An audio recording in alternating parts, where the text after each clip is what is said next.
here. She's volunteered her time. That's all I do. Yes. How are you, Simone? I'm great. I am grateful that game was so early. It was kind of strange to be there that early yesterday, but I mean, good vibes. It kind of felt like last day of school, but it was very exciting. I don't know if you know the answer to this question, so sometimes it's unfair to ask a question that I'm not sure if you know the answer, but the beam was lit, which was fantastic. Yes. It's cool to see Vivek and C-Web. Was Jason Derulo down there as well? Okay, so the three best friends that anyone has ever had got together, lit the beam. Yes. Awesome. Love it. I love that tradition. I hope it's not the last beam we see, but it was daylight ish. Yes. I mean, it was overcast. I drove away. I didn't even think about seeing the beam until just now. Was it visible? It was visible. I mean, later that evening. Sure. Yeah. But in the afternoon, did you see it when you left? No. You know, funny story. I believe, if I'm not mistaken, the first ever beam was also a day game on a Sunday. And I had no idea what they were doing. They had said, like, okay, like, drop it down, did the whole it's a little different ceremony. Then. Yeah. First one ever. And I just remember thinking, what the heck did they just do? Yeah. And didn't realize until later that there's a big, beautiful purple beam in the sky. And, here we are. They play 82 to decide this whole thing, and we haven't decided it. We've got another game. It's not a playoff game. It's a play-in game. It's not a regular season game. It's the Warriors. Of course it is. My goodness. We will be talking about that today. The 9 versus 10, when we were here a year ago at this time, these two teams just about the same record, and it was 3 versus 6. How the West has changed, how the West was won by OKC.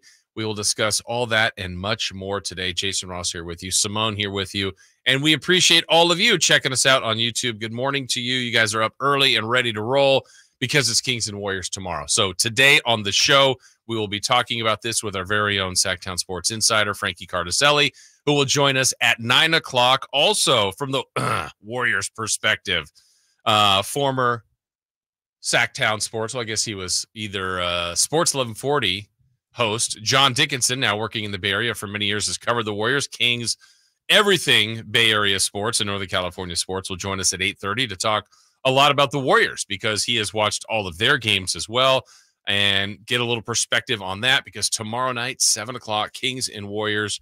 Winner is alive, has a chance at another game. Loser goes home. And there's so much I've seen after the game yesterday for people. I can't handle losing to the Warriors. There's that group, and there's others. There would be nothing better than sending them home. So there's kind of no in between. That's what's at stake. And the play-in game, for those of you that are anti-play-in game, I think right now is the important reminder to let you know, without a play-in game, the Lakers win yesterday would have eliminated the Sacramento Kings. So we would not be here. We'd be lamenting a lost opportunity season, which we still may get to. But at this point, that none of that's the Charlotte losses, the Portland losses, the 20-point lead. Those don't matter. It doesn't matter today. It may matter after tomorrow. It may matter after Friday. It may matter later. But right now, it's all about zeroing in, focusing in on the Warriors. So we're going to get to a lot of that today. All our normal things, except for nothing today seems to be normal, Simone. We're trying to get into our format for the show. It's for whatever reason not working. We've got a case of the Mondays, though. We're ready to go. Yeah. We're ready to go. I definitely was. I'm still excited, but I just don't want to let the people of Sacramento down. You know, they come here expecting you and the best of David, and now they just get a little bit of me. And no, it's not that. They are ready to celebrate today. They are going to get a treat. This is going to be a special show. It's tax day. Have you done your taxes? Yeah. Yeah. I mean, I guess at this point, if you said no, I'd be a little worried. Yeah. I mean, have you turned them in? Yes, of course. Yeah. No, that's okay if you didn't. Mine are literally sitting in my car, ready to go to the post office. So they just have to be postmarked by today. Oh, there you go. Yeah. When they want your money, I'm going to let you wait to get my money. Yeah. Not the case for me. I definitely very much. Yeah. I get a little good for you. Then, yeah, if that's the case, like get those things in, baby. So interesting weekend to say the least here on the Open, where I know we kind of go around talk about a few different things. I would say for me, very emotional and special weekend, because I missed the game Friday, which doesn't happen very often. Had to attend a celebration of life, which those aren't necessarily good circumstances. It was to honor someone that has gone way too early. But for me and our family, it's someone very near and dear and special. There can't be anyone more special in your life than the person that literally saved someone in your life's life, which was our son. Our son had been very sick when he was born.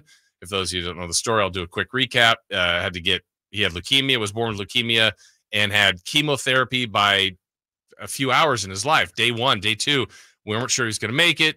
Jackson's a little fighter. He made it through. Celebrate. We're so happy, but doctor's appointments, follow-ups, blah, blah, blah, blah, blah. So he's doing great. Now Jackson's growing up as he normally would. Then he gets to be 7 years old, and little fella picks up another version of leukemia. And this time he's not doing as well with the treatment and the chemo and radiation and so on and so forth. So we have to find out he's got to get a bone marrow transplant. Odds aren't looking good that we'll find a match, but we were fortunate, found a match. We went through that process, which was daunting for him. Certainly everything he had to go through. We didn't meet the donor. Sometimes it's federal law. You can't meet them for at least a year. And a lot of times the donors just do it anonymously out of good nature and never meet the people, which we were really hoping we could meet this person. And we did. And once we did years ago, he's part of the family forever, his family. But tragically this last year, he passed away. And so long story short, it was a tribute to him and his life and what he meant. And I mean, again, what do you say to the person that saved your son's life besides, thank you and all that stuff. And Simone, they asked me, the daughter, there's 3 kids. One of the daughters, the same age as my son. She's had to grow up way too fast. She's kind of hosting this thing. And you're just going, man, the kids are amazing. And she asked if I would speak. And I said, yeah, absolutely. I want to. This is an incredible honor. I need to. And I got up there and I went, and I was just a puddle. I was a mess. I was ready. I thought I would be great. And it was one of those things that my wife said it was awesome. But I did not say what I wanted to say in the way I wanted to say it. They said, no, it was heartfelt. It meant, and I go, of course. But you don't know how you're going to do it. And I guess I got through, but I was hoping for funny, for important, poignant, all of it. And I bet you a lot of it sounded I bet you checked all of those boxes, and it was just sentimental and vulnerable, and it was all that. Was incredible to see. For sure. Too. It was definitely for sure that. But so it was incredible. It was also at the same time every sorts of emotion. So we have to drive up. It was in Oregon, drive up there. So Friday, the family, the 3 of us, of course, our son, he's got to be there. I mean, he's like a featured player in this. And we're listening to the broadcast the entire way. And it's like, I sit there next to G-Man in every game, and he's awesome. Yeah. But there was something different sitting in the car, listening through the app to hear him and Henry and Deuce. And just the whole. Still having your habits? I sit pretty closely to you guys too, and I see the way that you guys exchange notes. And the way that you help him and support him. So. Yeah, there'd be little things where he'd say something and go, because Scott Marsh was doing stats. And go, oh, Scott probably handed him that stat. And my wife's like, I don't care about this play-by-play that you're giving me of the play-by-play. Anyway, we get there and we know that the game's on NBA TV, but there's like 4 minutes left, and we're sitting at the hotel parking lot there in Portland, and it's looking good at the moment for the Kings. And like, I want to go in to watch the rest, but I also don't know if they have NBA. I'm like, we're just sitting here, and it's like the Kings are going to win. The Kings are going to beat Phoenix. It's getting a little, but they're going to win. I mean, there's not a 7-point. Like Keegan hit a 3. And the stuff that was said in the car, not safe for radio, but I was like, I was so happy. It's like, that's it. That I wanted to be there. I'm like, this is the moment. I feel like that knocked him out. And then, bucket here. It's 5. Oh my gosh. Sabonis just threw the ball away. Oh no, they fouled. It's tied. Okay. Oh no, they fouled Nurkic. Well, they haven't missed a free throw all night. He missed the first one. I'm going, crumble cookies, crumble cookies, crumble cookies. He made the second. And then I'm like, okay, they're going to find a way. And I remember having my hands in my head in the parking lot, just sitting there going, all right, De'Aaron's going to win it. De'Aaron's going to win it. De'Aaron's going to win it. De'Aaron got the ball. I've now since seen the play, which I'm not a big fan of. I know he said he got fouled, but that was awful. It was awful. And I was obviously not there. I could feel the pain of the arena was that really like a gut backbreaker? I wasn't there either. And you normally watching. Yes, I was also watching at home. I know there was a lot of us sporty 1140 people out that day, but an absolute backbreaker. I was devastated. I guess I was craving those. We really haven't had too many of those De'Aaron Fox, like, little buzzer beaters that we were so fortunate to receive last year. And I really thought we were going to be served up a nice platter, and it was just an absolute backbreaker. Yeah. And you just go, what just happened? What did we see? What did I hear? What was going to be the case? Now we know their lot. The Kings came back. I mean, we'll talk a little bit about the game yesterday, though that feels kind of irrelevant at this time. And Portland literally had players out there. It might have been guys I brought back with me from Oregon. I don't even know who those guys were yesterday playing. I can't believe you were in Oregon. That's my hometown. That's my native land. What part of Oregon? Portland. Oh, Portland. Okay. City of Roses. That's your hometown? Yeah, that's where I was born, but no. I did not know this.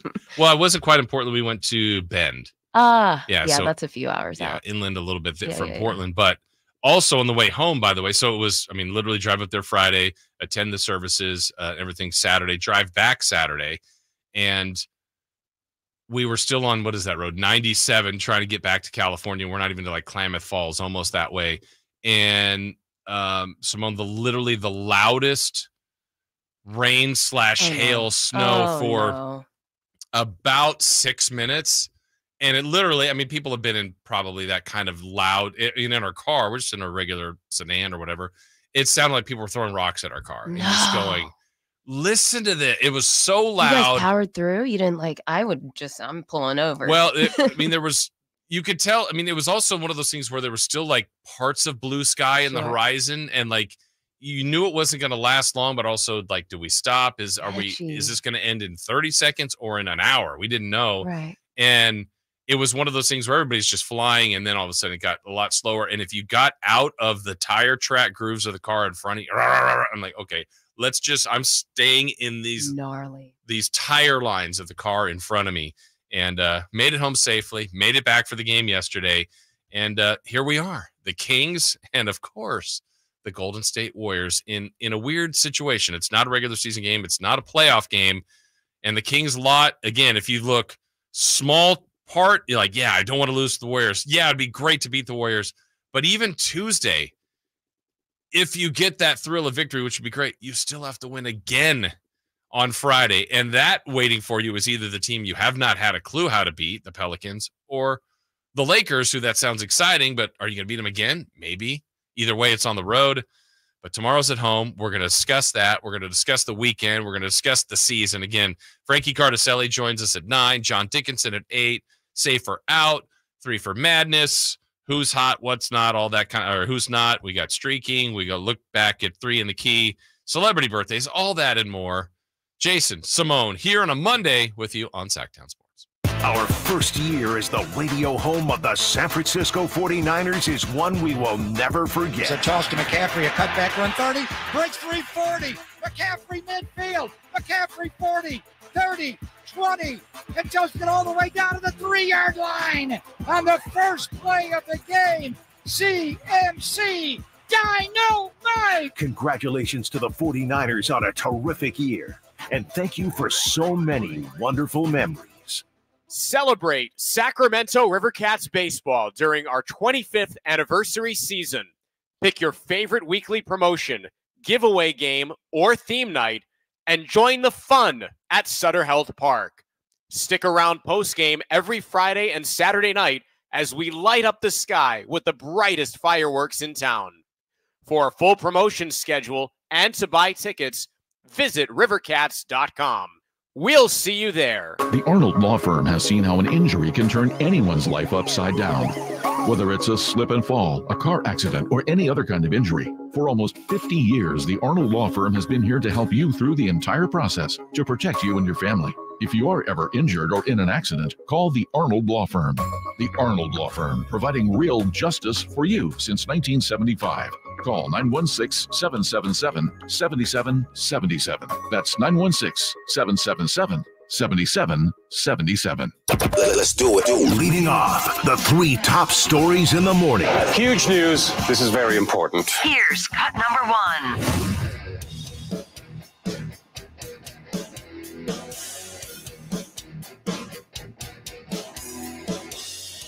Final seconds tick away.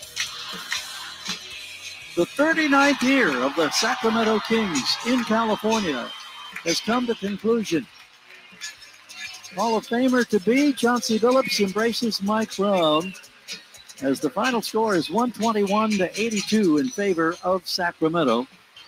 Yeah, there were years that 46 wins, 36 losses would be joyous in this town. And, you know, one of the debates I've had with Dave himself and others are expectations are different. And I said, well, they might be, but I guess my expectations are, I've been trying to say, are regular season irrelevant, if that makes sense. To me, this whole season, for me, and I think based on what Monty and Mike Brown and probably some of the players felt last year, had absolutely nothing to do with the regular season. Now, that doesn't mean the regular season wasn't important. That's far from the case. But their goal was to get farther along than the first round. So if the Kings were the 1 seed today, if they're the 10 seed, which they're 9th, none of that really dictated whether or not they got through the first round or not. Now, being 7, 8, 9, or 10 means you're not in yet, and so they still have to work. Now, they weren't 11, 12, 13, 14, or 15, so they have an opportunity. But my point being is, I don't know. I didn't feel like there was expectation difference in the regular season. I didn't care if the Kings won. Well, I always want them to win every game, but if they were had a better record than Boston right now, let's say, and they were the 1 seed, we'd feel really good about them. Probably think they would beat the 8 seed. But what if they didn't? I mean, Boston in reality could get Miami or Philly. I think they'll win, but I think that's a pain in the butt first round series. So if Boston, let's say, were to lose somehow, some way in the first round, how do you think they feel about their season? So to me, all of this was dictated on whether or not they could get through the first round. The path will be way more difficult for the Kings. There's no guarantee they get past tomorrow. But even if they do, then they've got to get past Friday. Then you're in the tournament. Now, if they can do the first 2 parts, the fact that OKC is number 1 is the exact team I want them to play. Now, can they beat the Warriors? Can they beat the Lakers/Pelicans? To be determined, but the Kings could have done better all through the regular season. That could have had impact on this. The irony of all of this is we wanted them to be 7 or 8. I did once we kind of figured out where their lot was. But if they were in that spot and they won that 7-8 game, they would play Denver. Personally, I would root my you-know-what off for the Kings. I don't think they would beat Denver. I don't think so. I could be wrong on that. We won't know, at least at this point. If they meet later, wow, what a postseason run the Kings are going to have. So yesterday ended the regular season, 46 wins, 36 losses, game 82. Simone, you were there. It was a win. To me, it was a weird game, too, in a sense, like, after about 7 minutes in the first quarter, it felt like it was over. Yes. And then it was just, okay, come on, Pelicans. Come on, Pelicans. Hey, it's down to 15. It's back up to 24. It looks like, oh my gosh, we're playing the Warriors. Like it was a weird day of scoreboard watching, and none of it became too eventful. Yeah, shout out to the in-game experience and all the curators over at the Sacramento Kings, because it was really nice to be able to have the ability to track, and everyone was so informed and trying to, keep up the pace with what's going on. But yeah, it was a very strange game. Not only was too much going on the court, I was like, I don't know what kind of highlights we're going to be able to play because it was just so commanding. But yeah, definitely it was also that element of, are we on not borrowed time, but yeah, a little bit of last day of school of like, I hope we get to see each other again. Right. And although we kind of started to formulate that it was going to be Kings versus Warriors, one more dance here, at least at Golden One Center. Yeah, because there was a thought, like, I mean, if you went negative going into the day, it's like, oh, wait, this could be the last game at home this year. I mean, it could have been if things went wrong and Kings fell to 10 and they were going to the Warriors or something tomorrow. And it's like, oh, no, I didn't really have that thought going into it. But then it's like, I guess that is a scenario. And Kings avoided that. They do have one home game, and we'll see if they have more than that after. It's going to be so incredible. I hope everyone stays so safe and has so much fun tomorrow, because it's going to be intense. Yeah, a good kind of intensity. All right, let's go to cut number 2. Cut number 2. It could have played out a number of different ways today, and played out as it did. So we'll get ready for Sacramento. I mean, I'm sure you've kind of I know there's been some type of playoff scouting behind the scenes. What are your early thoughts on, the fact that it will be Kings in an elimination game in like 48 hours? Well, it'll be a great atmosphere. We were there last year, obviously, and they'll have their crowd behind them, and it's nice to not get on a plane. So we'll take the bus up there tomorrow, and have a day to prepare and be ready to go. A team that decided the last couple of games that they're comfortable with themselves. Yesterday they said, yeah, we'd like to win. We'd probably like a little help, but we're not going to play Steph. We're not going to play Draymond. We feel that rest will be more important. They probably thought that Sacramento would win, and that did happen. And, if something else went their way, well, then they still got the rest and they got some luck. I mean, there was a chance, also keep in mind, if the Kings had won and the Lakers lost, that the Warriors would have caught the Lakers. And, they had the tiebreaker over the Lakers, so they would have hosted LA in that scenario. The Lakers could have fallen to 10th, but the Lakers won, took care of business. Warriors didn't have to put any stress on Steph or Draymond. A couple games ago, they sat Clay and I think it was Wiggins, so a few guys. And look, these two teams have played 4 times. We're going to do a deep dive into this series. Regular season this year, 4 times, 3 games decided by 1 point. I mean, the season opener was the largest win by the Warriors, and it was a very competitive game, the home opener, I should say. But the last time these two teams played was late January. The Warriors have been the hottest team since late January next to the Celtics, though they never caught anybody. They stayed in 10th. I mean, they just couldn't catch anybody. That's how good the West was. And as limping into the end as the Kings were, I guess the Warriors technically, record-wise, caught the Kings, but the Kings had the tiebreaker because of the work they'd done throughout the year.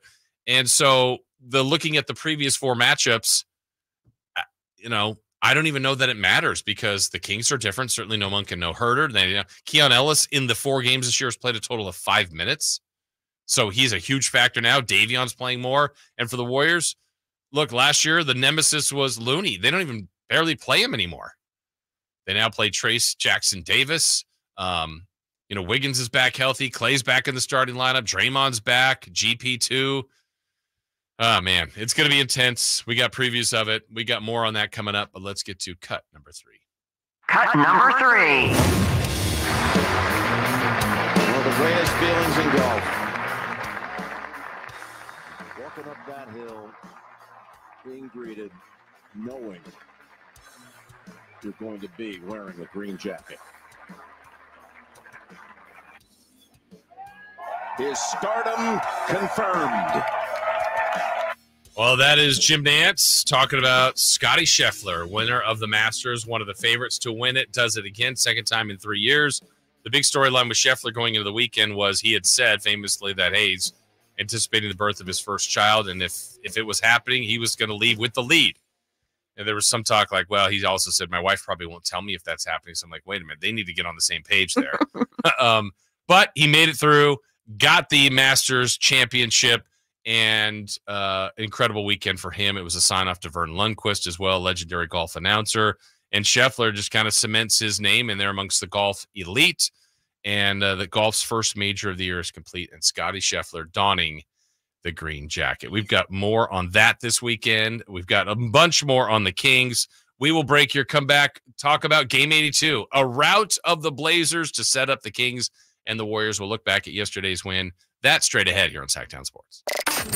Did you miss any part of our live local shows? Don't worry, you never have to miss them again. Check out SactownSports.com and search our podcast page and play our shows when you want. The Carmichael Dave Show with Jason Ross, Stiles and Watkins, and the Drive Guys. Plus, other podcasts like Return of the Empire, Return of the Roar, the Stingers Up podcast, and Golf to Go with Frank LaRosa.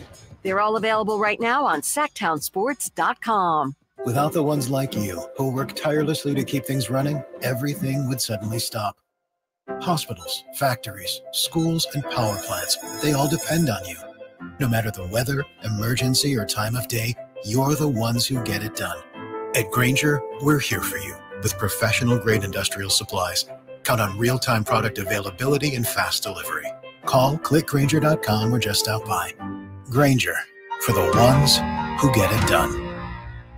Tired of hearing scary radio ads about the IRS? Tax Relief Advocates is different. TRA is here to tell you that if you owe money to the IRS, whether it's $5,000 or $500,000, we have a solution. TRA can eliminate or reduce what you owe to the IRS with zero risk to you. If we can't reduce your tax debt, then you pay nothing. We have over 1,000 5-star reviews on Google and an A+ with a BBB. End your tax nightmare today by visiting TRA.com or call 800-583-6681. That's 800-583-6681. Welcome to the April Adventure sales event at Kia Vacaville, where they're ushering a new season with unbeatable lease options for their 2024 lineup. As April blooms with possibilities, it's the perfect time to discover the thrill of driving a Kia, featuring the luxurious and versatile Kia Telluride. During April Adventures, Kia Vacaville is excited to unveil their top models with irresistible lease offers. Feel the exhilaration of the all-new Kia Sportage, blending captivating design with dynamic performance. Experience the impressive fuel efficiency of the Kia Niro, a hybrid wonder that stretches your adventures further. And don't miss out on the chance to boost your journeys with the luxurious comfort and practicality of the Kia Telluride. Available now at Kia Vacaville. Embrace the look of spring with their eco-friendly Kia hybrid options, tailored for those who seek efficiency without sacrificing style, with the EV9 in stock. Kia Vacaville is your premier destination for electric excitement. Model availability, lease options, and features may vary. For more details, visit Kia Vacaville and embark on your April adventure today.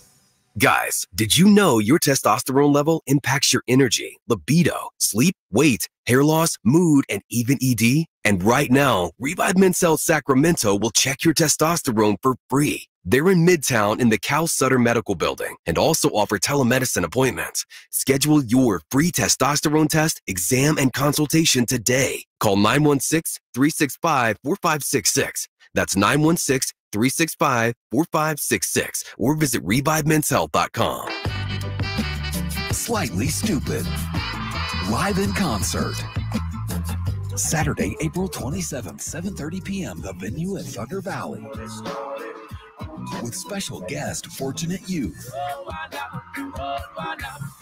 For tickets, visit ThunderValleyResort.com.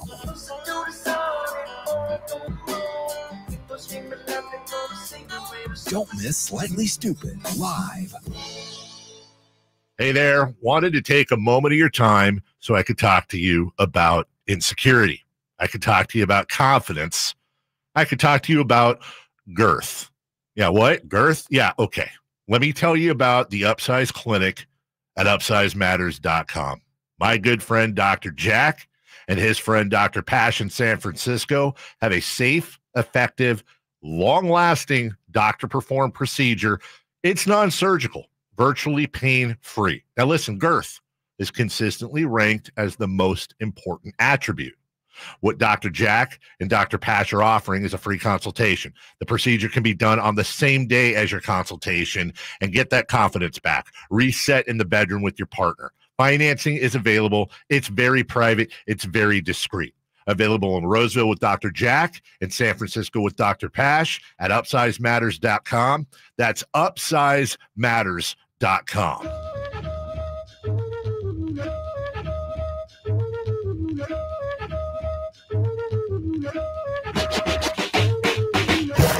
Waking you up with the best in local sports. They just make it interesting, you know? It's the Carmichael Dave Show with Jason Ross on Sactown Sports. Good morning, Jason Ross, Simone, hanging out this morning with you here on Sactown Sports. Of course, our guys, Styles and Watkins, will be by a little bit later in the show. Already seeing Alan on social media, just going through it. He's got to deal with that on, like, people still assuming he likes the Warriors, and here they are, Warriors and Kings. I thought he was going to be upset because of the baby races. There was a baby race yesterday. There was, and finally we had I would say clear like winner. A clear, like a dominant performance. That thing was wrapped up quickly. What was up with that? That one baby almost got up to walk. I was like, is that legal? If I ever decide to have children, I will strategically plan to have a baby available to crawl by that time, and I will come in there and we will wreck house. Are you I feel like you're going to be practicing. It's a baby the race. baby? Oh, okay. No, not that. I was like, well, oh, no. I meant because I think even the guy that got interviewed, the family that won, they're like, what have you done to prepare? He's like, Training every day in the down hallway. Yeah, Yeah. absolutely. We're going to be doing reps. Apparently, I mean, might Styles said that they were working at it, and that baby froze. Yeah, That I think baby you wasn't have to ready do for the moment. something. We have to do something as far as like noise to, to emulate the stadium and to not let them freeze up with how loud it is. And I'm not condoning damaging anyone's ears, but, we do have to take that into account. Is that like football teams that are getting ready for a loud environment that play a bunch of music? It's the most just blasting music, getting the baby trained. But it was a good rate. There was there was one baby that started out right away and then kind of just like, I'm going to sit down here for a little bit. Was that the one that got up and ultimately won, or was there just that other one later that just took off? I think that one just skyrocketed. Yeah. I was like, I'm not messing around. I'll spot you a lead. But then it was like Tyreek Hill and then just deuces. Right. Cheetah. Yeah. Just passing fools.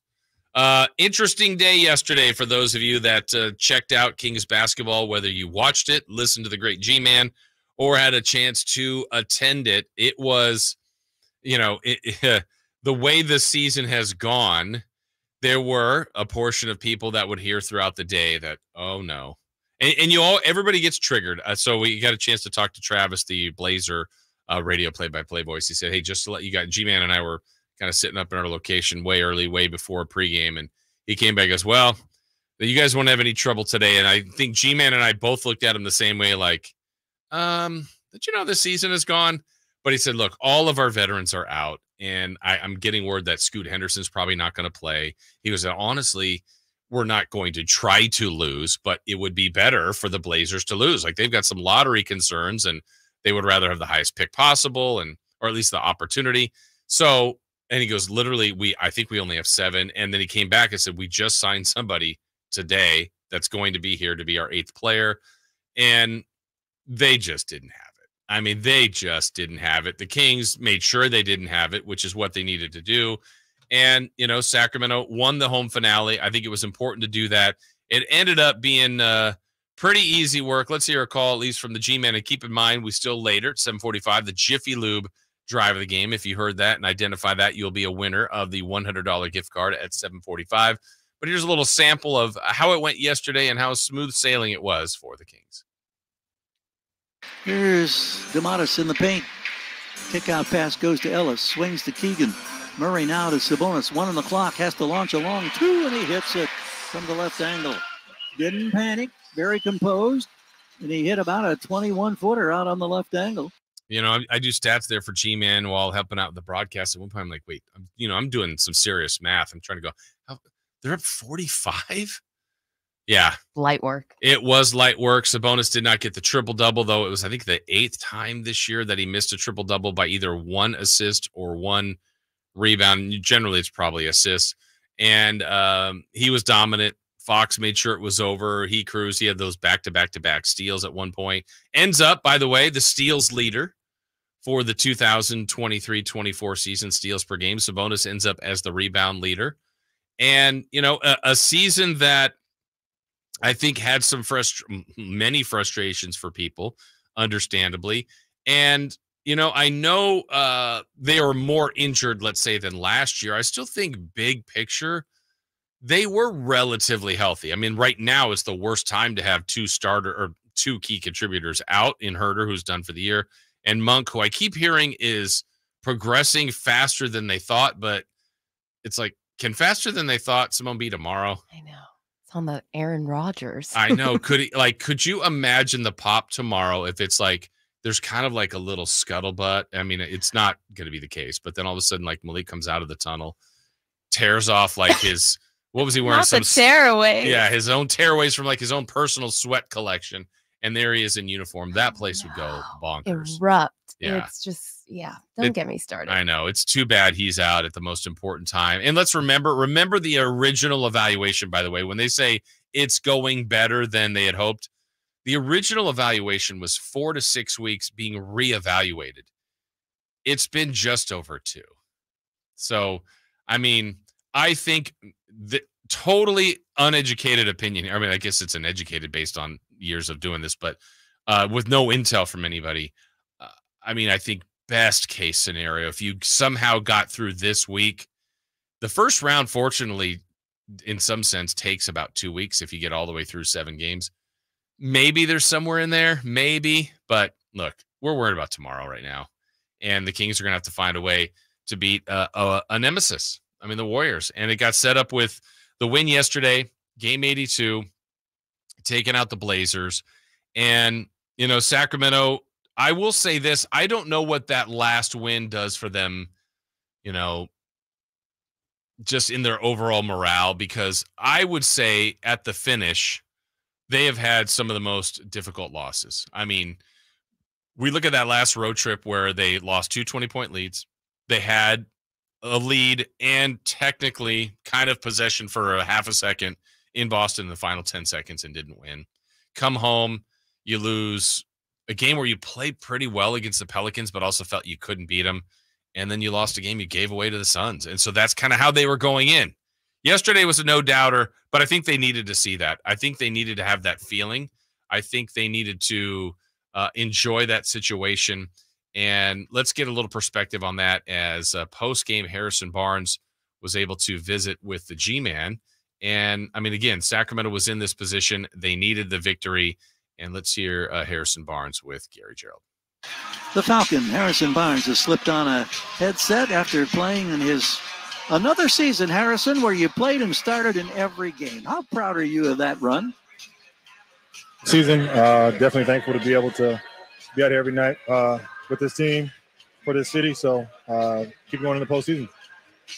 Well, this was a must-win scenario. There have been so many of these of late. It's nice to be able to catch your breath. You knew going in against a very shorthanded and injury-ravaged club that it should be a decisive day, and it turns out that way. Is there anything in particular that stood out to you in the performance in achieving this win?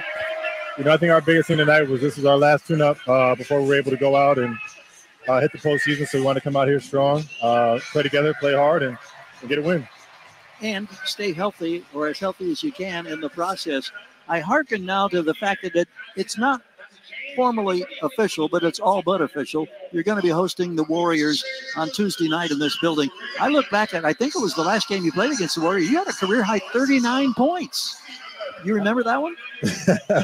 I think the biggest thing for us, G-Man, is just going out and just playing the way we want to play. You know we need to win 2 games, get to the postseason, so that's our focus, and we'll take it 1 game at a time. Former legend Chris Webber is going to light the beam. Harrison, we congratulate you on the run of consecutive games that just continues, and here's hoping it goes on and on and on. And here's to success in the postseason starting Tuesday night against Golden State. Thank you so much for your contributions. Absolutely, Jim. I appreciate you. I mean, as much as the up and downs that Harrison Barnes has had, you do have to appreciate that, being there every night, being able to be there for the Kings. He did have that 39-point game against the Warriors, a career high earlier this year. And again, consistency, I think, is what he's there every game. I think we all would appreciate a little more consistency with his performance, as would he. But here he is. He's going to have to be big tomorrow. Fox, Sabonis are going to have to be special. Keegan Murray, everybody. But I also think it's one of those games, when we get into this a little bit more later today and certainly all of tomorrow, but I think Mike Brown's playing those 5 starters, heavy minutes. I wouldn't mess around with deep rotations. It's that 5, Lyles, Davion, if you need Alex Len, but that's it. And sorry to some of the younger guys, like, this is the group. You got 1 game. You can wait till Friday if you survive. If not, seasons like it's not a time to tinker. It's a time to go with the best group you've got, and they've got to give it everything they have. Break time for us. When we come back, it's safer out time. We've got that straight ahead and so much more as we get you ready for the Kings and Warriors tomorrow in the play-in, the 9-10 game. We've got all that straight ahead here on Sactown Sports. On the move? Got somewhere to be? Take Sacramento Kings basketball with you. The Sactown Sports app will let you stay connected to your passion. Never miss a moment of Sacramento Kings basketball with the Sactown Sports app.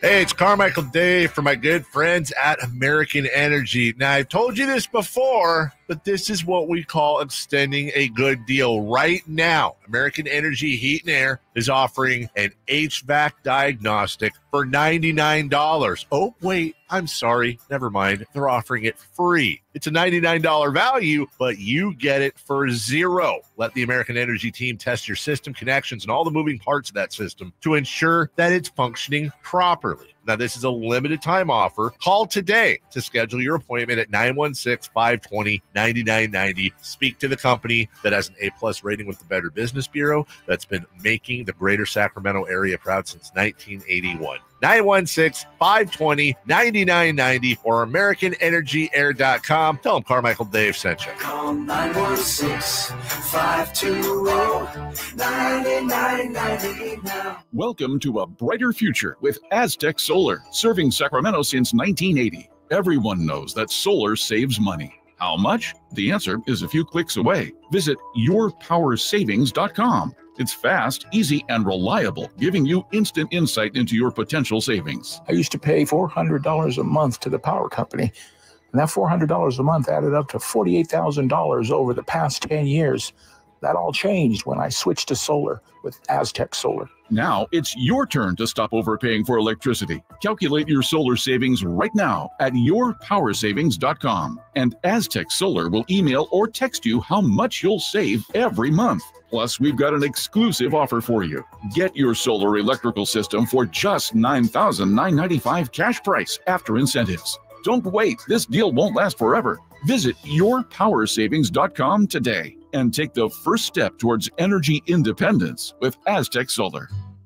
So here's a fact. 85% of the population will suffer from foot pain in their lifetime. That's almost everyone. So you'd think there'd be plenty of healthy long-term remedies, but there just aren't, right? Hi, I'm Dan from the Good Feet store. You know, people come in all the time sharing the same frustrating story. Bought this, tried that, been there, done whatever, all different kinds of things, but all with a similar result. Nothing. A discouraging and endless cycle of disappointment. If this rings a bell, don't despair. There is hope. If you think you've tried everything, you probably haven't tried Good Feet arch supports from the Good Feet store. They're designed to relieve, even eliminate, the pain commonly caused by certain foot conditions like plantar fasciitis, bunions, flat feet, and others. Plus, provide better balance and increased comfort. See what we can do for you with a free arch support fitting. Just stop in or schedule an appointment. With over 200 stores, there's likely one in your neck of the woods. Find yours at goodfeet.com. Everybody needs Good Feet. Country in the Park is back May 17th and 18th at Cal Expo with Brantley Gilbert, Dustin Lynch, Jay Cohen, Walker Hayes, and more.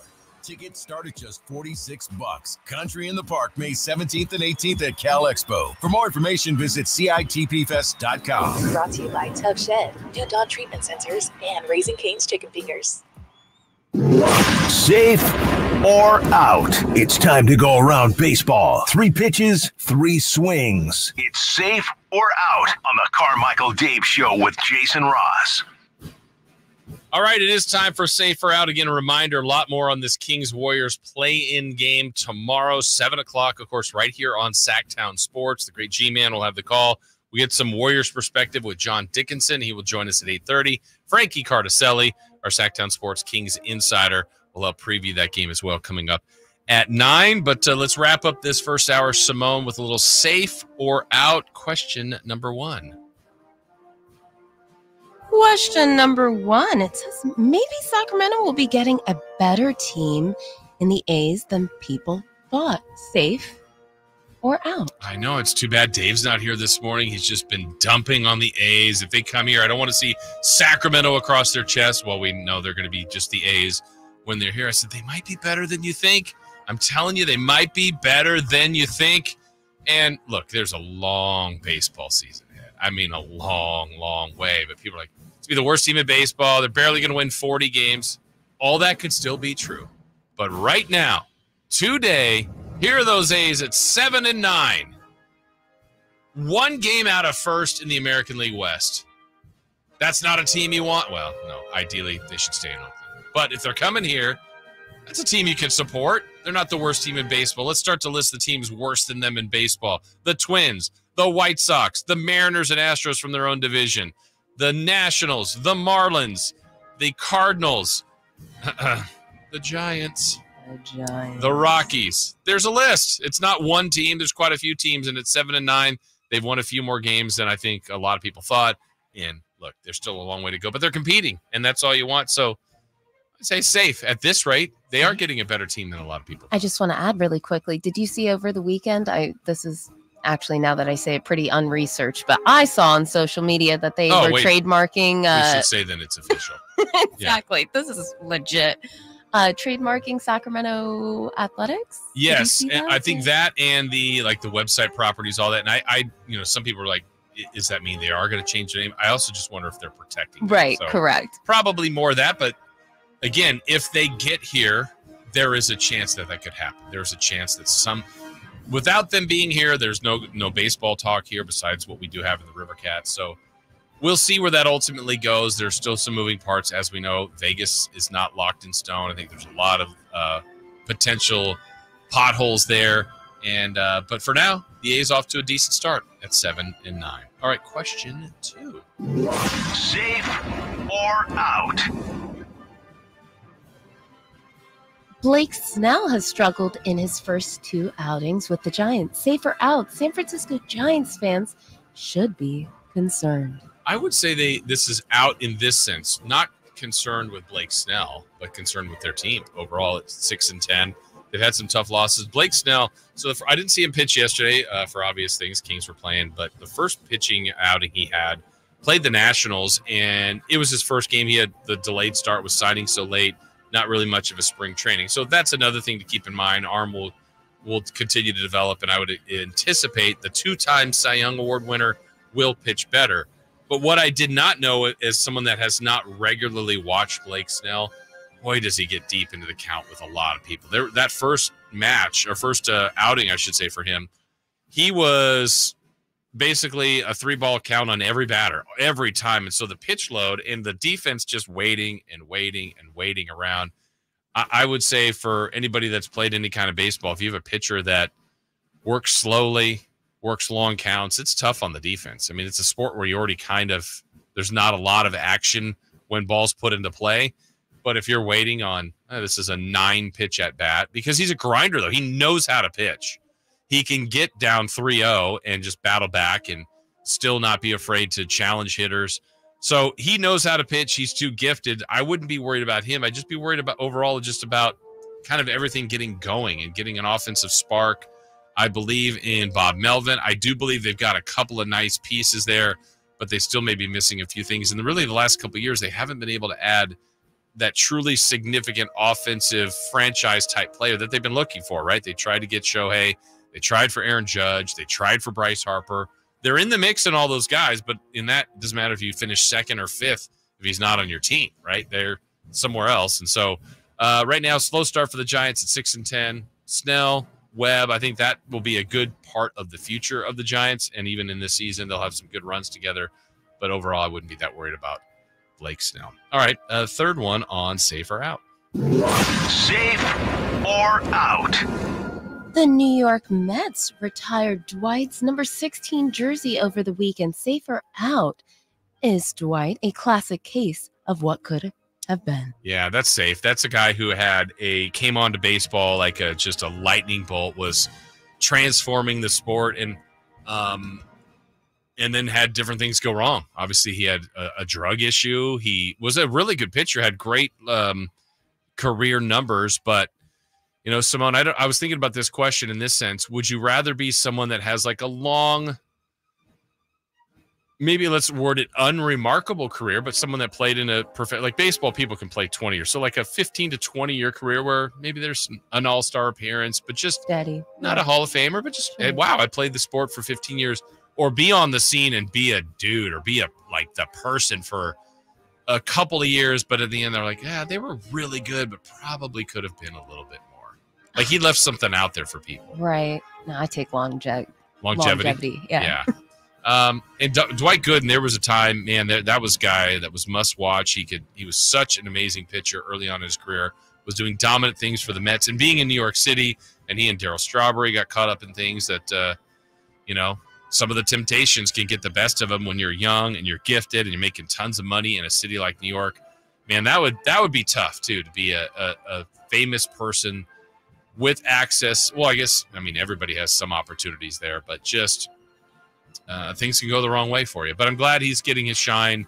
Good for him. Good for the Mets, because there was a time where Doc Gooden was the guy to watch, was lethal on the mound. As a kid, one of the things I could not wait to see, and it's still one of my favorite sports memories, in about 85, 86, somewhere in there, wanting to go to the Dodgers and Mets to watch Fernando Valenzuela versus Doc Gooden, and got a chance to see both those guys who were both young. There was Fernando Mania going on in L.A., but Doc Gooden was coming in, and you could hear the pop of the glove when he was warming up, just how he was bringing the heat, and people couldn't hit him. People couldn't hit Fernando. Different style pitchers, different time for baseball at that time, and it was kind of must see, certainly in person. So that was a great memory. So there you go. There's a little safe or out. Before we get to the next hour, Simone, you and I are in the break. We're talking about this weekend was another new episode of Saturday Night Live. You're a fan of the show. I'm a fan of the show. It was Ryan Gosling this week, who's been on, I think, 2 or 3 times as a host. I think, was that the whole skit from last week? Hasn't he been on a bunch of times? I think so, but he wasn't officially. That was the bid on. He was not really a 5-timer, but was given a jacket. And so I think it's been 2, maybe 3. What? But he is good. He's very multi-talented. Yes, but he also, they break him a lot, and he laughs a lot. A lot. And sometimes it's like, oh, I get through it. But other times it's kind of charming with him, I think. It's funny. So endearing. I also had to educate my roommate. He didn't know who Ryan is married to. Oh, really? Google. Oh, so Miss like Eva. in the one skit where yes, exactly. I was like, get it? Yeah. Because he's married to Eva Mendes. Yeah. And he's like, I don't know who that is, Simone. We're going to have to not. Google it, Yeah. Kyle. Google it. But like for sports fans, there was a guest appearance by Caitlin Clark. Yes. And Michael Che is pretty famously on Weekend Update, just roasted women's sports, women's basketball. And part of, at this point now, I feel like it's a bit, and they've had fun with that. But she was a great sport. She came on, and then she had him read some jokes that she allegedly wrote. Whether or not she did or not, I'm sure she didn't. But Wink, wink. I thought she did great. I thought that was a really good segment. That was fantastic. I've seen him, on many different, podcasts, other different shows, SNL. So I'm glad. I thought their compilation was going to be comprehensive of like everything from everywhere, but it was funny that it was just from SNL, and I remembered all of them. I was like, I remember when he went there. He went there, and well, the one was just I think a week ago talking about how many people watched the UConn Iowa game, like 14 million too, breaking the last record of 14.2 million people, and it's like, man. But she was a good sport. It was a good sport. Let me tell you about one thing before we get on break. There's a big TikTok trend right now where girlfriends or partners are asking their partners if they can beat Caitlin Clark 1v1. And it'll tell you a lot about what you know about your other person. Say with my boyfriend, I go up to him, hey, do you think you could beat Caitlin Clark 1v1, and just receive their answer? Right. And you'll know what kind of person you're dealing with. If they're like, yeah, I think I could do it. Kyle said a very humble no. Good. Kyle said no. I know. I'm so proud of him. Generally, I'm so proud of him. What I think I've experienced is, and I don't know where the age cutoff is, because I would have put Kyle in the age group that would have said, oh, I could do that. Yeah. He does say he's in the top bracket of basketball players in Sacramento. So, take it with a grain of salt. Okay, but we might have to revisit that. He did humble himself and say that absolutely not. It was a quick, swift no. It was an odd conversation. We actually had this come up yesterday, believe it or not, Simone, before the game. We were talking about, because it kind of generated from Portland playing basically anybody, and a guy they just signed. Yeah. We said, and I'll put you in this question then. Sure. So if you were given 30 minutes of game action yesterday in the Kings-Blazers game for either team, do you think you record any stats? No, I'm just a body. Well, so what we discussed, besides the people that go, I would get 14. I'm like, okay, relax.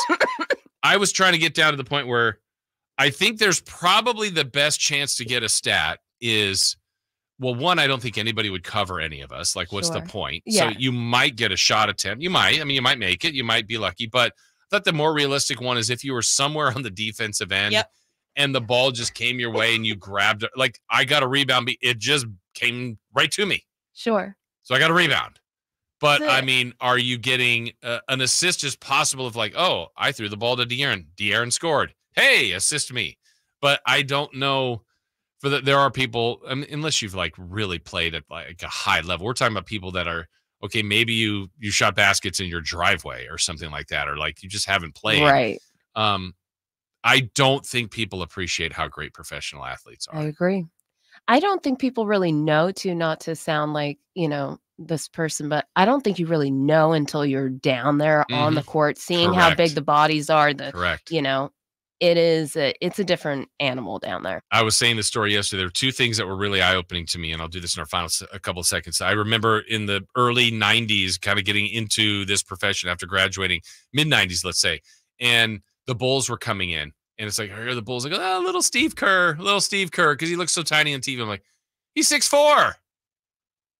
When I got there and saw him, like, I go, oh, but he looks so small on TV. He does, but he's 6'4". And then it was at a golf tournament the celebrity tournament up in Edgewood. And it was after a playoffs where I think John Elway, there was some humongous defensive lineman that in the playoff game, like just grabbed him and threw him around like a rag doll. And I'm trying to get John Elway on the show. And John Elway, I'm standing next to him, like, he's 6'4", 225, 230. I'm like, someone threw this man around like he was 5 feet tall, 100 pounds. Like, okay, we need to appreciate how much of physical freaks these people are and talented too.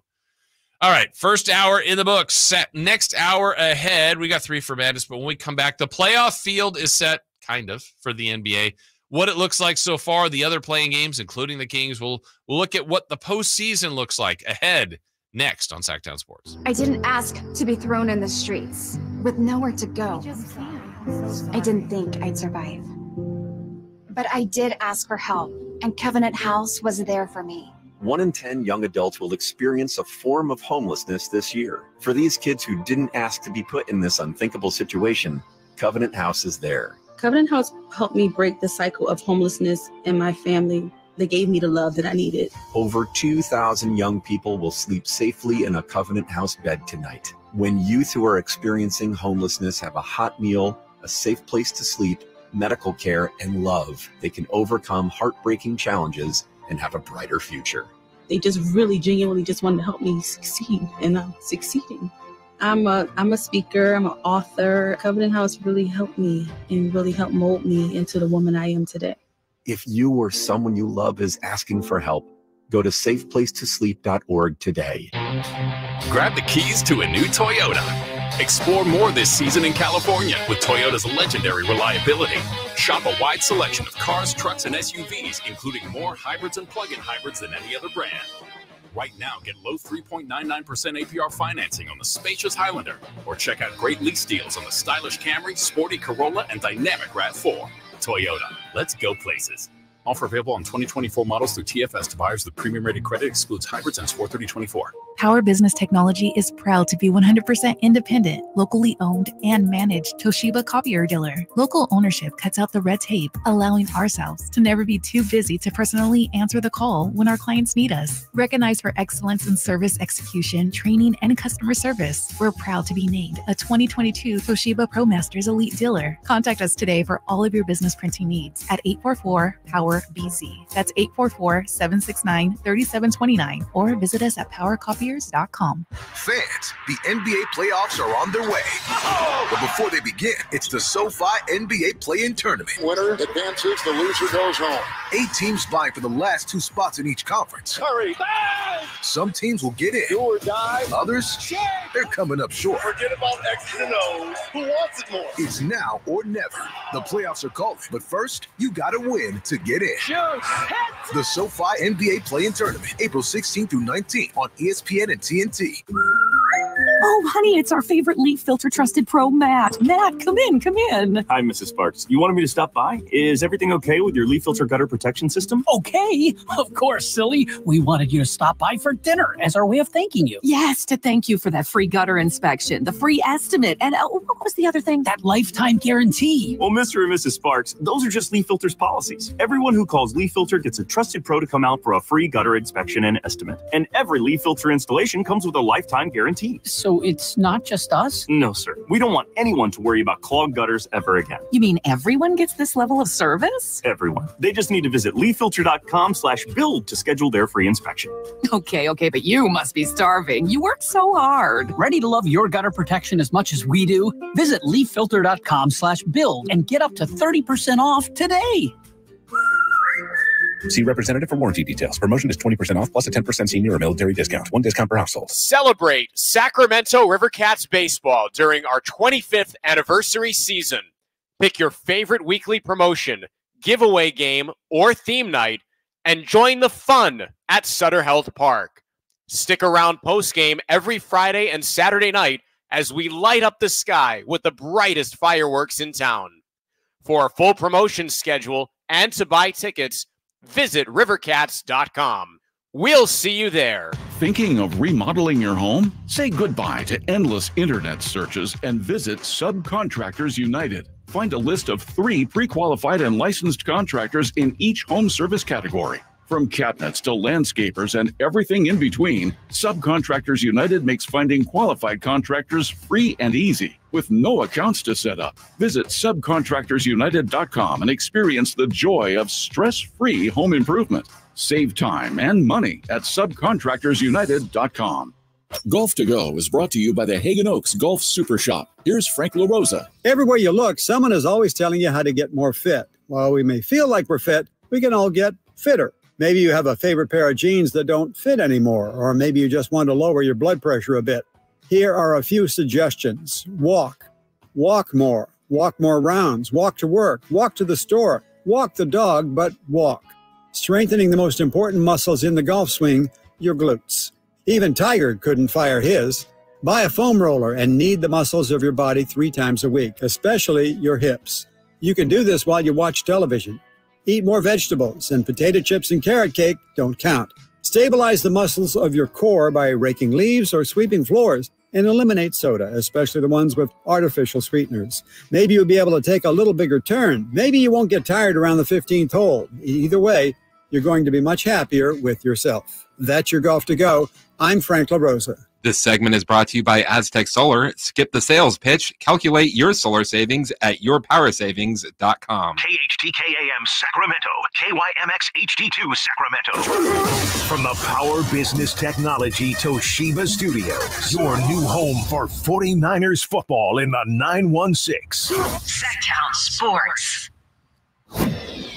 The Carmichael Dave Show. He's on the microphone when he's not on the microphone. He's playing a song, and when he's not playing a song, he's on the microphone. And then boom, with Jason Ross. No, he didn't. Yes, he did. Call or text at 916-339-1140. It's the Carmichael Dave Show with Jason Ross on Sactown Sports.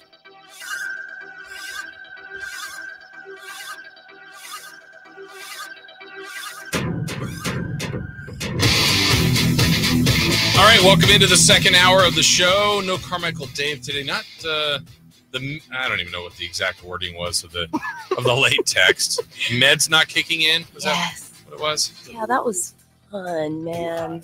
Yeah. I had a sneaky suspicion. You had a suspicion? Yeah, well, I tipped you off because I was like, "Ooh, this isn't updated from." Oh yeah, our from show Friday. rundown. Yeah. Yeah, he's going through it this morning, so he's having a tough time. So hopefully everything will kick in and he'll have a better opportunity to be with us tomorrow. I know tomorrow he'll be, and Wednesday, a massive stress case because here we are through 82, and we get Kings and Warriors again, going from the first 37, 38 years here in Sacramento. The Kings and Warriors had never made the playoffs at the same time. Now, the first time it happened last year, they played each other.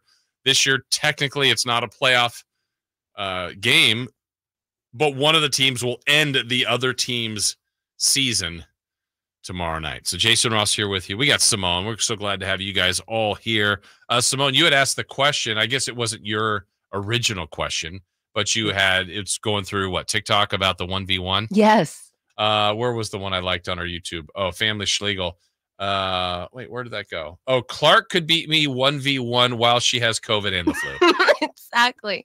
And if you guys missed that segment, I really encourage you to go up to your partner, especially if they have, any basketball chops, and you ask them straight up to their face, do you think you could beat Caitlin Clark 1v1? And just see what their response is. I think that it's going to be a very interesting portal into their human condition. What kind of mind they're working with. Yeah, it's a funny exercise.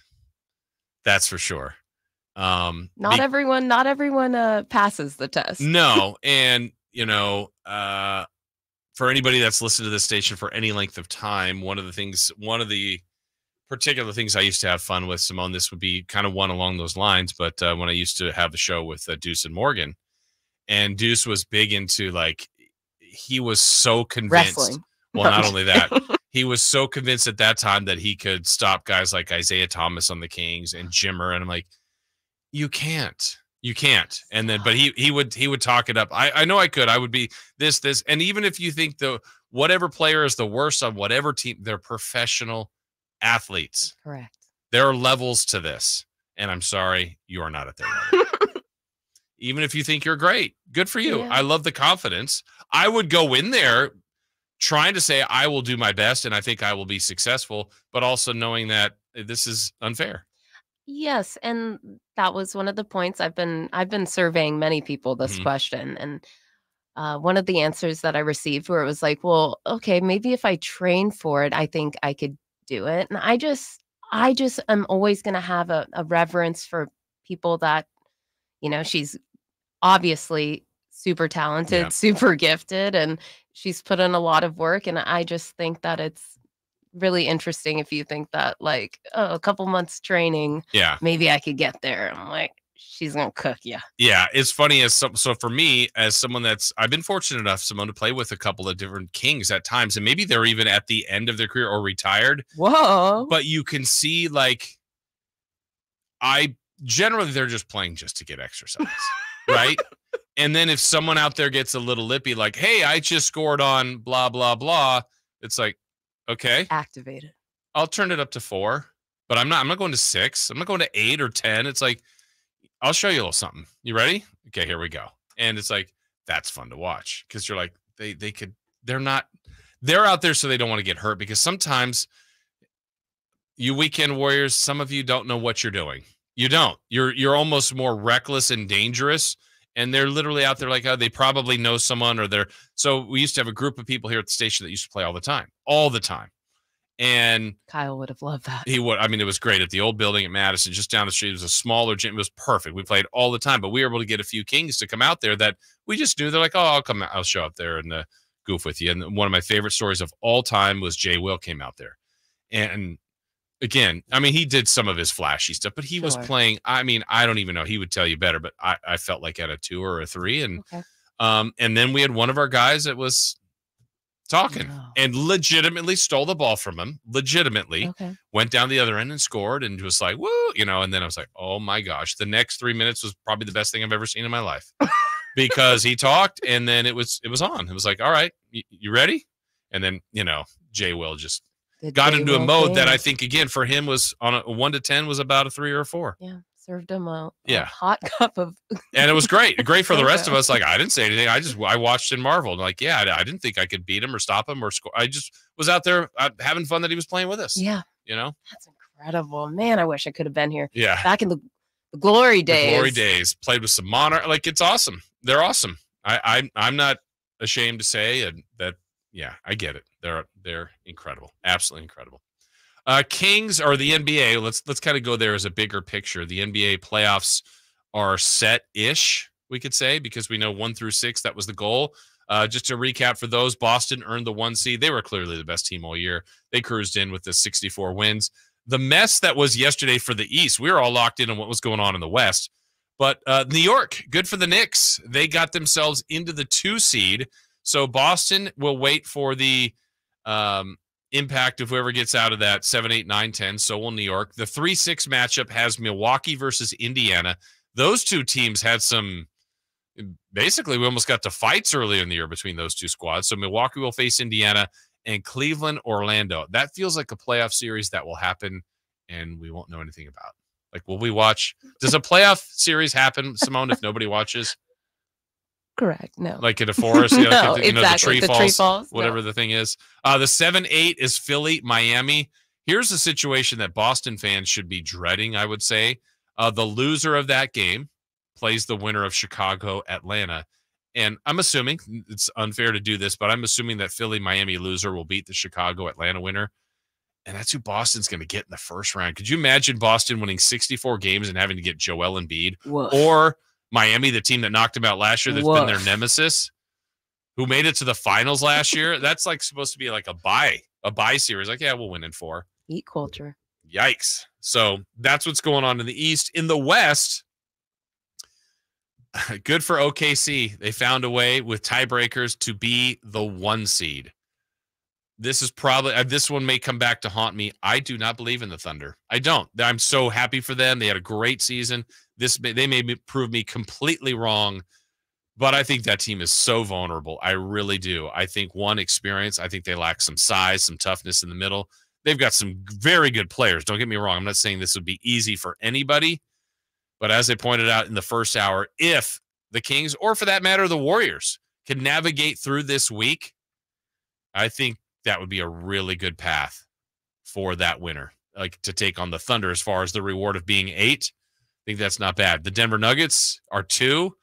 And so the Pelican-Laker winner gets the Nuggets. Yikes. The 3-6 matchup, Minnesota and Phoenix, they run it back. Yesterday, the Suns were there. They don't have to stay in Minnesota because they don't play till this weekend, much like the Lakers are just going to stay in New Orleans because they're playing again tomorrow night after playing them yesterday. And then the 4-5 matchup, the Clippers-Mavs. That's going to be fun. I don't think they like each other one bit. Love the West this year, man. The West is going to be fun. The West is going to be fun, and it's all going to get started tomorrow with the Lakers and Pelicans. That's the JV game. The varsity. It's the Kings and Warriors tomorrow night. We're going to be talking about that coming up. Also, when we come back, 3 questions, 3 answers. It's 3 for Madness, brought to you by our friends at Fire Wings. That is straight ahead here on Sactown Sports. Keegan Murray plays here. Keegan scores another 3-pointer. Keegan Murray knocking it down for 23 points. Match De'Aaron Fox for game scoring honors. Sactown Sports is your proud home of the Sacramento Kings. Did you miss any part of our live local shows? Don't worry, you never have to miss them again. Check out SactownSports.com and search our podcast page and play our shows when you want. The Carmichael Dave Show with Jason Ross, Stiles and Watkins, and the Drive Guys. Plus, other podcasts like Return of the Empire, Return of the Roar, the Stingers Up podcast, and Golf to Go with Frank LaRosa. They're all available right now on SactownSports.com. You never know what you might hear when listening to a Sacramento Kings game. Out of Keegan, going for another triple. Man, is he feeling it. Can he do it? Yes, there's number 11, Keegan Murray. Keegan steps back. He just knocked down his 12th 3-pointer, a Kings franchise record. He's got 45 points. Never miss a moment of Sacramento Kings basketball with Sactown Sports and the Sactown Sports app. On the move? Got somewhere to be? Take Sacramento Kings basketball with you. The Sactown Sports app will let you stay connected to your passion. Never miss a moment of Sacramento Kings basketball with the Sactown Sports app. 3 questions, 3 answers. It's 3 for Madness on the Carmichael Dave Show with Jason Ross. Here's question 1. All right, we got question 1 coming your way in a moment. Again, this is 3 for Madness, brought to you by our friends at Fire Wings. 21 delicious flavors of wings. Look, tomorrow night, if you can't get to the game, get yourself around the radio or the television. Get yourself some Fire Wings. Make it a night.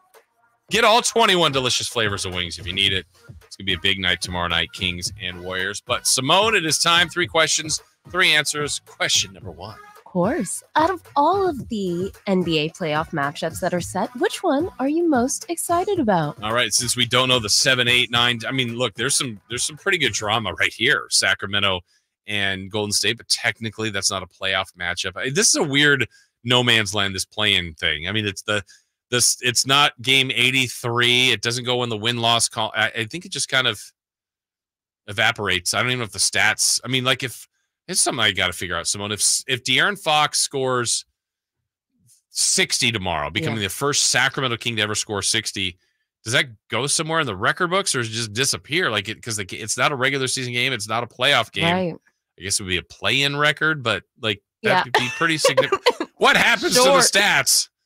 But the spirit of the question is, which one are you most excited about that's already set? So we've only got a couple there. I think it's the Clippers Mavs right now. That one's going to be great. So delectable. And then you just think about the superstars that are in it. Kawhi's going home or Luka's going home. Kyrie's going home. Paul George is going home.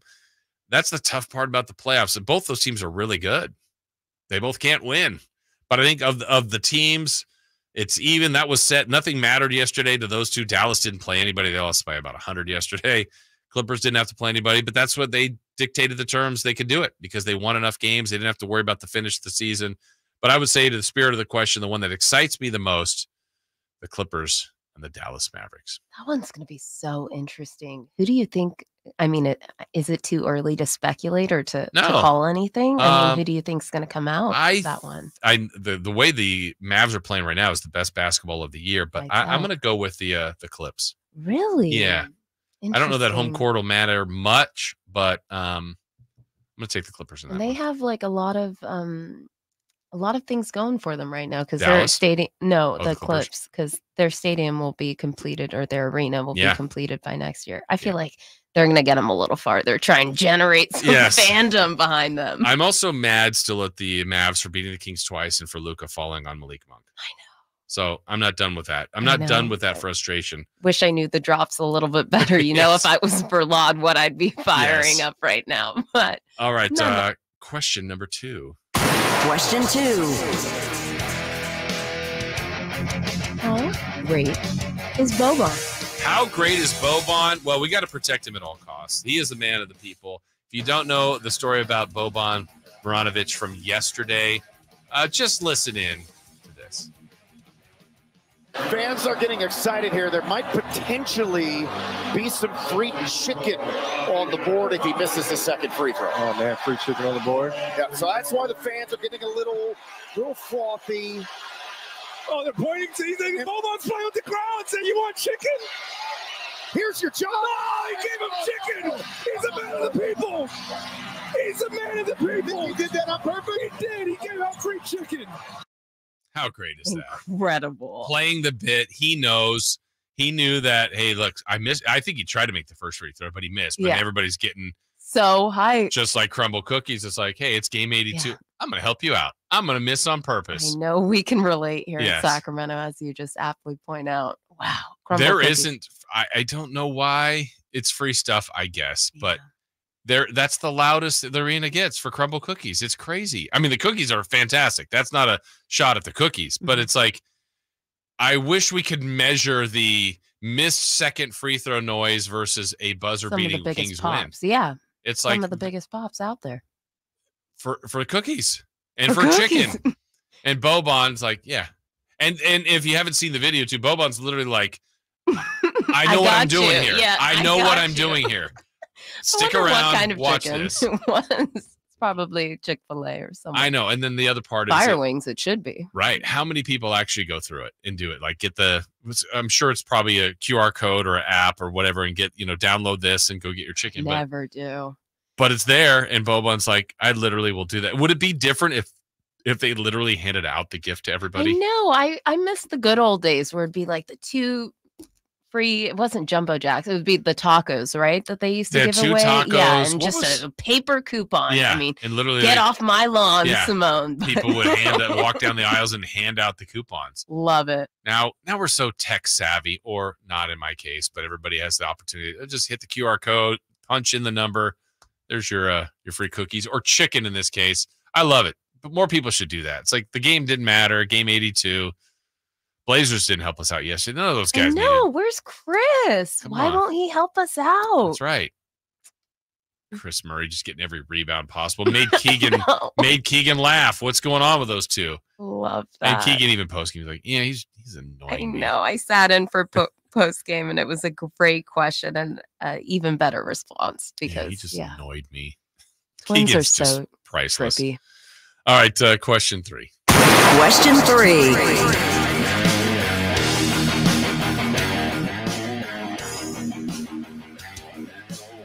Will the Kings and Warriors game be too much for you to take, Mr. Jason Ross? I feel like this question should be for Carmichael Dave. It's not going to be too much for me to take. Though, I do want to do this exercise and take, because basically I've already heard from enough people, and we're going to do this in our next segment. I want to get some help from you guys out there. Your thoughts on Kings and Warriors and basically this question. Is the game going to be too much for you to take? So let's hear from you on it. I'm going to explain my thought on this. 1-800-920-1140 or 339-1140. Text line as well. YouTubers, your thoughts on the game.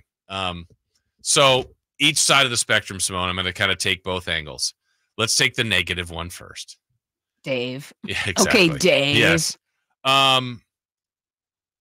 The worst thing that I will see tomorrow, if it's negative, I'm not preparing myself for this, but I know there's an opportunity to see this. And for the YouTubers, you'll see the example. For those that are driving and listening or on the app or whatever at home, you'll know what I'm talking about. But Simone, if I see the night, oh my God, that's going to be really hard to take because we know what that means. Much like we know what the light the beam chant means. But if Steph is in this building tomorrow, I haven't even thought about that. Is the game too tough for you to take? That is something that can happen tomorrow.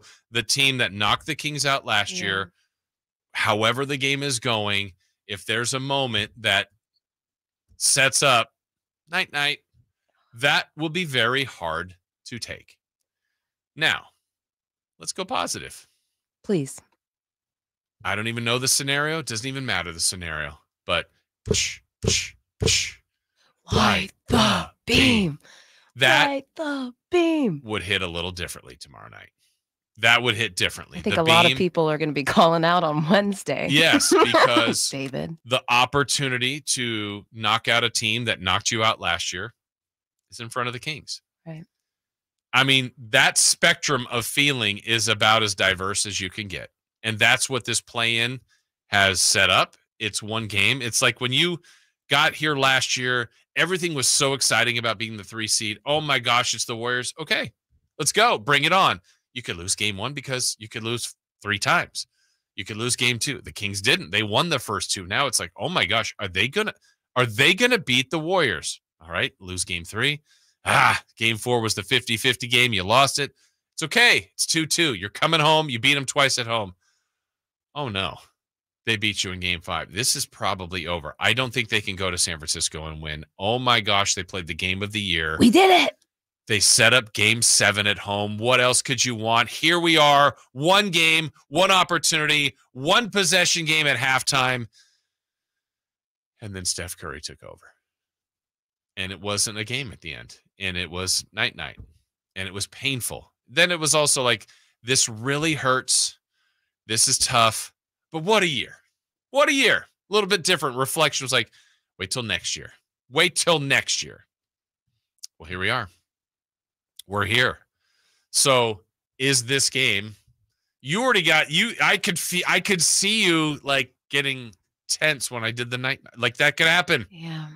That can happen tomorrow. I think I repress, a lot of that way down. I'm also a San Francisco 49ers fan. So I've had a tough year or so with some playoff situations, superb owl situations. And I didn't really envision a night being a possibility tomorrow. And I should be protecting myself. Yeah. And it's, terrible. I know what Dave's protections are, like low expectations, but he's still bothered. Like, I don't think it works. I don't working with him. I will go in with hopes, with belief, 100% respect for the opponent, knowing that any outcome is very, very possible. So what we're going to do is we'll break here. I want to get a pulse of you guys out there, Kings fans, via the YouTube chat, via our text line, and the phone lines, 339-1140, 1-800-920-1140. The game is here tomorrow. Kings, Warriors, play-in. It's going to be intense. I hope it's intense in a way that's competitive all the way through. The 4 matchups this year were so compelling. 3 of them decided by 1 point, and now it's winner, move on. Loser goes home. You end a season tomorrow night. We know we don't want it to be the Kings. It could be a reality, but they also could be one of the best lighting of the beams tomorrow night if the Kings win and knock out the Warriors.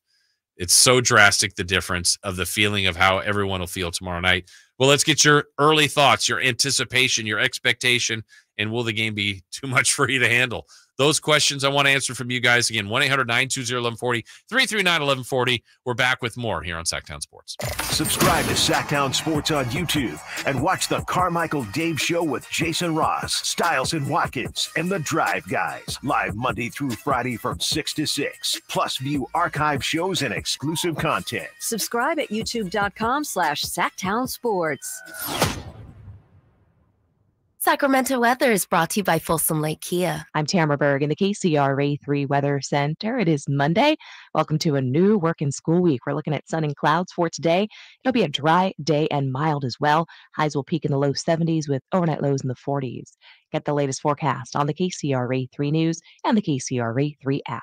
Spring savings continue at Folsom Lake Kia. Low payments, special offers, 0 down deals on approval of credit. Shop your trusted Kia dealership for over 25 years and tell them DC sent you. FolsomLakeKia.com.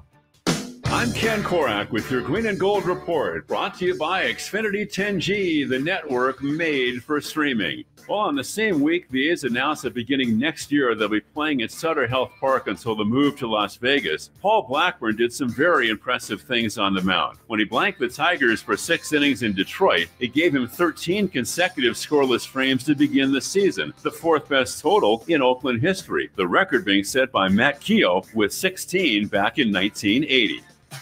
Want more speed? Well, Xfinity just increased their internet speeds, and they're faster than ever. It's time to get more out of your internet with faster speeds from Xfinity. Now through June 21st, get 150 megabit Xfinity internet for only $19.99 a month for 12 months with a 1-year contract. That's double the speed for the same great price. Click, call, or visit a store today. Requires paperless billing and autopay with stored bank account. Restrictions apply. Equipment, taxes, and other charges extra. After promo, regular rates apply. Actual speeds vary.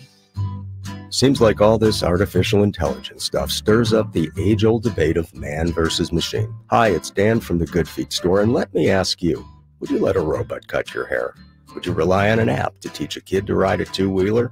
Let's face it, some things require the human touch. People come to us seeking a solution to foot, leg, and back pain after trying all kinds of things recommended by in-store machines or website blurbs. An impersonal, generic approach to solving a problem that's unique to you. No wonder they usually don't work. At the Good Feet store, you'll meet with an arch support specialist who will take the time to learn about your needs, your feet, your lifestyle, and then fit you from over 300 models and sizes of arch supports, designed for pain relief, better balance, and more comfort. See what we can do for you with a free fitting. Just stop in or schedule an appointment. With over 200 stores, there's likely one near you. Find yours at goodfeet.com. Everybody needs Good Feet. Guys, did you know your testosterone affects everything in your system, including how you feel and perform every day? Right now, Revive Men's Health Sacramento will check your testosterone for free. Knowing your T level is the first step in understanding if you have low T. Your testosterone level impacts your energy, libido, sleep, weight, hair loss, mood, and even ED. Maintaining an appropriate T level can change your whole life. Most men start to see changes in their hormone levels in their 30s. Get your T levels checked today by local, experienced, and trusted men's health experts. They're in Midtown in the Cal Sutter Medical Building and also offer telemedicine appointments. Plus, with free shipping directly to you, Revive takes the hassle out of treating low T and ED. Schedule your free testosterone test, free exam, and free consultation today. Call Revive Men's Health at 916-365-4566. That's 916-365-4566 or visit ReviveMen'sHealth.com.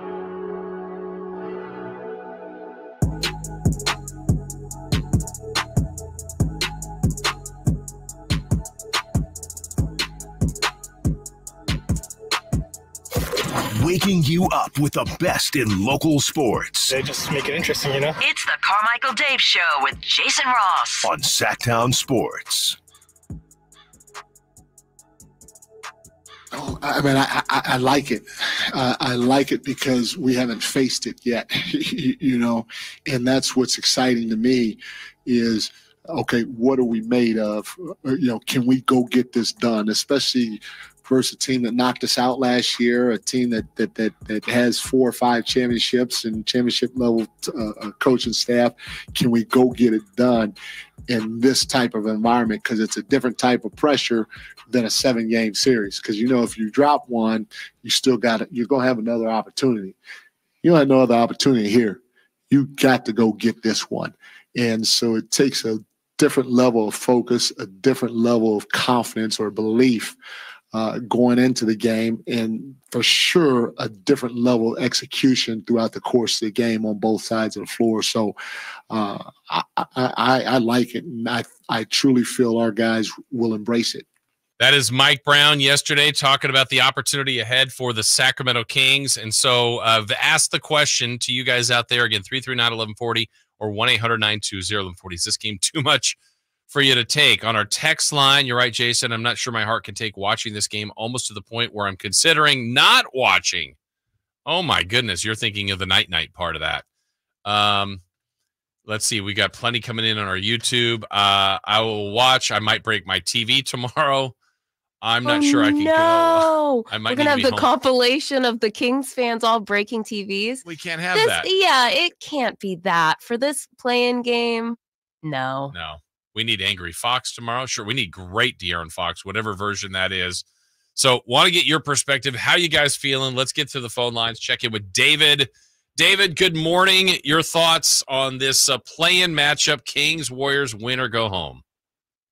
I think we're going to win, and I'll tell you why. I think this is a revenge game for Sabonis. Mm-hmm. I think he felt that Draymond Green got into his head last year, and I think he's been waiting for this moment for a long time.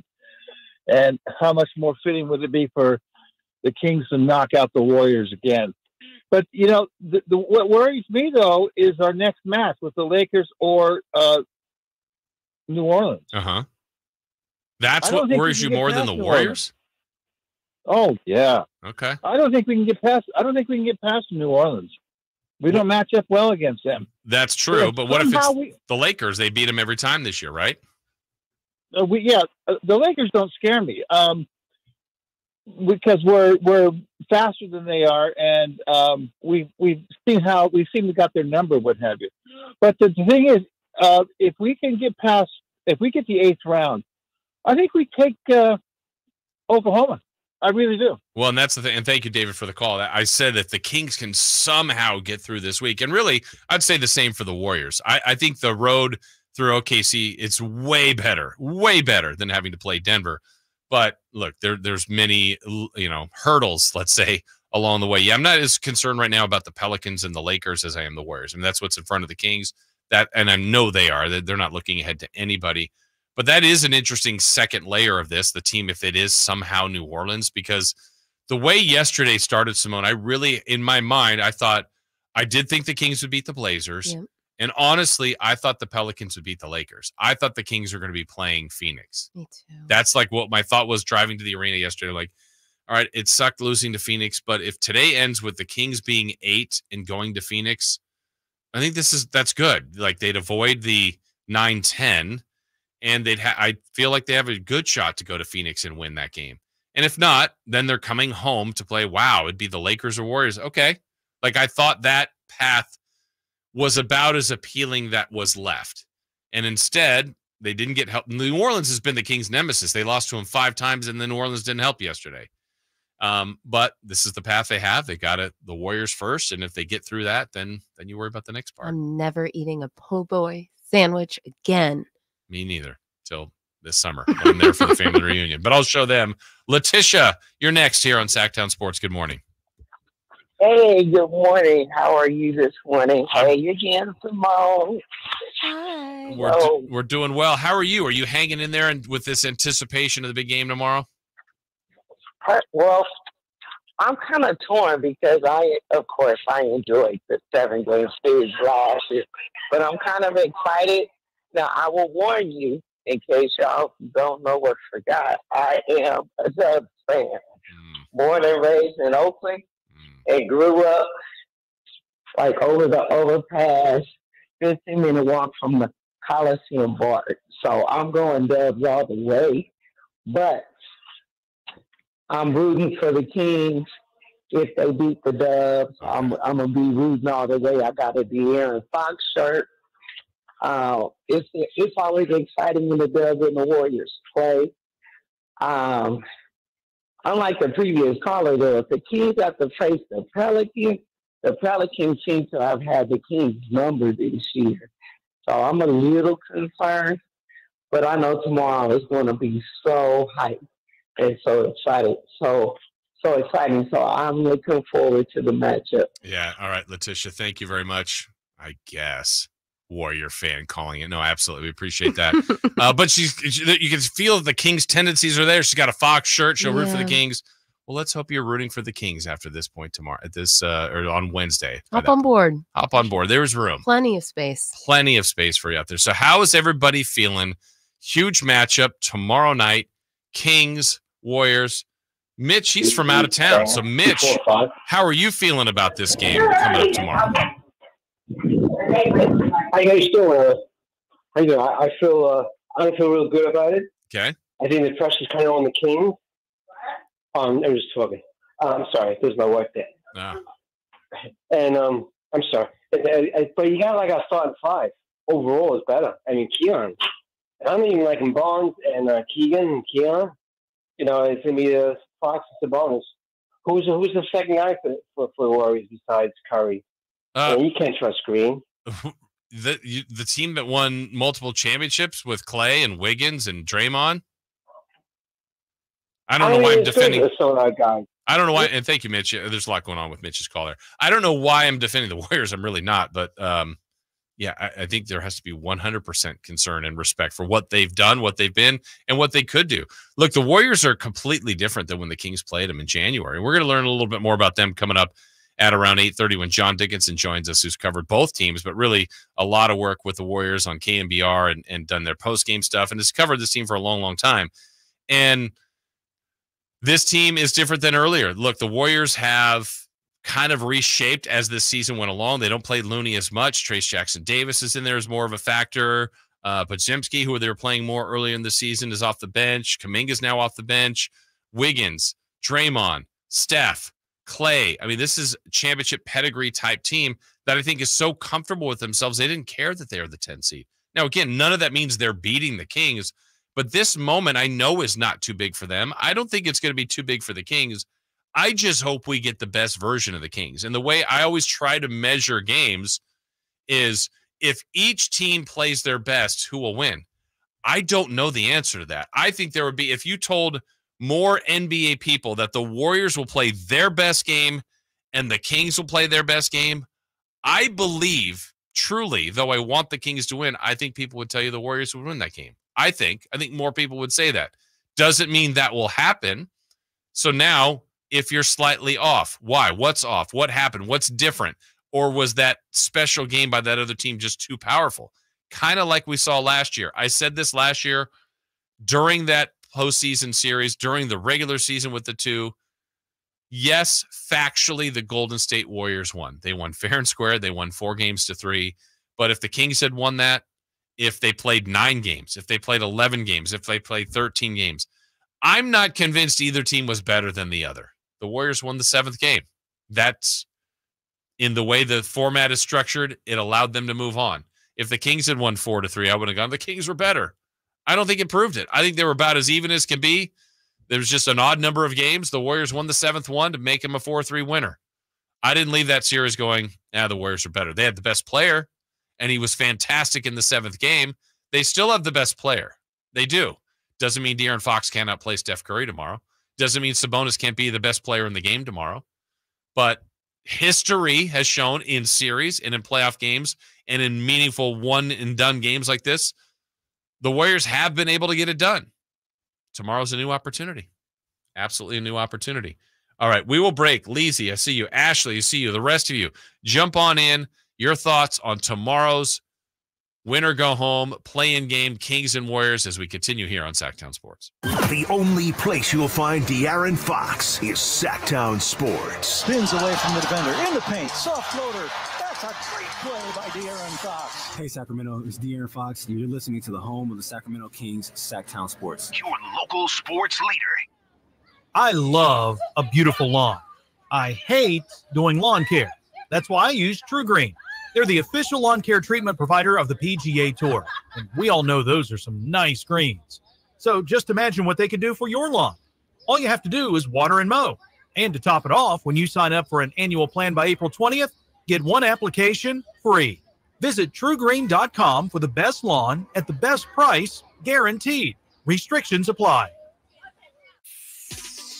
Look out, world, we're getting strong. The future's here and we belong. She can step, she can do more. Like build a rocket and watch it soar. Clean the oceans and make the world a better place. Oh, she can step, so can you. Find a cure, invent something new. There's no challenge in the world that she can't face. She can STEM. Learn more at She Can STEM. A message brought to you by the Ad Council. Okay, guys, we got to put our trays up for takeoff. Where's Dad? Oh, he's in the back. We could only get 3 seats together. Daddy has my pillow. We'll get it later. Can you not put your feet up, please? Why aren't we going? We must be in line for takeoff. Like security? Well, that was a different line. I have to go. We just sat down. But I have to go. The seatbelt sign's on. Why aren't we moving? Hey, no kicking. We're just 15th in line for takeoff. Son of a... Don't go there. Go on a real vacation. Go RVing. Learn more at GoRVing.com. If you need bold banners to boost your business, but you're on a budget, think Staples. Posters, flyers, signs, and menus for less? Think Staples. Staples can print anything you need to move your business forward. Now at Staples, save $50 on your print purchase of $150 or more. Same-day service available on hundreds of items if you order by noon. And all backed by Staples' Print Perfect guarantee. So it's done right or it's printed again free. Staples, your local print and marketing expert. N61, visit staples.com/print for details. Capital Casino has been serving the greater Sacramento area in the same convenient downtown location for over 20 years, with plenty of close-by, well-lit parking monitored by security staff and offering the most variety of table games in the region in a safe and friendly environment. Best food, best service, and the best action. That's Capital Casino. For more information on tournaments and gaming, check out their website at capital-casino.com. And please remember to gamble responsibly. 1-800-GAMBLER. Grab the keys to a new Toyota. Get ready to take on the great outdoors in a brand new Toyota truck. Answer the call to adventure with powerful performance and start exploring. Right now, get low 1.99% APR financing on the powerful 2024 Tundra and Tundra Hybrid. Or check out the all-new redesigned 2024 Tacoma. Toyota, let's go places. Offer available through TFS to buyers with premium-rated credit. Excludes DRD Pro. Ends 4/30/24. Power Business Technology is proud to be 100% independent, locally owned, and managed Toshiba copier dealer. Local ownership cuts out the red tape, allowing ourselves to never be too busy to personally answer the call when our clients need us. Recognized for excellence in service execution, training, and customer service, we're proud to be named a 2022 Toshiba ProMasters Elite Dealer. Contact us today for all of your business printing needs at 844-POWER-BZ. That's 844-769-3729. Or visit us at PowerCopier.com. Thunder, feel the thunder. It ignites something inside of you. Lightning and the thunder. Sets alight an elevated state of being. Days are pure exhilaration. And the nights, they're simply electric. See it, hear it, feel it. Thunder, feel the thunder. Lightning and the thunder. Thunder Valley Casino Resort. Feel the thunder.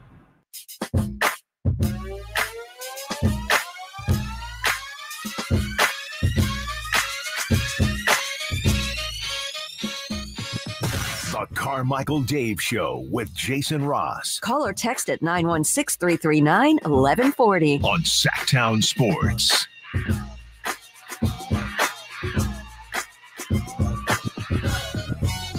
All right, back here on the show. No Carmichael Dave today. Hopefully he's back here with us. He's going through it this morning. And so hopefully he'll be ready to go for tomorrow. One of our texters, by the way, said, where's this on YouTube? Yeah, YouTube. 1 year ago today, the Kings beat the Warriors in Game 1. Is that right? Well, let's listen back. Let's get you fired up for that. 1 year ago today, take it away, the great Gary Joe. You couldn't ask for more drama in the opening playoff game. Inbounds pass to Curry. He turns, he wheels, he fires, he misses. Barnes with a rebound, and Sacramento has won game number 1. After 17 years without a playoff experience, they have risen to the occasion. They were down by 10, not once, but twice in the third quarter, and they battled their way back. They took a 1-point lead into the fourth. They opened up a 6-point advantage at 122 to 116. They hung on as the Warriors fought their way back, and Sacramento gets the victory. The final score is 126 to 123. And let me tell you, if you can't sense it, if you can't feel it through the radio, this place is absolutely nuts. Goosebumps. It was so fun. My goodness. That's what could happen tomorrow. What was your favorite part of that game last year? The intros. Yeah, when they came out and just... You couldn't hear Scott. That's my favorite part.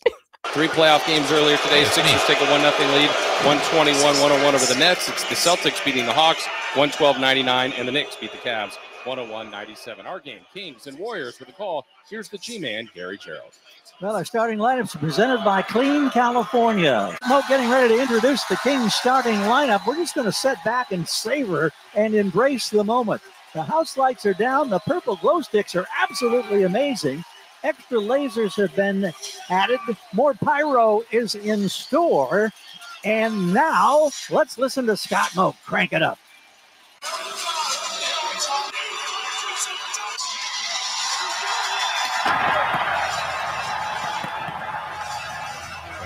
Pyrotechnics.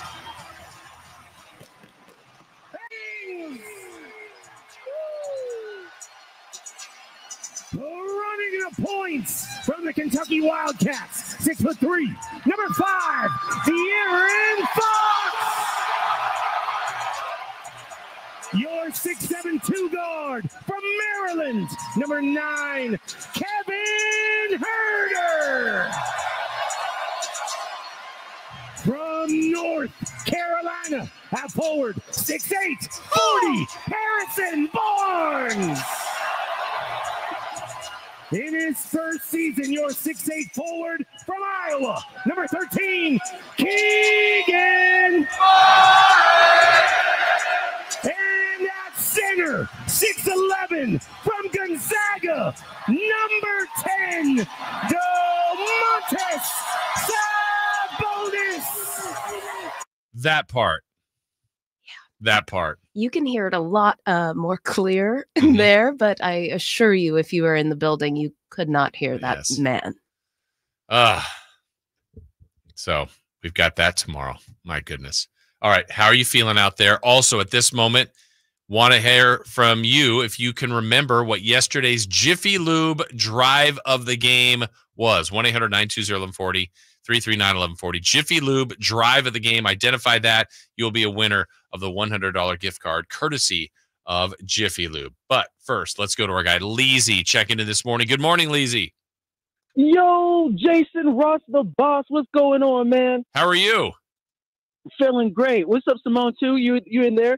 Hey, I just want to call in and talk about Kings Warriors. Okay. Hey, I'm a little nervous. The Kings and Warriors, they've had these great back and forth games, but obviously Steph can close for them. For the Kings, I just hope we keep it close. I know Fox is going to show up. The Barnes going to get his double-double. But the biggest thing, as Shaq would say, is the others. Are we going to get a big Keegan Murray game? Is Harrison Barnes going to show up? Those factors is what I'm worried about, because I know the All-Stars, Fox supposed they're going to bring it, but, honestly, I wish the Kings would have played anyone else. I was hoping for a Lakers series or anyone else, but this Warriors, it got me nervous, Jason. I understand that. I totally get that, Leezy. I think that's a common thread because we know how much it would hurt, right, if the Kings lost to the Warriors. But it's the bed the Kings made. They've, I guess, earned this spot to be 9. You could look at it negatively in a sense that, it would hurt to lose to the Warriors. But if you didn't have the play-in, the Kings would have been eliminated yesterday. The fact that there is a play-in, they've got a chance. They've got a chance. I think you're right, though. Fox and Sabonis have to be good. But really, everybody does. Those others have to contribute. The moment can't be too big for Keon, can't be too big for Keegan. Harrison, it's got to be there. He's got to be. He's a veteran. He's been in big games. He's been in the finals. He's got to be good.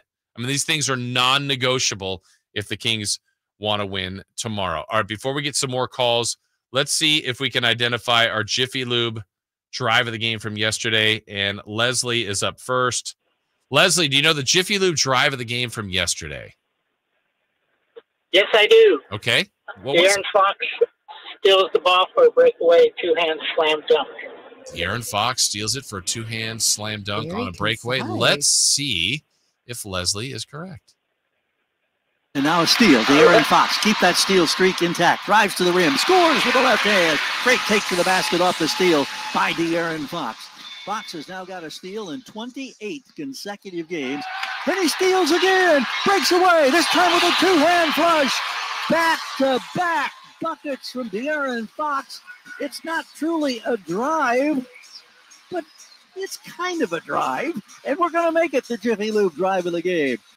There you go. Leslie, you were correct. Congratulations. Thank you so much. You have won a $100 gift card courtesy of our friends at Jiffy Lube. Enjoy that. Enjoy the game tomorrow. Thank you so much for listening, Leslie. All right. Thank you. All right. We appreciate it. Hang on. Simone will get your information. We appreciate that. Go Kings is right. All right. Ashley, you're next here on Sactown Sports. Good morning, Ashley. Good morning. So with this Kings-Warriors series, I'm actually feeling pretty confident. I think the Kings are going to be able to get it done.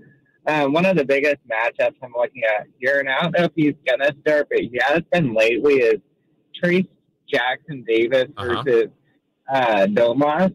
And the reason I'm looking at that matchup is his build for being Jackson Davis. He kind of reminds me of a build closer to that of like a Holmgren or a Wemby, like a more like a leaner kind of like long limbs, type of big. And normally I feel like Domas has had pretty good games versus that type of build at center. And so I think that could be something that fares a little bit better versus having Looney start. Though I am really worried because I think that the NBA might be trying to get the Lakers back into the play-in so that they can win and go to the playoffs. And we're going to end up having to face, I think, New Orleans. Well, we'll see on that. And thank you, Ashley. We should point out, too, again, remember, I know maybe it's just semantics. It's not a series. It's one game. It is one game tomorrow. It would be one game if the Kings advance or the Warriors advance on Friday. Then you're hoping to get into a playoff series and kind of breathe, because then you got a little time to figure out, really, if you think of it this way, let's take it for a positive way from the Kings. If they somehow beat the Warriors tomorrow, then they have to go to New Orleans or LA for Friday. And then if they win that, they're going to OKC on Sunday to play game one. I mean, this is going to be a hectic week, or it ends quicker on Friday or tomorrow. I mean, that's the reality of the situation the Kings are in. Ron, how you feeling about this one tomorrow? Hey, Ron. Hey, I'm feeling good about it. I do have one concern. Yeah. And I hope at the shoot around today or whatever, with the shoot around, they spend some time on their free throws. All this stuff of losing games by 2 or 3 points and leaving 8 or 10 free throws on the table, got to stop.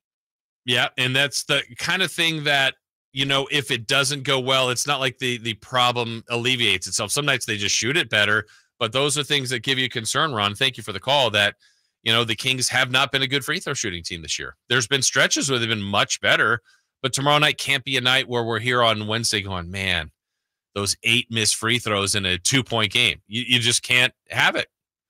They've got to be sharp. They've got to be on their game. I mean, the Warriors, I don't believe, like the one thing that would shock me is if the Warriors played that poorly and gave the Kings the game. The Kings are going to have to earn this, and they're more than capable of doing it, but the Warriors are going to be, I anticipate them being sharp. They've been playing very well. They are so comfortable in who they are.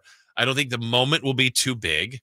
And so that means the Kings, look, Mike Brown has talked about adversity, about this group going through things. I think it was important to go through what they went through last year, and now this year has been different. Tomorrow will be unique. It is different. How do they handle it? The way they've played lately, doesn't make you feel great.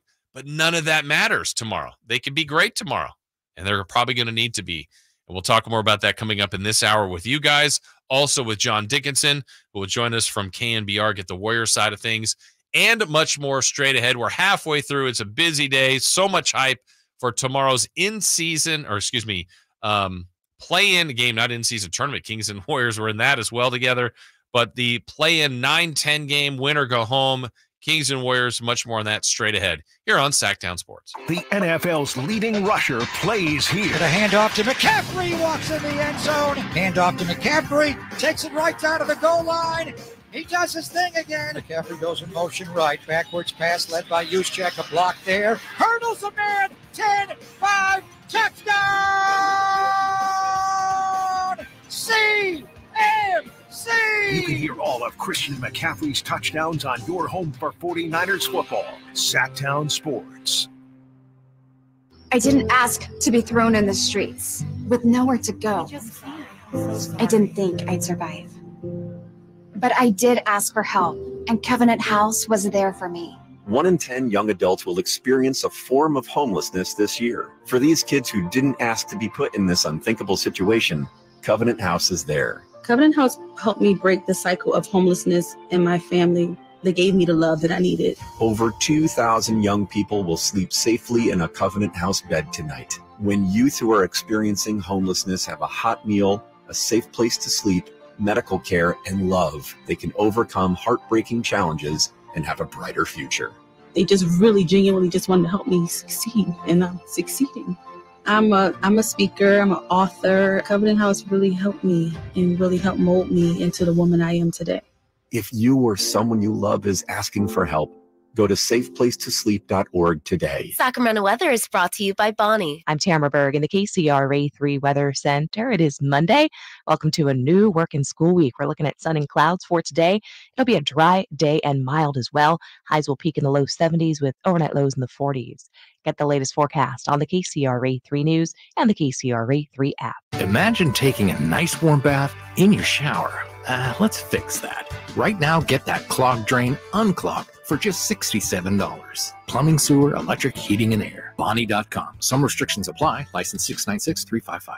It's Coach Doug Christie here to remind you, if you want a deal that's a slam dunk, go see the winning team at Folsom Lake Ford. Folsom Lake Ford is your truck headquarters with all your American-made favorites, like America's best-selling F-Series, F-150s, and Super Duties, or spacious new Explorers and Expeditions, plus a huge selection of Broncos and Bronco Sports, all in stock now at Folsom Lake Ford. In the Folsom Auto Mall, you can buy any new Ford with zero down on approved credit, save big with low interest finance rates, and Folsom Lake Ford always pays top dollar for your trade. Check out the huge selection of inventory online at FolsomLakeFord.com or stop by the dealership to see their most recent arrivals. Looking for something special? Give them a call and tell them Doug Christie sent you. They'll help you out. Hurry to Folsom Lake Ford in the Folsom Auto Mall, your trusted dealer, my trusted dealer for over 35 years and counting.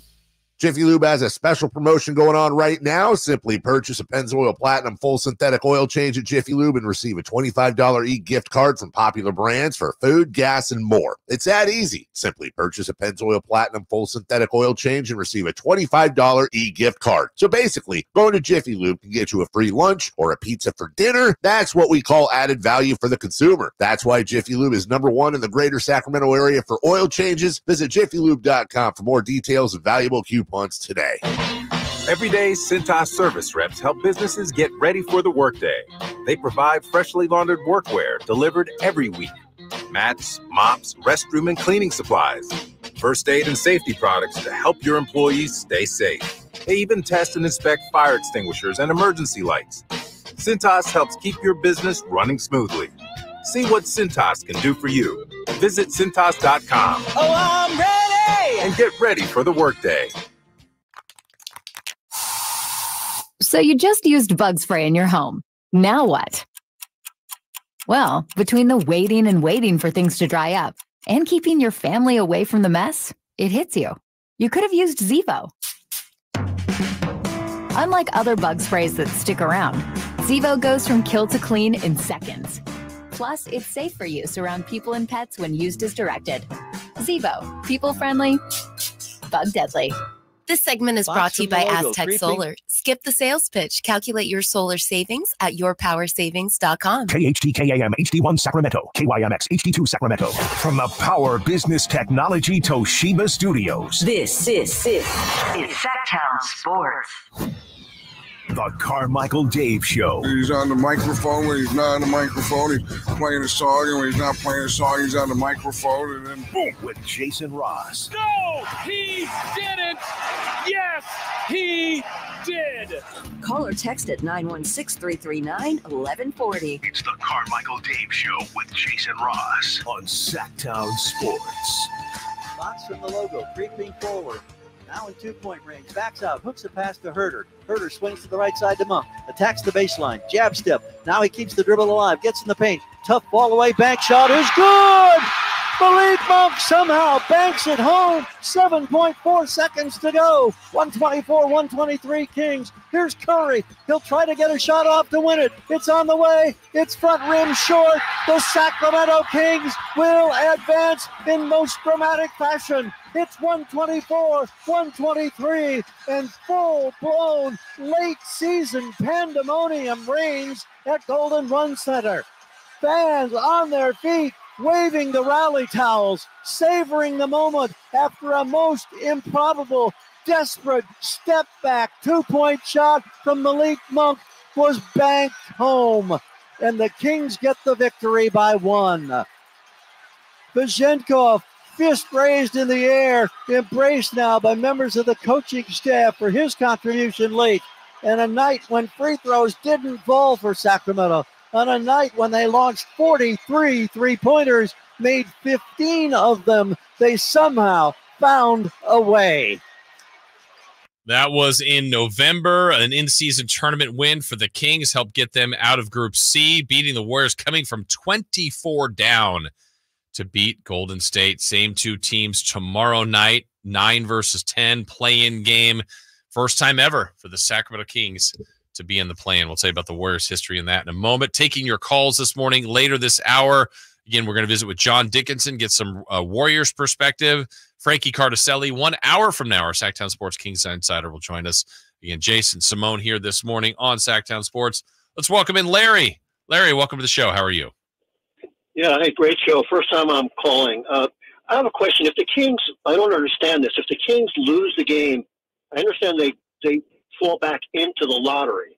Correct. And I want to know whether or not the Kings have a lottery pick. Is there any advantage with that pick? That's all I really want to know. Okay, perfect. What are the implications for the Kings? Yeah, so here's the implications. They could actually lose, not only if they don't lose tomorrow, if they lost Friday, they would not be a playoff team. Every non-playoff team is a lottery team. Now, the Kings, there's some things here that they allegedly, we should say, Larry, it's not a very good draft coming up. That's according to all the reports. Now, we know the history of the draft, that sometimes gems are found late first round, second round. Hall of Famers are missed and picked later. So for whatever it's worth, it's not considered to be a great draft. And the Kings really want to convey their future first-round pick that's supposed to go to Atlanta. They want to kind of get rid of that as part of the Kevin Huerter trade so it can free up any other future trades. They could trade multiple first-rounders.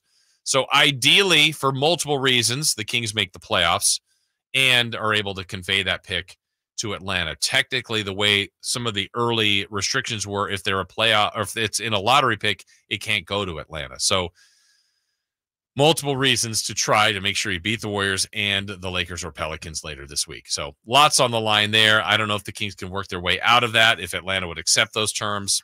That's kind of what I know about that. So again, trying to get your perspective, your thoughts. I was looking at the text line during the break. We are all over the place here. And I think people are saying, okay, like this one, for example, from the 916, we're a delusional fan base if we think the Kings are going to beat Steph and the Warriors. Karma is crazy, and we're going to pay for losing to Charlotte, Washington, Portland, and some of the other terrible losses. We should have been a 5th or 6th seed. I can't disagree with the latter part, but I'm just never going to be, this is me, and I guess this is me saying you can't tell someone how to fan, but I feel like I'm going to tell you how to fan. This is how I fan. I will never think that there's never a chance. I said earlier if the Kings were the 7-8 side of this in the play-in and won, and they were the 7 seed and were playing Denver, I don't think they would beat Denver in a series. It doesn't mean the second the Kings are playing game 1 in Denver, I'm so hyped. I'm so fired up. I'm like, hey, yeah, maybe they can. Maybe things go away. They did beat them 3 or 4 times in the regular season. The first time they're at home and those intros hit and Moke is going and Fresh is going and that energy. It's like, I love all of that stuff. The Kings could lose 40 in a row and I'm going to be at the arena the next time intros go. And it's like, tonight's the night. Tonight's the night. It's just, that's the way I am. I can't tell you to be that way. And if you think, like some people are like, I'm too anxious, I can't even watch the game. I don't know why you're signed up for this. I don't. Maybe you're not ready for it. I don't. That's why we asked the question earlier. You have to be willing to know that, yes, the night could happen tomorrow. I put it out there. It could happen. That would be awful. It hurts me to even, I can see it. I can see it. I'm not trying to speak it into existence, but I can see it because it's happened before. He's done it. He's done it to many teams, and we know what that means. But you know what else could happen? The beam could be lit. The city could be lit. That would be an amazing feeling. That's the disparity. That's the spectrum for tomorrow night. Either complete thrill and joy of knocking out a team that knocked you out a year ago, a rival. I think it's a rivalry. Whether you do or not, I don't know. You think how you want. I think this is a rivalry. Some Kings fans are still stuck on Kings-Lakers, and I don't like the Lakers, but this isn't the same to me. This isn't the, last night seeing Weber there again, and Peja, and Brad, and Vlade. It's that group. Doug Christie, Bobby Jackson, Rick Adelman, Coachy, John Wetzel, the early 2000s, that group is connected to the Lakers from the early 2000s of Phil Jackson, Rick Fox, Robert Horry, Shaq, Kobe. That group is the group that I really wanted the Kings to beat. Now, if the Kings play the Lakers this week on Friday, oh, yeah, it's on. You want to beat them. But this is LeBron and AD and Darvin Ham. There's not a postseason history with that group. There is a postseason history with the Kings and Warriors. And where I knew it became officially, for me, a feeling, a transition, was when the Kings lost to the Warriors last year in 7. And then the Warriors and Lakers were playing in the next round, where the Kings had hoped to be. I was rooting for the Lakers. I was. I was like, ooh, I feel conflicted. Then the second the game started, I'm like, no, I don't want the Warriors to win. I didn't. And by saying rooting for the Lakers feels a little, I didn't want the Warriors to win. Okay. Is what it was. Thank you for that clarity. Yeah, because Simone, if they were playing the Thunder, I'd be like, go Thunder. Let's go. Yeah. Feel the thunder. That's right. So much thunder. So we have that person saying that. We had others saying, I believe this will be different. The Kings will beat the Golden State Warriors on Tuesday. Now that we don't have Malik Monk and Herter, we're better defensively, and we can beat the Warriors. I don't know. I personally would like to have Monk and Herter. I would. I like the way they're playing defensively. The Kings have become a better defensive team. Davion's played well. Keon's played well. But Malik Monk is special. I'm telling you, Malik Monk had a fantastic series against the Warriors. Last year, De'Aaron Fox and Malik Monk were the best players for the Kings in that series. I think Sabonis is getting too much ridicule for that series. He still had good numbers. He wasn't as impactful as he had been in the regular season. Keegan got better as the series went along.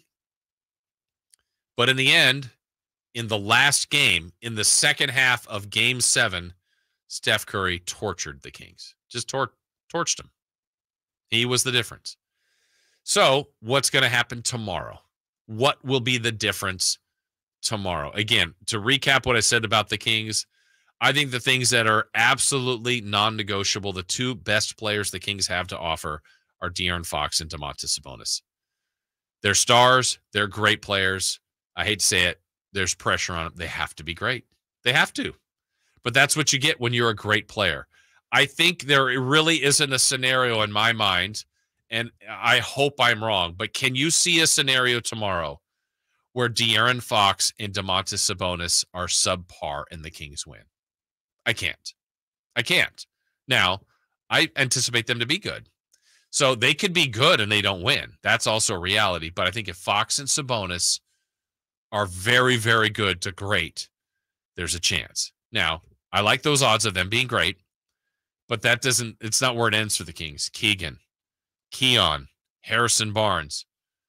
The rest of the starting five have to be good, have to be locked in, have to contribute to do what they do well.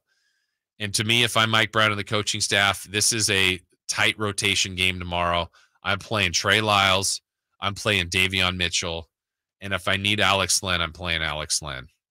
But apologies to Duarte and Colby Jones, JaVale. This is a 7-8 game guy rotation tomorrow. Warriors may hit him with GP2 and Looney and Kuminga and Bajemski. I don't know. They may go 9-10, Peyton, whatever. They're going to play a lot of players. That's fine. Let them do what they want to do. But the Kings, you got to play your best of what you have to offer. You don't have Herter. You don't have Monk, even though he's improving. You don't have him. So the previous 4 matchups were played so long ago that both teams are different. Keon Ellis, I said it earlier, has played 5 minutes this year against the Warriors. 5 total minutes. He's going to be starting a play-in game tomorrow.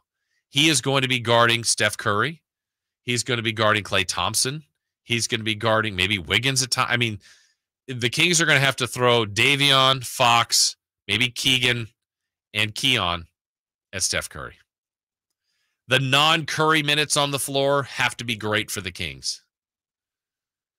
I think one of the last times that they've played the Warriors, what I thought stood out is when Curry was off the floor, what a luxury it is to have Chris Paul.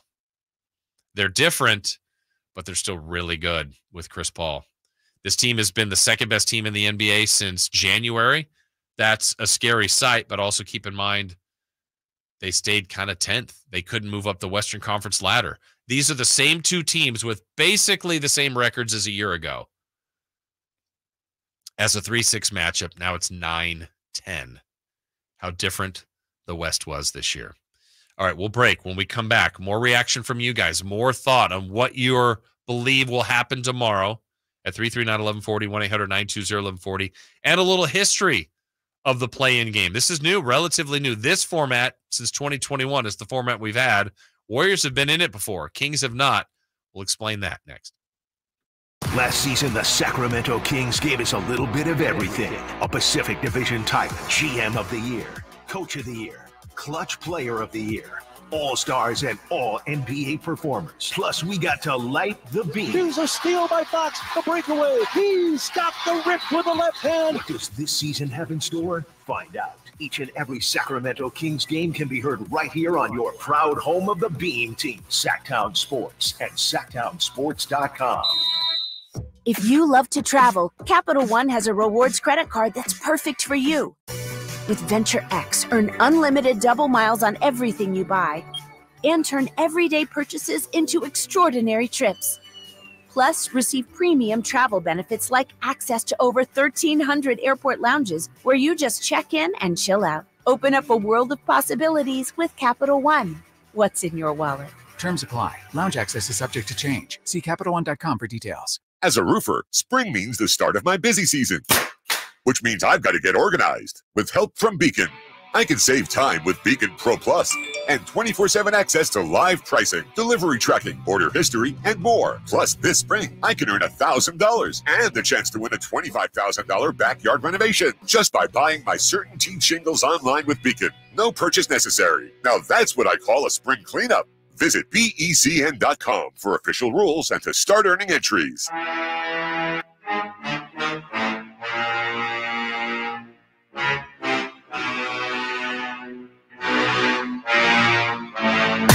Carmichael Dave. He has very good sources, and he just kind of tells it as it is and gets to the point. Jason Ross. He has a lot of pretty smart things to say. He's good at what he does. On Sactown Sports. All right, show rolling right along here on Sactown Sports. Again, coming up in 15 minutes, John Dickinson will join us. John has covered the NBA for a long time, certainly the Sacramento Kings, but more so the Golden State Warriors. Want to get a little perspective on what's going on the latter part of the year with them, how different they are now, right? That's what I said. The 4 matchups this year, 3 of them decided by 1 point between the Kings and Warriors, but they last played January 25th. Teams are different. It's different than last year's playoff series. As great as that was, 7 games, I said it earlier, that ended, Warriors won, fair and square, 4-3. Didn't feel they were the better team. Didn't feel the Kings were the better team. Felt even. I mean, yeah, the Warriors won 4-3. They had the best player. Game 7, he was incredible. But Kings also went there in Game 6. I didn't think the Kings would win Game 6 in all candor. I'm like, it's probably over today. Kings played great. Warriors could have ended it on their home floor. Didn't. Kings had a 2-0 series lead. Man, the twists and turns of last year. Now it's 1 game tomorrow. It's going to be fun. Going to be exciting. It's going to be nerve-wracking, intense, everything intense. Are you ready for a light the beam? Or are you ready for a night-night? Oh, gosh. I'm not ready for that. Not ready for that. That's why it needs to be a lighting of the beam. So the Kings are here, though. 9-10 game. The history of the play-in. Again, it was added, if you remember, basically in the bubble in 2020 when we had an interrupted season. And the origin of this was, it was so convoluted the way that it was described because I felt the start and stop was a weird thing for the NBA. But they said, we will have 8 play 9 if 9 is within 4 games of the 8 seed. That was kind of the first iteration of this. Then the league kind of liked what that looked like. So in 2021, they started with 7 versus 8, 9 versus 10. And the way originally I thought it would be, I go, 7 will probably play 10, 8 will play 9. No, it was 7 and 8, and there's a safety net. I like that for the 7-8 loser because you go all through this season and you win all these games. By the way, the Warriors, as the 10 seed technically, even though they have the same record as the Kings, are the best 10 seed ever. Most wins for a 10 seed ever in the NBA. So that's who the Kings get as a 9. But the Kings have the same record as the Warriors, but the tiebreaker puts them at 9. Anyway, in 2021, we'll just do the Western Conference, a little history here of this play-in. The Lakers were the 7, the Warriors were 8. So again, the loser of that has a little safety net. The 9-10 game was Memphis and San Antonio. Well, the 9 won that year. That's what the Kings are.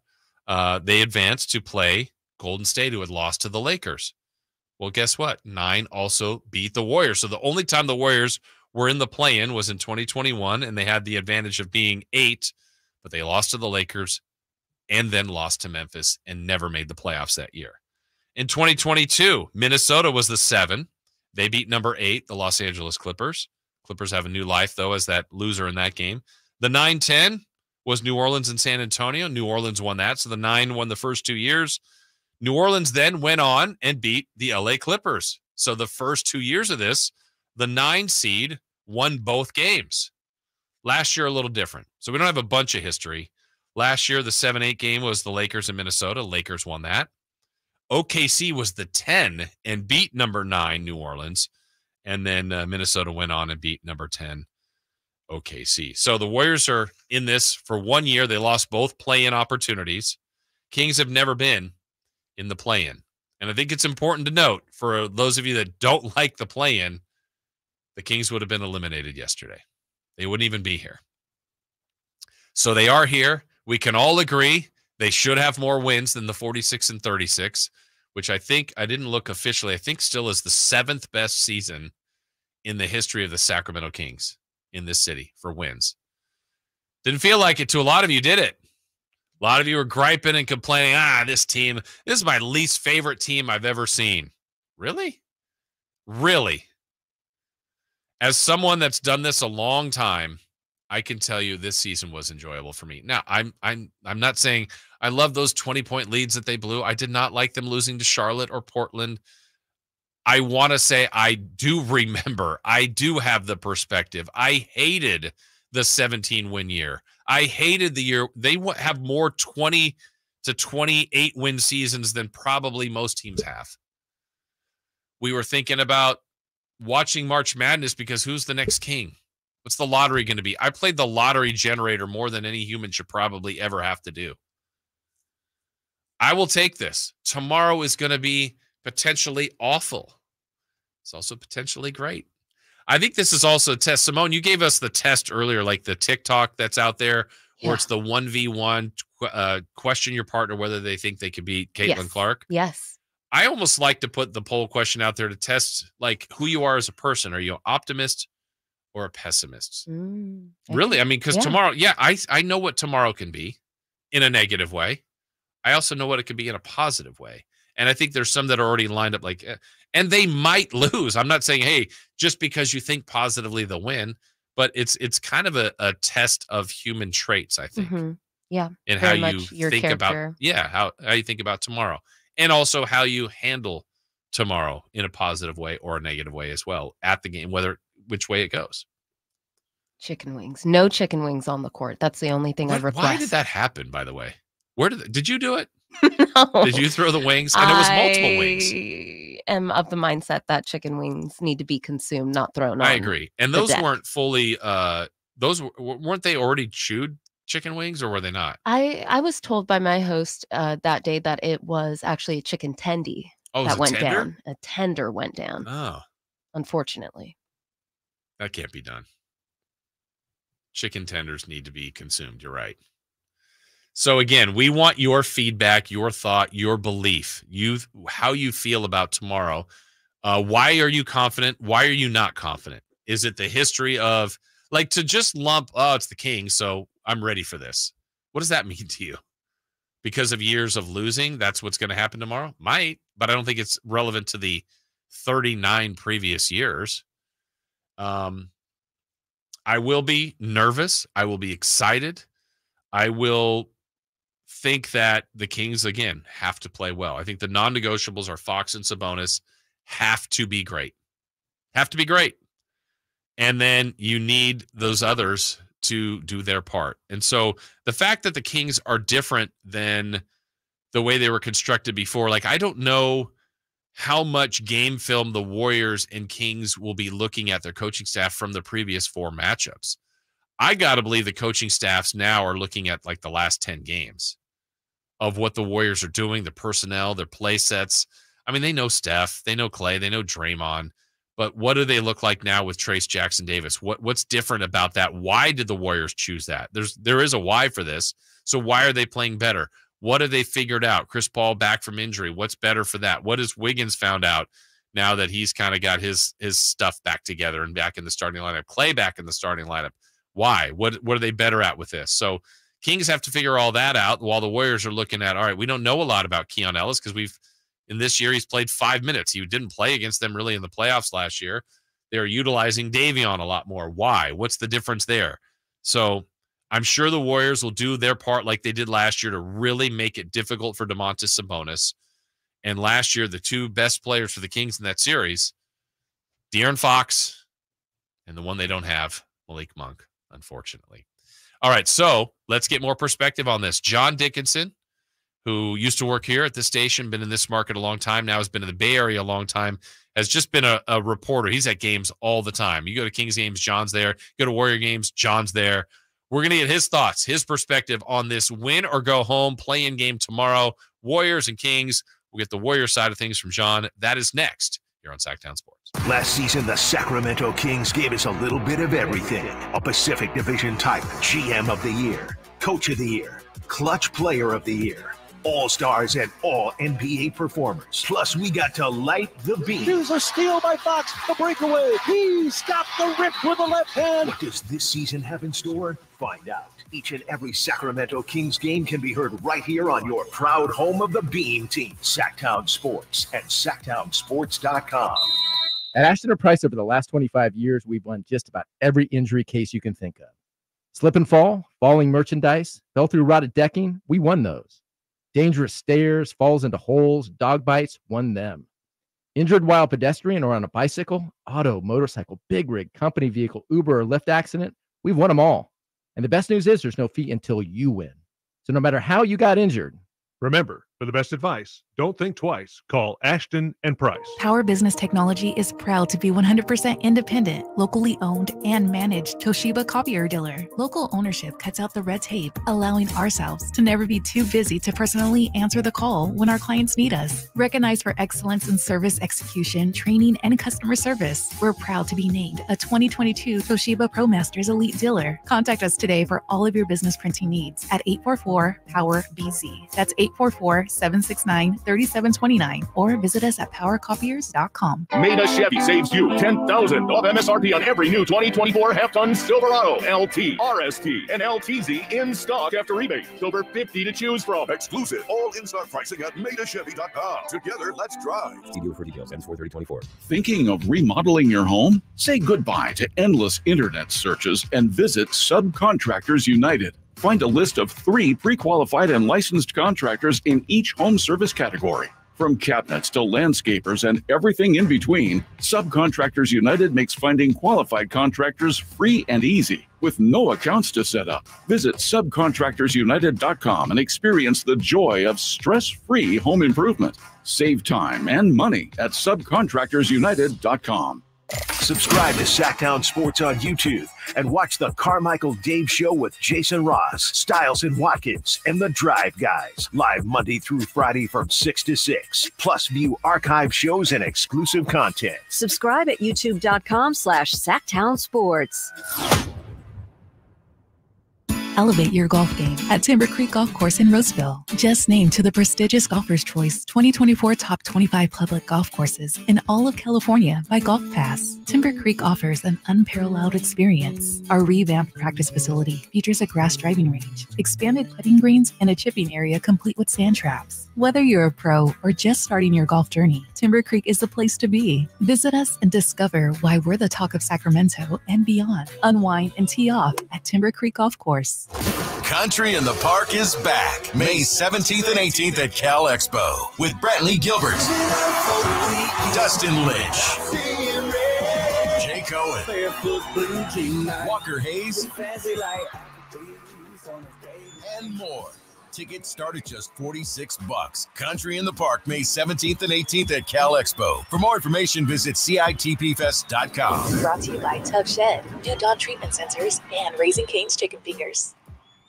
Welcome to a brighter future with Aztec Solar, serving Sacramento since 1980. Everyone knows that solar saves money. How much? The answer is a few clicks away. Visit yourpowersavings.com. It's fast, easy, and reliable, giving you instant insight into your potential savings. I used to pay $400 a month to the power company, and that $400 a month added up to $48,000 over the past 10 years.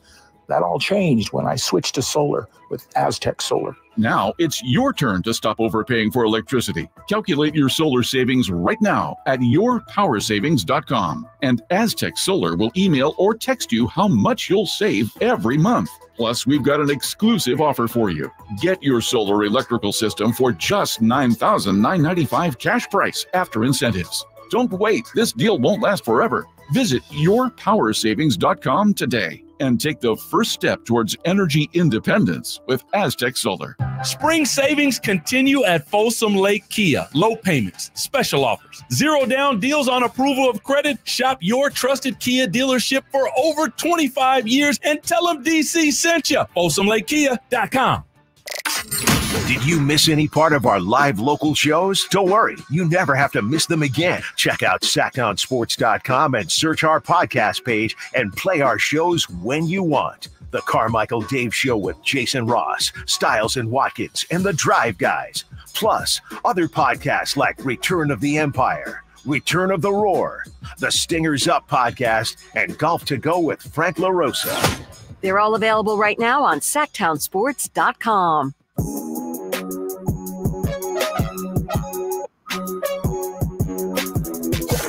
Waking you up with the best in local sports. They just make it interesting, you know? It's the Carmichael Dave Show with Jason Ross on Sactown Sports.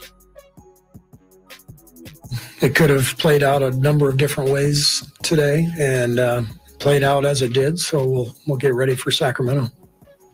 I mean, I'm sure you've kind of, I know there's been some type of playoff scouting behind the scenes. What are your early thoughts on, the fact that we'll be Kings in an elimination game in like 48 hours? Well, it'd be great atmosphere.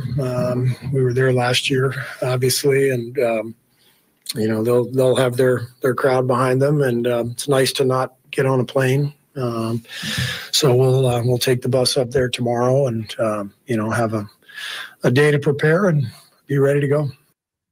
That is Steve Kerr. I'm sure he's confident. Kings need to be confident as well. One game, win or go home tomorrow, playing season seeds 9 versus 10. Oh, man, a lot of anticipation for this one tomorrow. We told you that we're going to visit with John Dickinson. We got him all set, Simone. John Dickinson now joining us from the Bay Area, of course, longtime host here and reporter here, now doing the same in the Bay Area, currently with KNBR. JD, John Dickinson, joining us here on Sactown Sports. Well, John, here we are again. The same two teams, this time a little different instead of a series of a win or go home. What are your thoughts on the early matchup here tomorrow, 9 versus 10? Yeah, here we are again. I think, both teams not necessarily wanting to be in this game. I think both teams had higher expectations for both of their seasons. And the Warriors, I think, come into this thing pretty confident, as you mentioned, just given the fact that really their season turned shortly after the last time that the Warriors and Kings played. They played back in January, on the 25th of January at Chase Center. The Kings won that game by a point. And then the Warriors lost the next game to the Lakers in double overtime by a point at Chase Center.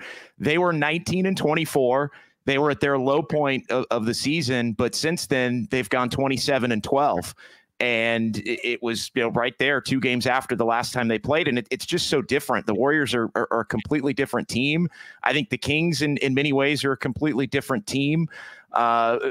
For better or worse, I mean, kind of to be determined. I know they've seemingly lost a lot of close games that they had been winning, and injuries are a part of that for Sacramento. But yeah, I think the Warriors are as confident that they can, not only win tomorrow in Sacramento, but maybe win a couple of games. And now with Oklahoma City as the 1 seed, It seems like they're the 1 seed that everybody would want to face if you wind up making it through the week. But surviving the week, I think is the most difficult part for all of these teams that are going to be playing tomorrow.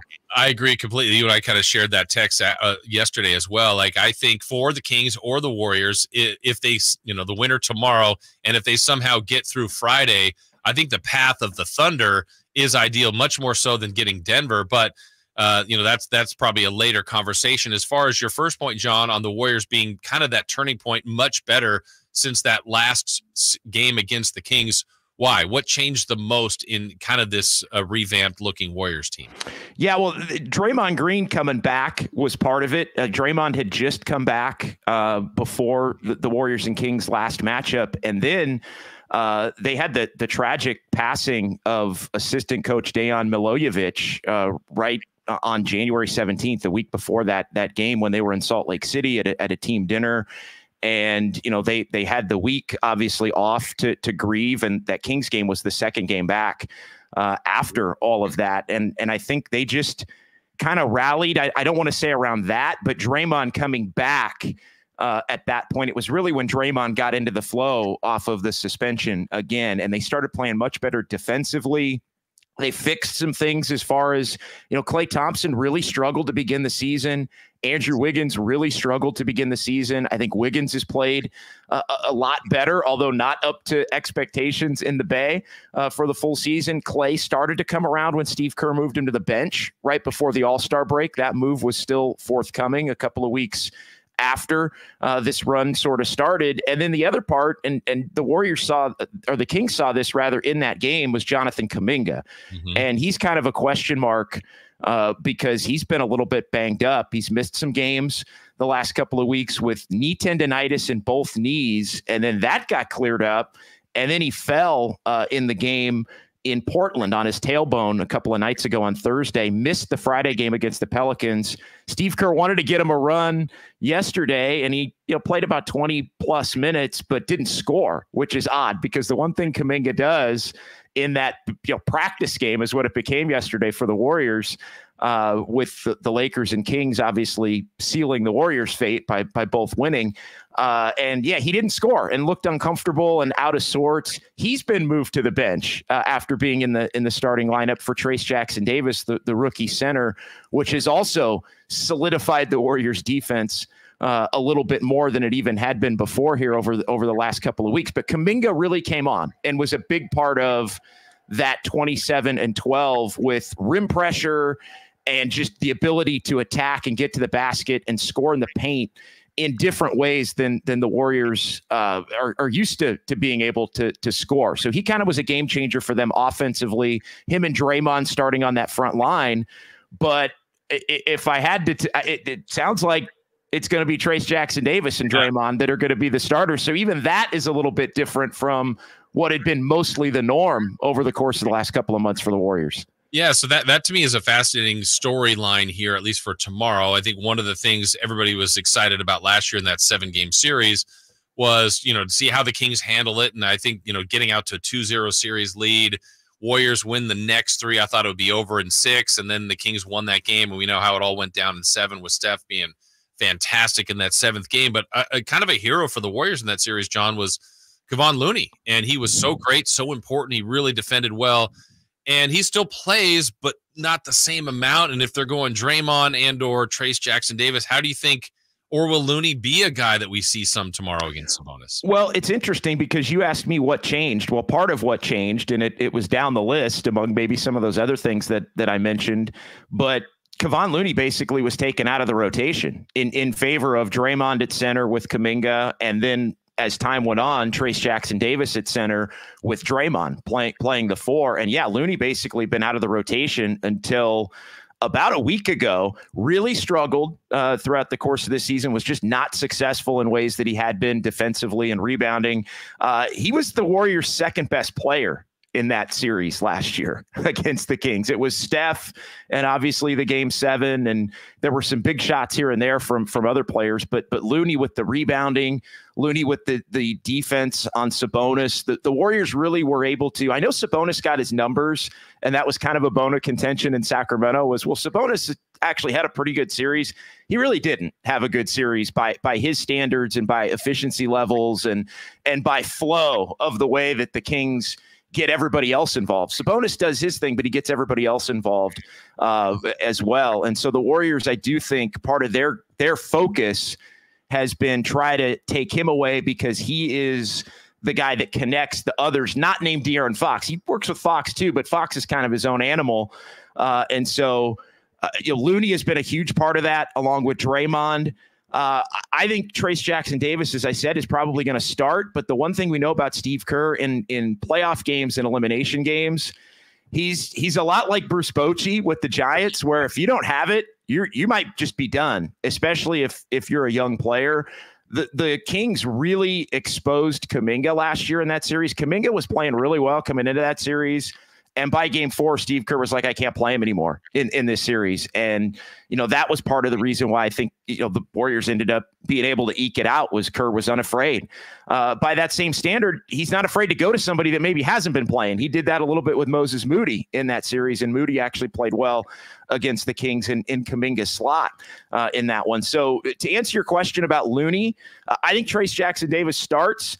He really has solidified their defense. He's allowed Draymond Green to roam more and be able to help in other positions and basically be kind of the free safety that tells everybody else where to be defensively, because Trayce Jackson-Davis is back there clogging things and rebounding and blocking some shots.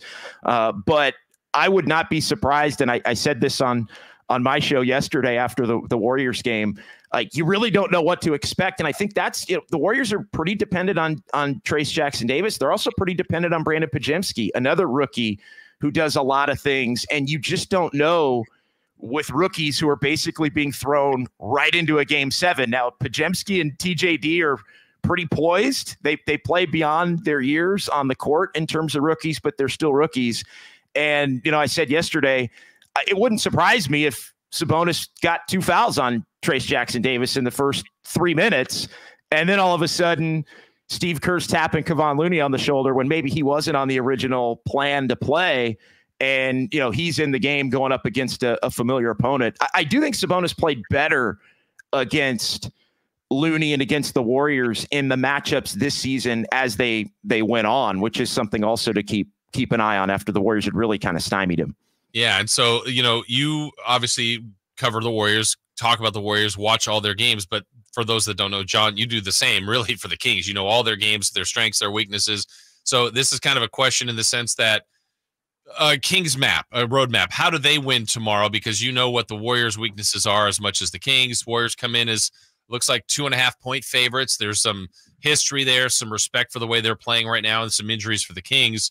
So how would Sacramento get out of there with a W and a lighting of the beam tomorrow? Well, the one thing for the Warriors, as well as they've played and as comfortable as they've been on the road, I think that's part of the Warriors' confidence level. 25-16 on the road versus 21-20 at home. They're comfortable playing in Sacramento, winning some big games. They've lost some too, some close ones. I mean, every one of them have gone down to the wire. But I think for the Warriors, it's interesting because every time it's looked like they were really going to turn their season around. And they did to a certain extent to get to 46 wins. But every time it looked like they were really going to get on a run that might be special, they just have an awful loss. They'd blow a lead or, they would just, kind of have a no-show kind of a game. I don't think that happens tomorrow. But to answer your question more directly, I think Fox has to be really aggressive early. There's a lot of games where Fox, I think, not floats, but he just kind of lets the Kings get into their offense and get everybody involved. And, Sabonis does his thing. They're getting Keegan Murray going. They're taking open threes. I think Fox has to look to be the guy that at times has dominated the Warriors by trying to get into the paint early and just look to score a lot early. I think the Kings are going to have to make threes. I think they might need to make 20. And, they've had some hot games. I think the Kings were the only team this year to beat. Actually, there was one other game, and I can't remember. There were 2 times the Warriors lost a game where they made 23s, and the Kings were one of the games that the Warriors lost when they made 23. So I think they've got to make threes. I think they got to mix up the looks against Steph too. I think Keon Ellis is interesting. He while Malik Monk has probably been the Kings' second best player against the Warriors, which, not having him definitely hurts. They have been a little better and different defensively in the time where Monk and Herter have been out. So I think different looks, whether it's Mitchell, whether it's trapping, the game where the Kings came back and beat the Warriors in November, the Warriors looked like they'd never seen a trap before. At the end of the game, they turned it over 2 times in the final minute on just basic traps. Mixing that up, I think is a big part of that, whether it ends up being Mitchell or Keon Ellis or whoever it is that's on Steph. But I think they're going to have to play a really efficient offensive game. And I think they're going to have to hope, and look, their defense has a part of it, but I think they're going to have to hope that Wiggins has one of his 2 for 8, 6 points. And where is he? Did he play at the end of the night? And you're going to have to hope maybe that Klay Thompson, and this has happened a lot for as well as he's played, Klay Thompson might just have a 5 for 17. Right. And when that happens, the Warriors really, really struggle to find, they just don't know on a night-to-night basis who the secondary scorer is going to be. A lot of the time it's been Kuminga, but they really don't know night to night. And they've been able to find somebody, but on the nights where they don't find that second, they really have found themselves in trouble. And the other thing I would just say, short and sweet, both these teams, no lead is safe. They both blow leads. Yes. They both blow leads. And I know people think the Warriors don't. The Warriors blow leads. And, they have all year. I know the Kings, that's been an issue lately with some games that could have kept them out of the 9-10, even though they have been shorthanded. But, both of these teams blow leads, and it's never over. And so I think that also adds a little bit of, if one team gets up by 12 with 8 minutes to go, I think the other team's still going to be a little nervous. Yeah, for sure, as they should. You're right. That's shown even in this series. The Kings came from 24 down earlier in November to beat them. So it's going to be fun tomorrow, John. We appreciate your insight. I know we'll see you out there tomorrow. Thanks so much for joining us this morning. Yep, thanks for having me, Jason. You got it. Thank you. That's John Dickinson again, doing great work down there in the Bay Area, has for years. It used to be here at Sports 1140 as well back then. Now we're Sactown Sports, but JD covers all these things. He is everywhere, and we appreciate his insight on that. All right, Frankie Cardicelli joins us at 9. When we come back, we will look at who's hot, who's not. We'll go streaking. We'll recap our predictions for, going into the weekend. That's all coming up next here on Sactown Sports. I love a beautiful lawn. I hate doing lawn care. That's why I use True Green. They're the official lawn care treatment provider of the PGA Tour, and we all know those are some nice greens. So just imagine what they can do for your lawn. All you have to do is water and mow. And to top it off, when you sign up for an annual plan by April 20th, get one application free. Visit TrueGreen.com for the best lawn at the best price, guaranteed. Restrictions apply. Free. Who doesn't love free? With Milo's Rewards, you get the member-only treatment that's actually worth it. Enjoy free member gifts you'll love. And once you reach Silver Key status, you can get free standard shipping. Because Lowe's knows nothing feels better than free. Learn more about our new loyalty program at Lowe's.com/MyLowe's Rewards today. Program subject to terms and conditions. See Lowe's.com/terms for details. Member gifts may be subject to additional terms and restrictions. See Lowe's.com/shipping terms for details. Subject to change. Power Business Technology is proud to be 100% independent, locally owned, and managed Toshiba copier dealer. Local ownership cuts out the red tape, allowing ourselves to never be too busy to personally answer the call when our clients need us. Recognized for excellence in service execution, training, and customer service, we're proud to be named a 2022 Toshiba ProMasters Elite Dealer. Contact us today for all of your business printing needs at 844-POWER-BZ. That's 844-769-3729, or visit us at PowerCopiers.com.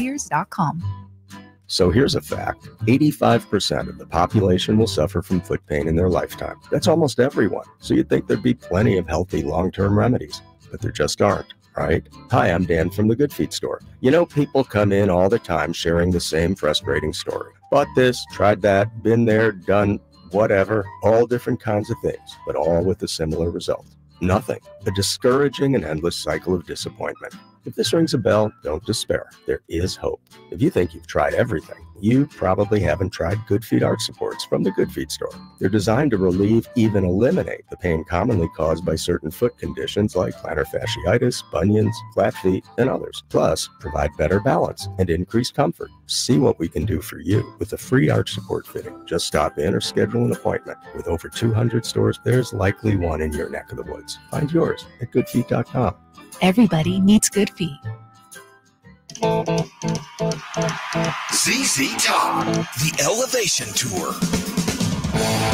Friday, May 3rd, 7:30 p.m., the venue at Thunder Valley with special guest, Foghat. Oh, I'm back. ZZ Top, playing all their classic hits. The venue at Thunder Valley. For tickets, visit ThunderValleyResort.com. Contact Tax Relief Helpers for details and restrictions. Attention anyone that owes money to the IRS. The IRS has restarted aggressive enforcement actions against taxpayers who owe back taxes that were temporarily suspended for COVID. If you owe $10,000 or more, you must hear this because now is the time to clear your IRS tax debt. A special toll-free number has been established so you can stop penalty fees, avoid liens, levies, and other hostile measures by the IRS. Call Tax Relief Helpers right now at 800-934-9217. Tax Relief Helpers will provide you with the maximum protection afforded by law. I got behind on my taxes and owed $48,000. I didn't know what to do. I called and they got my bill lowered to just $3,500. I owed $87,000 in taxes and it was scary. I got the amount I owed down to just $3,500. I saved $83,500. If you owe money to the IRS, don't wait another day. Call 800-934-9217 right now before the IRS enforces liens, levies, and other aggressive measures. The call and consult are absolutely free. Call now. Call 800-934-9217. 800-934-9217. 800-934-9217. What's hot and what's not? Brought to you by American Energy Heat and Air, making the uncomfortable comfortable. Head to AmericanEnergyAir.com to find out more.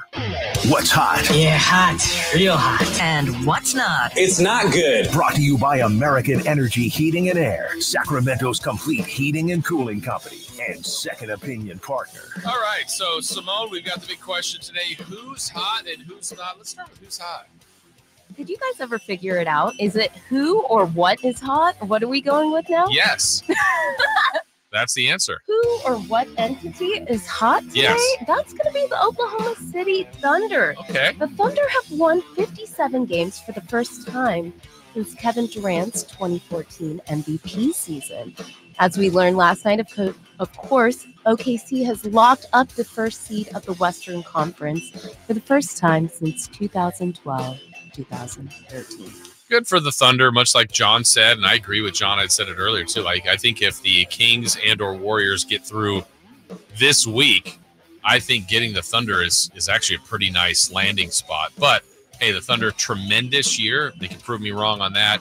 And as good as the West is, if we're raving about how tough the West is, someone had to finish on top, and I would not have guessed before the year that would be them. So, man, good on you, Thunder. So they're hot. Someone has to not be hot. Who's not? Someone who's not that hot? Mr. Banton. Oh, last night. I didn't even know this was going on, but I guess it definitely reflected in the box score. Banton went for 0 of 15 from deep yesterday versus the Kings. That is the most 3-point attempts without a make in NBA history. I think about, so this is a guy playing game 82. Kind of, I feel like, and apologies to Mr. Payne, that I don't think he's going to have like this all-star career that we talk about for years. So if he's a guy that became a professional athlete, I think he's got a great story. The final game of the year, he can go, well, I set an NBA record. I had the most missed threes ever in a game, and I also got ejected from the game. It hurts. Yeah, so he got that little flagrant 2, which I thought was pretty weak. But they just wanted to we're not gonna have a fight here in game 82. Get him out. And no chicken tenders on the court. That's right. Just we have a few rules: no fighting and no tenders on the court. Brutal though. See, I'd rather if I again had a nondescript professional career, I'd have a pretty great story though to say. Yeah, I set a record, most missed threes in a game, and I got ejected in the same game. You're not first, you're last. Yeah. I was feisty.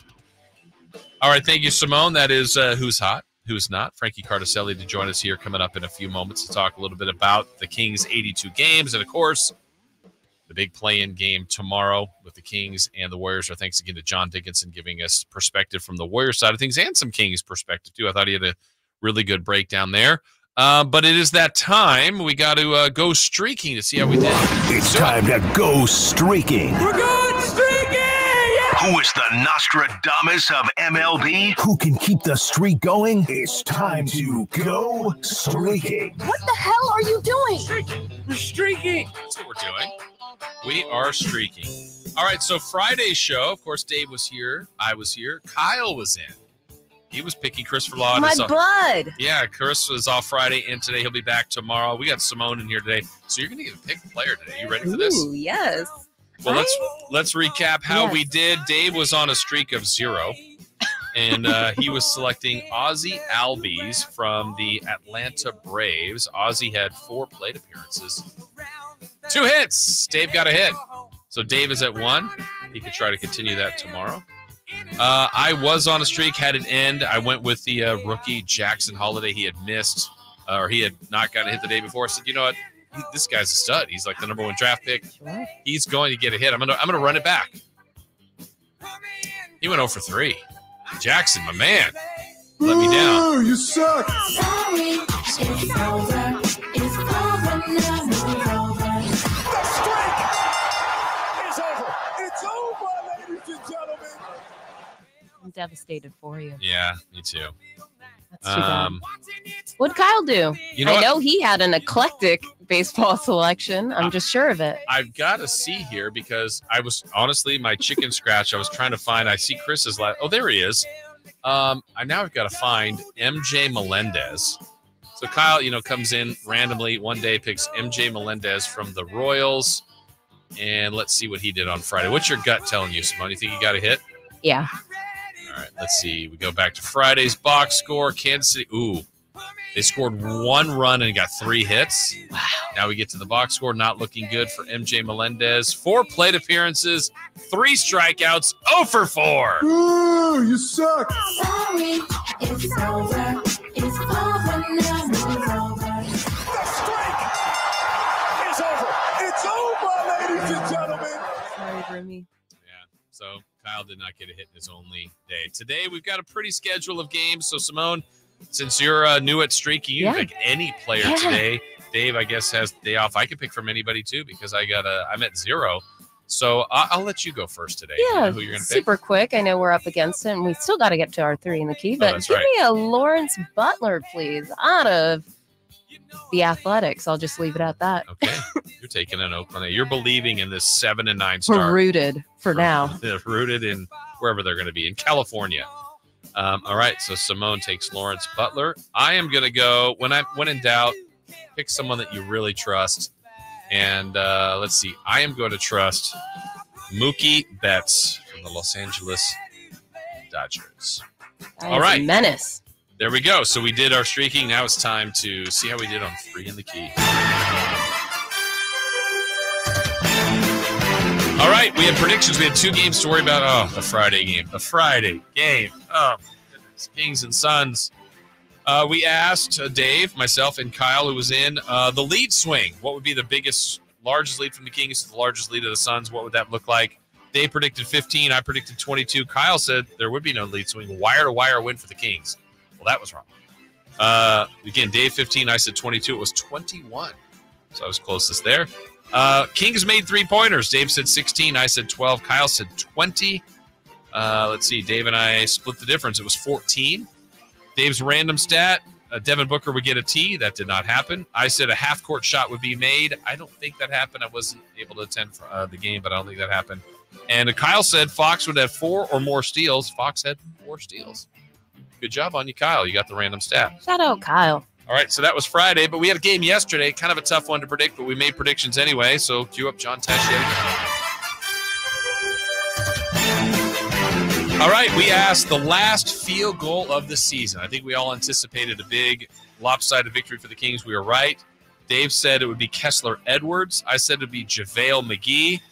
And Kyle said it would be Mason Jones. JaVale McGee had like 5 of the last 7 baskets, but he did not have the last Darn one. it. It went to Colby Jones for the last basket of the season for the Kings. What did Mr. Reynolds say about him? He said he's always a pain in my ass. JaVale? Yeah. Probably. We also asked for the prediction. We knew the Kings would finish 7th, 8th, 9th, or 10th. Again, this was Friday. Dave said they'd be 9th. I said they'd be 8th. Kyle said 7th. Well, Dave was correct with 9th. Our random stat, Dave said Keon Ellis would score 18 or more. Keon had 13. I said Sabonis would finish game 82 with a triple-double. 18 points, 11 rebounds, 9 assists. Just missed. And talk about just missing. Kyle had one heck of a prediction for his random stat. He said the Kings would win the final game by 40 or more points. He did say that. That last bucket by the Blazers made it a 39-point bad beat? Oh, no! Kyle! I mean, I think that's an incredible prediction. And he That missed was by 1 incredible. point. I can't wait to talk to him about Didn't it later. get it. Didn't get it. 121 to 82. A bad beat? I was as close as he was. Good on you, Kings, finishing 46 and 36. Break time for us. Last hour ahead. Styles and Watkins come in for crosstalk. We got what to watch. But next, our Sactown Sports Insider, Frankie Cardicelli. How ready is he for Kings and Warriors? We'll find out next. I didn't ask to be thrown in the streets with nowhere to go. I didn't think I'd survive. But I did ask for help, and Covenant House was there for me. 1 in 10 young adults will experience a form of homelessness this year. For these kids who didn't ask to be put in this unthinkable situation, Covenant House is there. Covenant House helped me break the cycle of homelessness in my family. They gave me the love that I needed. Over 2,000 young people will sleep safely in a Covenant House bed tonight. When youth who are experiencing homelessness have a hot meal, a safe place to sleep, medical care, and love, they can overcome heartbreaking challenges and have a brighter future. They just really genuinely just wanted to help me succeed, and I'm succeeding. I'm a speaker, I'm an author. Covenant House really helped me and really helped mold me into the woman I am today. If you or someone you love is asking for help, go to safeplacetosleep.org today. Are you stressing about your IRS tax problems? Have you received notices from the IRS threatening to garnish your wages, levy your bank accounts, or seize your property? You need an ally. Allies Tax Relief has tax attorneys and enrolled agents that are ready to fight for you. They have saved millions for taxpayers just like you. Allies Tax Relief can help put a stop to IRS collections and, most importantly, negotiate your tax debt. Here's Brenda, a happy client of Allies Tax Relief. I owed the IRS around $57,000, and they're about to start garnishing my paychecks. I heard a commercial on the radio about Allies Tax Relief, so I thought I'd give them a call. After a day, they were able to at least stop the garnishments, and after a few months of negotiations, I walked away owing the IRS only $301. If you owe the IRS, call Allies Tax Relief right now for your free consultation. Call 800-230-5174. 800-230-5174. That's 800-230-5174. Slightly Stupid. Live in concert. Saturday, April 27th, 7:30 p.m. The venue at Thunder Valley. With special guest Fortunate Youth. For tickets, visit ThunderValleyResort.com.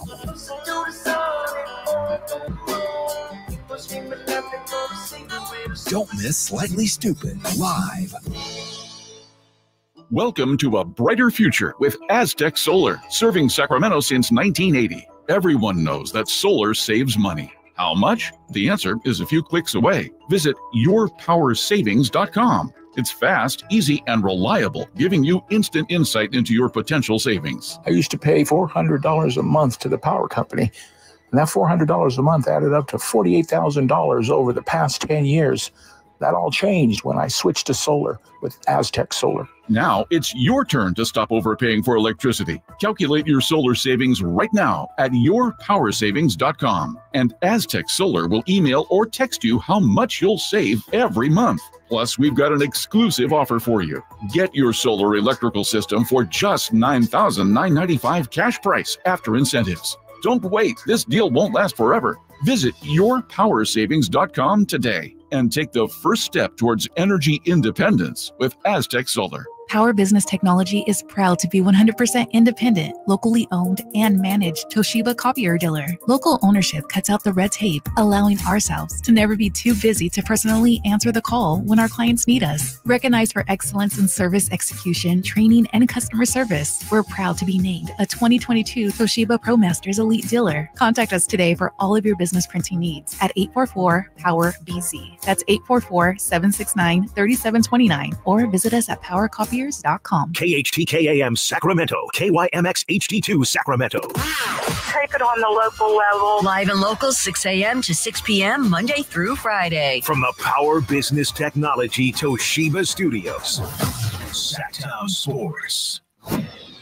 The Carmichael Dave Show. He's on the microphone when he's not on the microphone. He's playing a song, and when he's not playing a song, he's on the microphone, and then boom. With Jason Ross. No, he didn't. Yes, he did. Call or text at 916-339-1140. It's the Carmichael Dave Show with Jason Ross on Sactown Sports. There's the horn. For the first time in 19 years, the Sacramento Kings have won a road playoff game. They have done it at the expense of Steve Kerr's Warriors, who have been so brilliant. Their home playoff record in the Kerr era, 58-12, will make it 58-13 as the Kings get the victory. The final score is 118-99, and it was a gritty, gutty performance. It was one that Mike Brown said, I want everybody to be able to look at their teammates' eyes and know that you have given it all. I want every one of our players to look in the mirror and know that they have given it all. Well, they gave it all tonight. That was a year ago, the great G-Man in San Francisco. Game 6, forcing a decisive Game 7 at Golden One Center.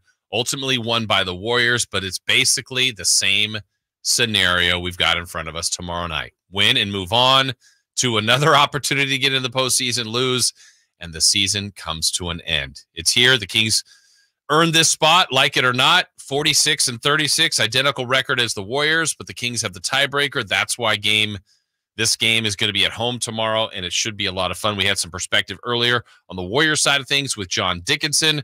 Now let's bring in our Sactown Sports Kings insider, Frankie Cardicelli. Frankie, we watched the 82, all the ups and downs, and it just kind of felt inevitable, I guess, that here we are, a play-in game, Kings and Warriors. Let's do it again, right? Yeah, it's kind of funny how it works out, how a huge talking point of the season was a lot of reflection on what went wrong last April, and of course, a lot of talk around Domantas Sabonis, which I know you and John talked about, how the Warriors could have a different look up front with Trace Jackson-Davis starting at the center spot, but we're going to see a chance for the Kings to kind of erase some of those troubles and turmoils that we've been reflecting on, and send the Warriors to bed, which could be maybe the last time we see this big three the Warriors have of Steph Curry, Klay Thompson, and Draymond Green together. So it's a chance for the Kings to kind of get over that hump and beat, I guess, if you want to call them Big Brother. They kind of have been Big Brother. You want to get past Big Brother and have a chance to make the actual real thing. It's right there for you in front of you. But it's pretty funny how we're back here to Kings Warriors for a game 83. Yeah, and I personally would feel better if I felt better about the way the Kings are playing. Now, I don't think they're playing poorly, but they're also not winning as many games as anybody would like to see. Yesterday, I feel like they just needed for their own psyche to make sure that was a win, and that was a no-doubter. But, I mean, that Phoenix loss was a gut punch. The Boston loss, the couple of Dallas losses here recently, the New Orleans loss. I mean, it's just they've had a lot of that feeling. Do you think just seeing a W, just seeing the beam, just making an easy one yesterday gives them any kind of jolt, at least in the confidence level for tomorrow, or does that even matter?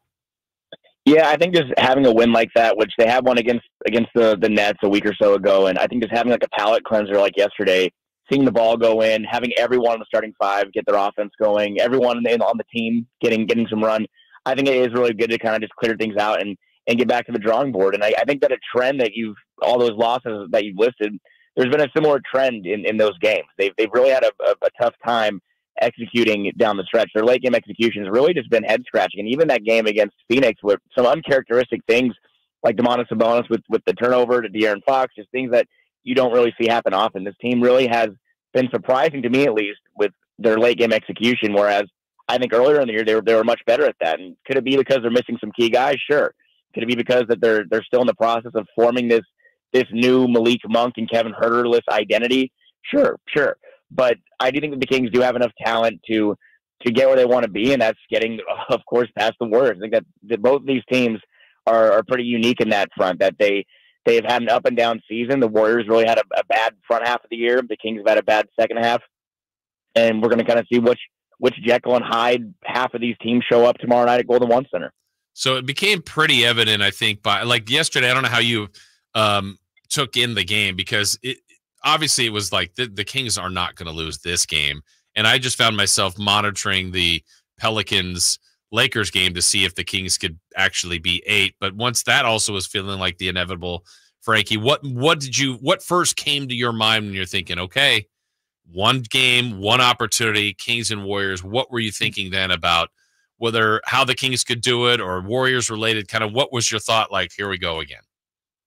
I kind of thought like maybe this is fate. Like I was kind of just laughing to the guys of a media row about that. It would be so like fitting for the Kings to have this chance to get over that hump, and it'd be fitting in my mind to actually do it. I mean, I always think more on the optimistic side. I try to, for someone that's watched the Kings forever. I mean, everybody out there approaches games their own way, but I look at it as a chance this is another chance for the Kings to prove themselves, to prove that they are a rising power in the Western Conference. And of course, it's hard to say rising power for a 9 seed beating a 10 seed, but we know this team has plenty of talent, and that they were on a very good track before these injuries happened. And I hate to use that as an excuse, but you really can't minimize the impact Malik Monk has had on this team and how lost they felt without him, I feel like, in a lot of these games. And kind of looking back, the first thing I did when the Pelicans were up on that 20, or the Lakers took a 27-point lead, I think I started diving through some of those Kings Warriors box scores, and it's one game, but I look back at the last time these two teams met in January.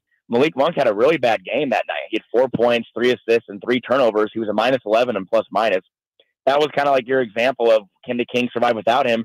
And sure, it was a 1-point win in a game that Harrison Barnes nearly scored 40 points, but the Kings, they found a way to get over that, to get past that Malik Monk rough game, and they're going to have to get past having no Kevin Huerter and no Malik Monk tomorrow night. But I don't think it's impossible. I think that it like I think you and John talked about, De'Aaron Fox, I'm looking at him. If he's having one of those explosive nights where he's really tough to stop, his offense is working in all areas, he's really tough to beat. And I think Brendan Nunez even put a tweet up last night that I kind of agree with. It's really a tall task, but if De'Aaron Fox somehow outplays Stephen Curry, to me it's hard to see how the Kings will come away with a win. If De'Aaron Fox can outperform Stephen Curry, which is a massive task, the Kings are going to be in a great spot. And there's a lot of areas of concern. The Warriors are a top 2, I think, team in 3-point shooting. They're shooting 38% from 3 this year. They really win a lot of their games that way, which has been no surprise with what they've been doing for the past decade. But Last year, the Kings were a complete no-show from three-point range. They shot 30%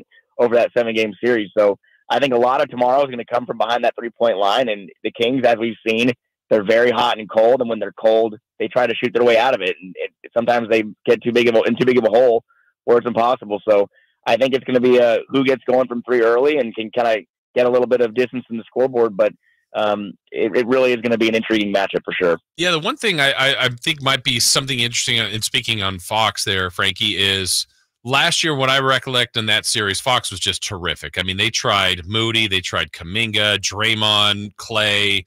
Steph barely guarded him, but I mean, they really threw a lot of different guys at him, and I thought one of the guys that did the best was GP2. I mean, I think he's a tough, physical defender, athlete. Just that's his calling card. He's hurt, and I don't know his availability for tomorrow, but if he is out, again, that's not full advantage Kings, but that's a depth player that I think that Steve Kerr could throw on De'Aaron Fox to do some tough minutes on him. And if he's out, I think that could be a big boost for the Kings. Yeah, it's tough to say if he's going to be a go or not. It looks like, I'm looking up an update for him right now. I think he's out for the year. They rolled him out yesterday for the remainder of the season. So no GP2 tomorrow, but I do think that tomorrow is going to have a little bit of a different twist on the defensive end for both teams. I mean, I was looking up, just kind of gathering just the recent numbers, and both of these teams are top 10 in both offensive and defensive rating since the All-Star break. The Kings are 9th in defensive rating since the All-Star break. The Warriors are 7th. So they're very, very close here. It's 110.9 to 110.5. And I feel like last year the Kings really didn't have this greater sense of defensive identity where, you know, Keon Ellis was not getting minutes in that playoff series. He wasn't even getting minutes in the rotation at the beginning of this year, and now he's a major player for this Kings team. Davion Mitchell was someone who the Kings couldn't really have on the floor late in that series because of his offensive shortcomings. Davion Mitchell's been shooting over 42% from three for the past 30 or so games. He finished the year above 36%. So these are different looks for this team who are going to have more of a defensive impact, more defensive players on the floor. And of course, that doesn't even factor in De'Aaron Fox, who has been more engaged. He led the NBA in steals and steals per game this year. Keegan Murray has been one of the Kings' premier on-ball defenders this season. So this game could have a little less offense versus offensive firepower and have more of a defensive versus defensive aspect. And I do feel like that is an intriguing part of this game, because the last time these two teams met, they both look completely different. Mm-hmm. And I think that's something you and John talked about as well, that the Kings were still that same 1 through 8 in the rotation where they had their starting 5 with Herter, and then they had Mitchell, Monk, and Lyles off the bench. Now that there's Keon Ellis in the starting 5, Davion Mitchell's playing 20-plus minutes per game. They're digging deeper into the bench and using guys that are more of a defense-first mentality. So it's going to put more pressure on guys like De'Aaron Fox and Domantas Sabonis to be positives on offense, Keegan Murray to do things on both sides of the ball. But I do think that the defensive component of this game is going to be very intriguing to watch. Sactown Sports Kings insider Frankie Cardoselli joining us here on the Folsom Lake Honda Hotline. Frankie, you mentioned Sabonis. Last year, you know, there's kind of mixed reviews on whether he had a good series or not. Warriors did a really good job on him. How do the Kings make sure that he is unleashed to his full potential? And that could mean scoring, but really it's his playmaking. And I think of all the things that we knew the Kings would miss when Malik Monk was out, I think it's taken something from Sabonis too. So that will still be the case tomorrow. But how do the Kings really make sure they get the best version of Sabonis tomorrow? Yeah, I was thinking about that too, and to my recollection, I do feel like Domantas Sabonis has fared better against Trace Jackson Davis. So I do wonder if the Kings will go to him early and see what the defense is presenting them. And I think Sabonis, we saw it against Phoenix. He really went at Yusuf Nurkic and went to the basket, was aggressive on offense and looking for a shot. I think that we'll see some of that early. And if it's not there, obviously we see Sabonis go with the DHOs and trying to find his teammates on the perimeter. But I'm looking to see if he can put his head down and try to be a positive for the Kings in and around the basket. I think that if that isn't there early, we could see Kevon Looney come out and, again, another chance for him to redeem himself from last year. Again, the Warriors did a very good job of doubling him in the paint and really making him uncomfortable. But we saw Sabonis shoot the mid-range and even a couple threes the other night against Phoenix, which is something I feel like has been obvious. It's been a large topic of conversation around Domantas Sabonis. Can he develop a consistent mid-range jumper? It looked good the other night. We don't see it too often. We mostly see those push shots or kind of half hooks by the rim. But if he can knock down that mid-range early, if they're giving it to him, and again, the Warriors gave it to him last year. They would sag off him and let him shoot those 15, 18 footers. So if he can knock down some of those early and cause the Warriors to come up a little bit, that creates holes in that defense where other guys can penetrate the paint and get to the basket, because the Warriors are not one of the best teams in the league as far as paint protection. They really have struggled there at times this season. So if he can find his offense early and get to the basket, I think that it's a different look for this Kings offense versus where he's having to kick it out and the Kings are relying on just knocking down threes. They've been living and dying with the three ball so much this year. And if that happens early and it's not going in, it's going to be a long night for the Kings. Steph is a nightmare for everybody. He's proven to be a nightmare for the Kings. We know what he did in Game 7. I feel with Keon in there, with Keegan's development defensively, certainly Fox when you need him, and the way Davion's playing, they're as well equipped to handle him. Now, I say that, but that also still means Steph could have 40. How do you think just the defensive approach to Steph will be tomorrow? I mean, I think it's going to be kind of how a lot of teams approach him. You're going to throw your best defenders out there, and you're going to hope that the guys either don't get lost on screens and give Stephen Curry enough time to get free. And I think the Kings have done a better job of late on the defensive end in that regard. Keon Ellis is a guy I think that we could see start off on Steph, but I think that Keegan Murray was someone who really has done a solid job, all things considered. Again, Stephen Curry probably has scored 20-plus points on a decent percentage, but for Stephen Curry standards, I think Keegan Murray's done a better job than not of defending him or other guys that he's defended over the course of the season. So I'm intrigued to see if they start off with Keegan on Stephen Curry. But like you said, there's a couple of guys you can always try out. You can try Davion Mitchell, who the Kings deployed on him last year and really did work. I think in Game 6, it was mostly Game 6 and Game 2 back in Sacramento, where Davion Mitchell was a plus defender on that end, and Stephen Curry was his main assignment.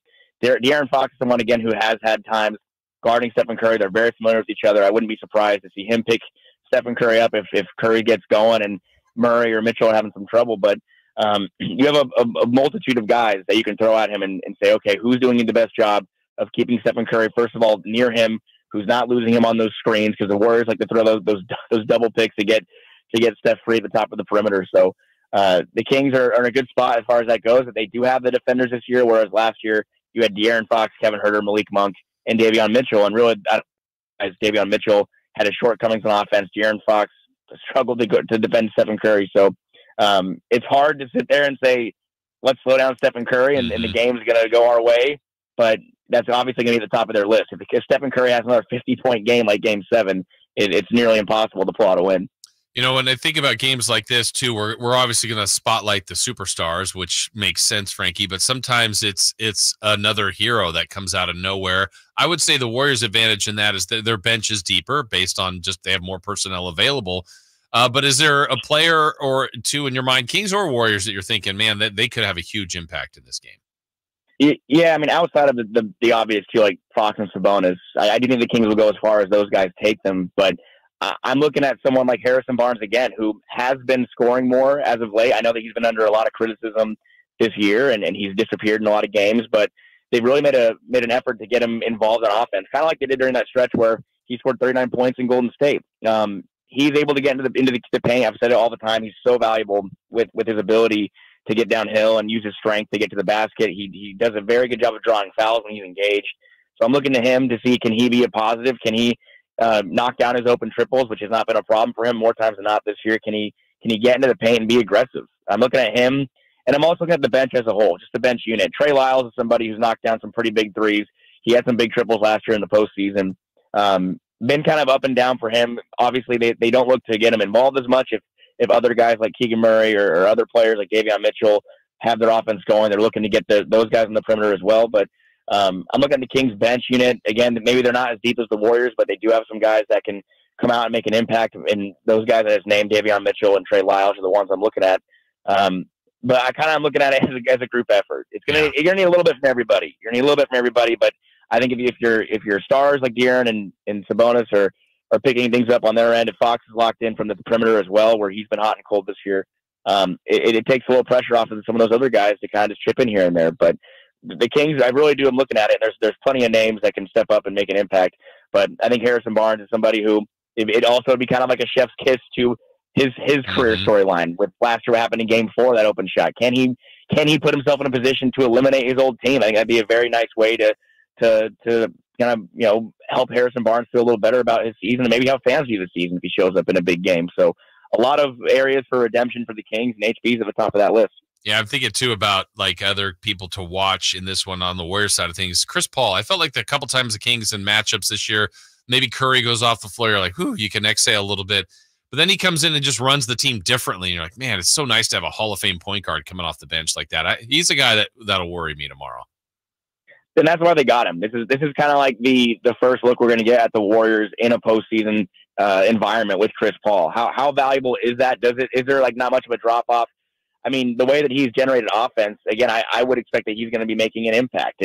And I look at the way that Chris Paul for his entire career has been effective inside the paint. He does a very good job of getting in and around the basket, and he knocks down those 10, 15-footers, kind of like a fadeaway, like a Luka-esque fadeaway with that front lead going forward. So I'm looking to see if he can keep his off. If he's going to be moving the ball around, I think he can live with that. But if Chris Paul gets his offense going, which has not really been a part of his game, that's where you don't want him to hurt you. And that's kind of been a trend for the Kings, letting players that usually don't have big nights on offense get going. I think Moses Moody had a big game in the playoffs last year, and that hurt the Kings. And I think it was Game 5 at Golden One Center where Moses Moody got his offense going. So can the Kings, focus on the big guys, not let any of the supporting cast hurt you? Can the Kings keep Jonathan Kuminga from scoring 30-plus points like he did last time they played at Chase Center? I'm looking at the other end of that as well. Chris Paul factors into that equation, but don't let one supporting cast player just completely get going and change the outcome of the game, because if Klay Thompson, who's had his hot and cold stretches this year, more cold than not against the Kings,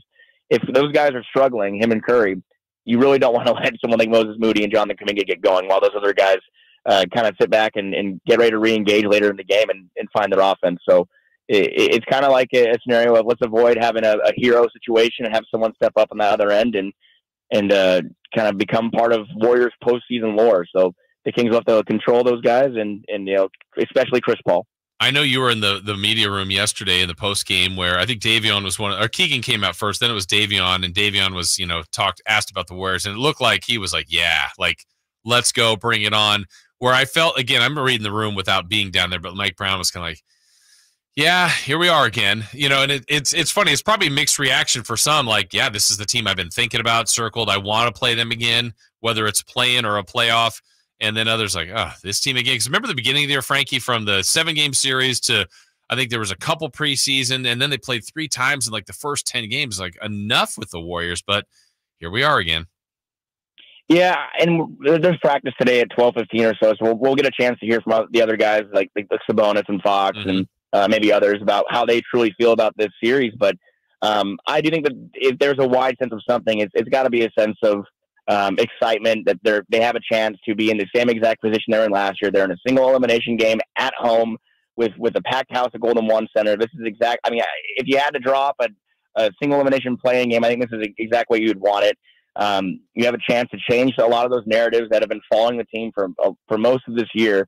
And if you don't, I mean, it just kind of adds to it, and it kind of just magnifies those discussions and kind of adds to the what comes next conversation if you lose to the Warriors again at home, single elimination. So I think that most of the guys are excited. Davion Mitchell, especially because he's someone that, I think that his Kings career was kind of in limbo at the beginning of the year. We didn't really know what to expect from him, as his offense was not good at the beginning of the year, and he wasn't seeing the floor in some stretches out of the rotation for a time at the beginning of the year. He has to be motivated to go out there and prove on a large stage, a national stage, that, matched up against Stephen Curry at times on the defensive end, that he can hang at this level. And he's done a good job of that the past couple of weeks or months on the offensive end and defensive end, and I'm sure he's excited for that moment tomorrow night. But I think that echoes the sentiment of a lot of guys in the Kings locker room. I think that there's a lot of motivation to come out and prove that they can beat this team. They can get over that hump and beat the Golden State Warriors, but they have to go out there and prove it on the hardwood tomorrow night. Yeah, and then lastly for you, Frankie, in our final minute here, kind of feels like now's not quite the time for the season evaluation, because I think probably more people would be a little bit down on that, but it can change, right? I mean, if they win tomorrow, if they win Friday and they actually get to the postseason, I mean, this week is a gauntlet. If they did that, that would be a feat, knowing they've got guys out, and then it kind of feels like the whole season perspective would feel a little bit different than, all the ups and downs that we just experienced. Yeah, I think, myself personally, and everyone can fan how they want to fan and evaluate or, look at the season as they want. But I think if the Kings were to even win tomorrow night and just beat the Warriors, take a step forward in some regard. This is a team, again, that they did not plan on looking this way going into the postseason. This is not a team that had injury problems last year, and I hate to use it as an excuse, but it is what it is. The Kings are missing two very important pieces of the rotation, and really, in my opinion, they're either second or third best player, Malik Monk. So this is a team that's going to have some decisions to make this offseason. Obviously, Malik Monk's future is in question. There's a lot of questions around roster construction and who will be here, who will not. But they have a chance to, again, like you said, it's going to be a gauntlet. But if you win tomorrow night and you can beat the Lakers or Pelicans somehow, the Pelicans, I know the Kings are 0-5 against them, but if you can somehow get to a first-round series again, and it doesn't matter if you go 5 or 6 games, or you never know if the Kings can somehow beat the Thunder. They've matched up well against them this year. Maybe Malik Monk comes back, but I think getting to a first round makes this year, to me, a success. If you are not taking steps back as far as missing the playoffs as a whole, you're in that first round again. To me, I think it's a success. Even beating the Warriors and just taking a step forward in some regard, I think that, to me, is a win because the Kings, of all the conversations around the Kings and Warriors. But not over yet. We have to see what happens tomorrow night and beyond. But I'm not looking at it as this is a negative situation for the Kings tomorrow night. I think that the Kings are going to rise to the challenge, and I personally am expecting big things. I think if it doesn't happen tomorrow night, when will it? This is a perfect opportunity. But it's the Kings we're talking about, so nothing surprises me. But I'm excited to get out there and see it all unfold. Yeah, it's going to be awesome. Frankie, we appreciate your time. We appreciate all the work you do on Sactown Sports as well. I encourage everybody to check out Frankie's work, Brendan's work, everybody out there. Constant coverage. Frankie, thanks so much, and we'll see you at the game tomorrow. Thank you, guys. I'm excited to get out there. Appreciate it. Should be fun. Again, check out Frankie's work, Brendan's work, everybody doing all the hard work on SactownSports.com. Constant content there for you on this matchup tomorrow night. We've got more on that coming up. What to watch tonight to kind of get you ready for tomorrow's showdown. Everybody's going to be locked in and focused for tomorrow and still to come crosstalk with Styles and Watkins and celebrity birthdays. That is all coming up right here on Sactown Sports. The NFL's leading rusher plays here. And a handoff to McCaffrey, walks in the end zone. Handoff to McCaffrey, takes it right down to the goal line. He does his thing again. McCaffrey goes in motion right. Backwards pass led by Juszczyk. A block there. Hurdles a man. 10-5. Touchdown! CMC! You can hear all of Christian McCaffrey's touchdowns on your home for 49ers football. Sactown Sports. Hey there. Wanted to take a moment of your time so I could talk to you about insecurity. I could talk to you about confidence. I could talk to you about girth. Yeah, what? Girth? Yeah, okay. Let me tell you about the Upsize Clinic at UpsizeMatters.com. My good friend, Dr. Jack, and his friend, Dr. Pash in San Francisco, have a safe, effective, long-lasting doctor-performed procedure. It's non-surgical, virtually pain-free. Now listen, girth is consistently ranked as the most important attribute. What Dr. Jack and Dr. Pash are offering is a free consultation. The procedure can be done on the same day as your consultation and get that confidence back. Reset in the bedroom with your partner. Financing is available. It's very private. It's very discreet. Available in Roseville with Dr. Jack and San Francisco with Dr. Pash at UpsizeMatters.com. That's UpsizeMatters.com. On the move? Got somewhere to be? Take Sacramento Kings basketball with you. The Sactown Sports app will let you stay connected to your passion. Never miss a moment of Sacramento Kings basketball with the Sactown Sports app.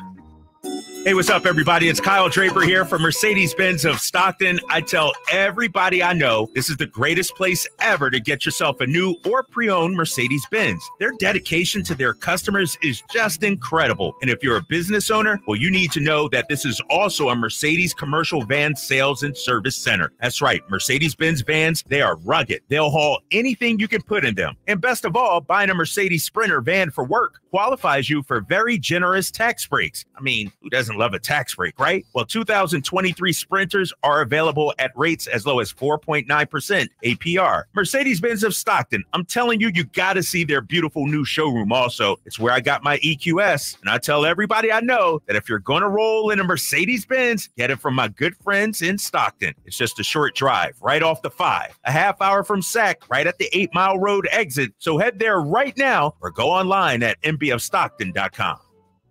Bonneville International Radio Station contests are open to participants at least 18 years of age and older that are residents of California and who reside in one of the 6 counties that make up the Sacramento metro area, unless otherwise specified. Employees or agents of the station, Bonneville International Corporation, other area radio stations, or any entity associated with the contest are not eligible to win, unless the station otherwise specifies in its own discretion. Persons who have won in the last 30 days from a station contest or event may not be eligible. For a copy of the general contest rules, visit khtk.com. Contact Tax Relief Helpers for details and restrictions. Attention anyone that owes money to the IRS. The IRS has restarted aggressive enforcement actions against taxpayers who owe back taxes that were temporarily suspended for COVID. If you owe $10,000 or more, you must hear this because now is the time to clear your IRS tax debt. A special toll-free number has been established so you can stop penalty fees, avoid liens, levies, and other hostile measures by the IRS. Call Tax Relief Helpers right now at 800-934-9217. Tax Relief Helpers will provide you with the maximum protection afforded by law. I got behind on my taxes and owed $48,000. I didn't know what to do. I called and they got my bill lowered to just $3,500. I owed $87,000 in taxes and it was scary. I got the amount I owed down to just $3,500. I saved $83,500. If you owe money to the IRS, don't wait another day. Call 800-934-9217 right now before the IRS enforces liens, levies, and other aggressive measures. The call and consult are absolutely free. Call now. Call 800-934-9217. 800-934-9217. 800-934-9217. Seems like all this artificial intelligence stuff stirs up the age-old debate of man versus machine. Hi, it's Dan from the Good Feet store, and let me ask you, would you let a robot cut your hair? Would you rely on an app to teach a kid to ride a two-wheeler? Let's face it, some things require the human touch.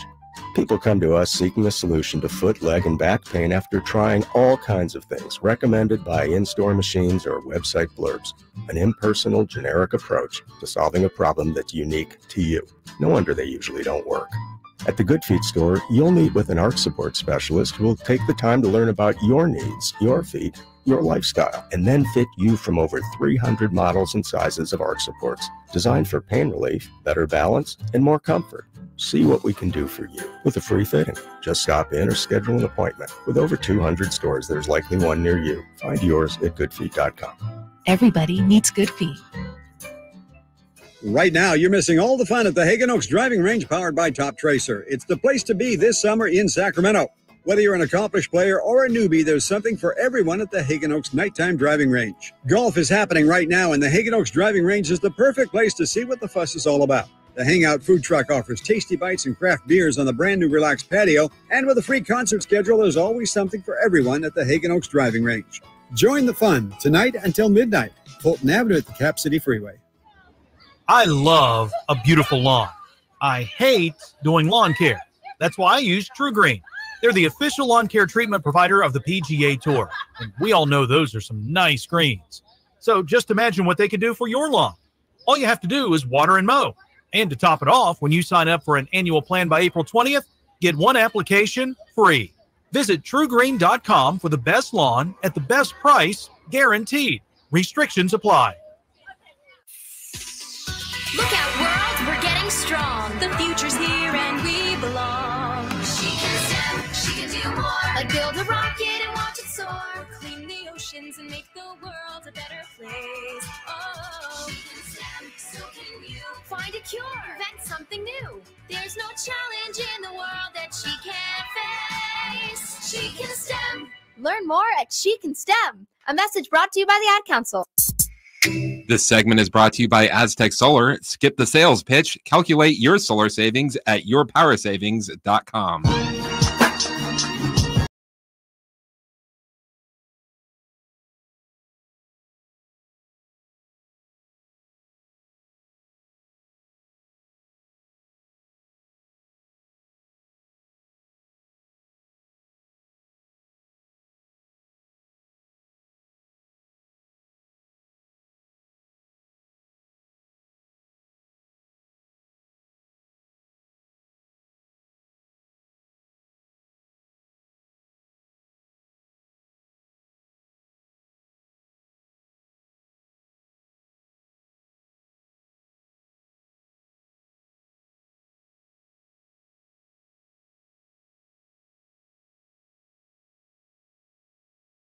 this type of environment because it's a different type of pressure than a 7-game series. Because if you drop one, you're gonna have another opportunity.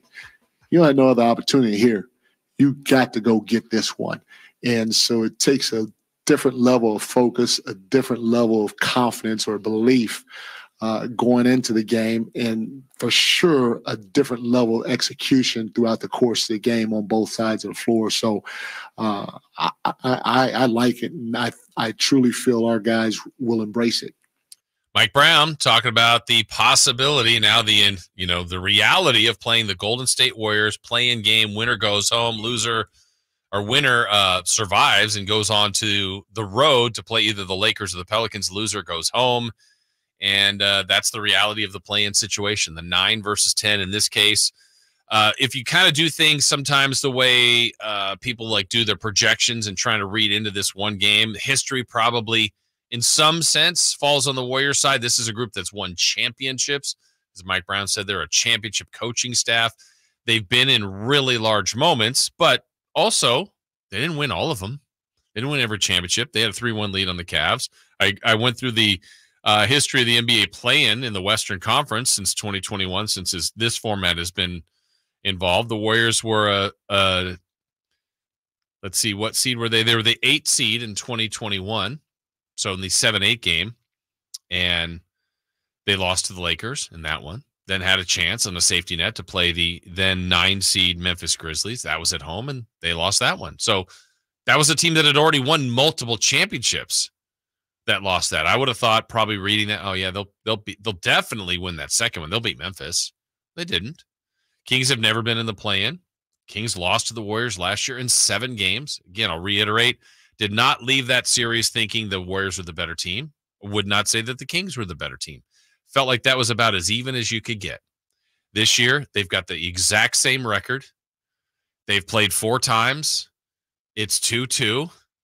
3 games have been decided by 1 point. It's pretty even. I would say right now the Warriors are playing better than the Sacramento Kings. They are healthier than the Sacramento Kings, though that GP2 injury could be big if he's out. Kuminga, John Dickinson, thanks to him joining us earlier, mentioned that Kuminga is a little bit banged up.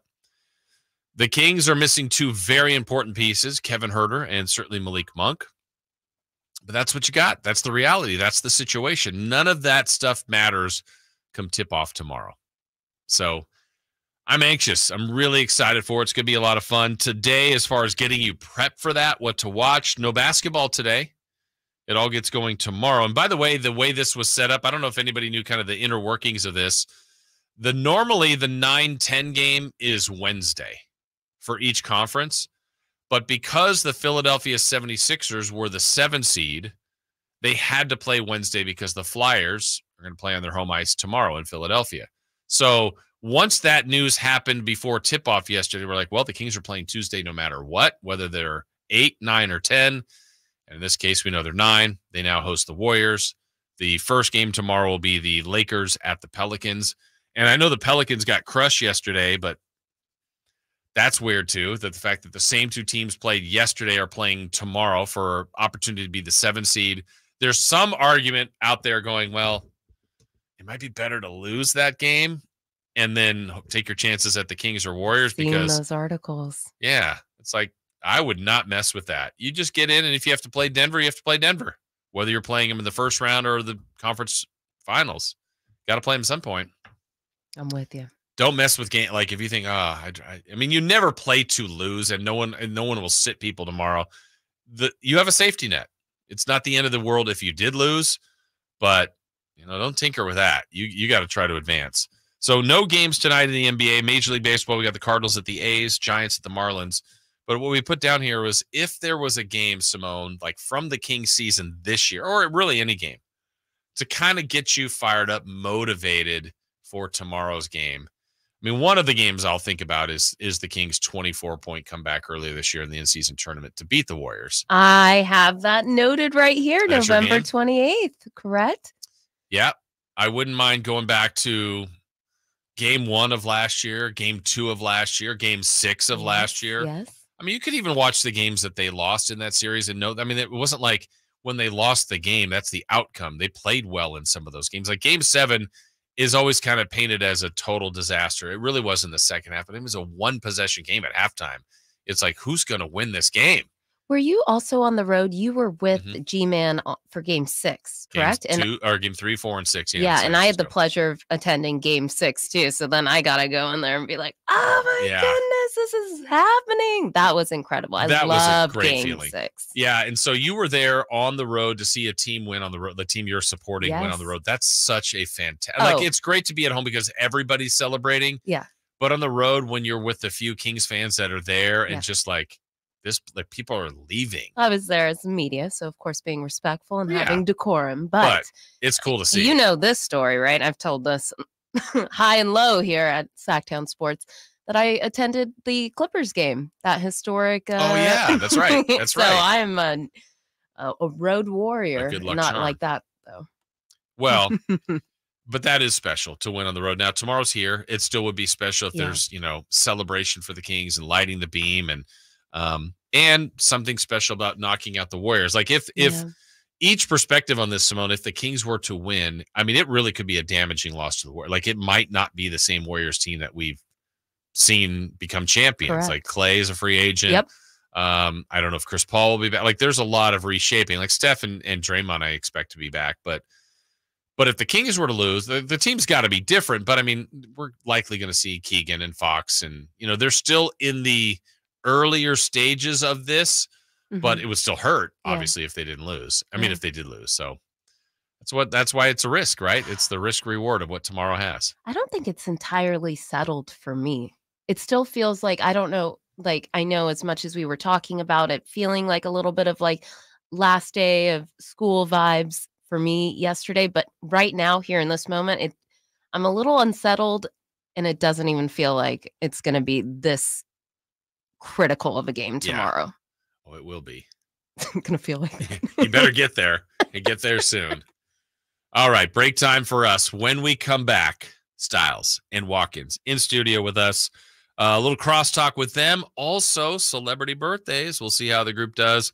Brought to you by our friends at Crumble Cookies. That is next here on Sactown Sports. Domantas Sabonis plays here. He finds Sabonis, put the frosting on the cake, put the cherry on the sundae. Sabonis with a two-hand flush makes it 114-106. Sactown Sports is your proud home of the Sacramento Kings.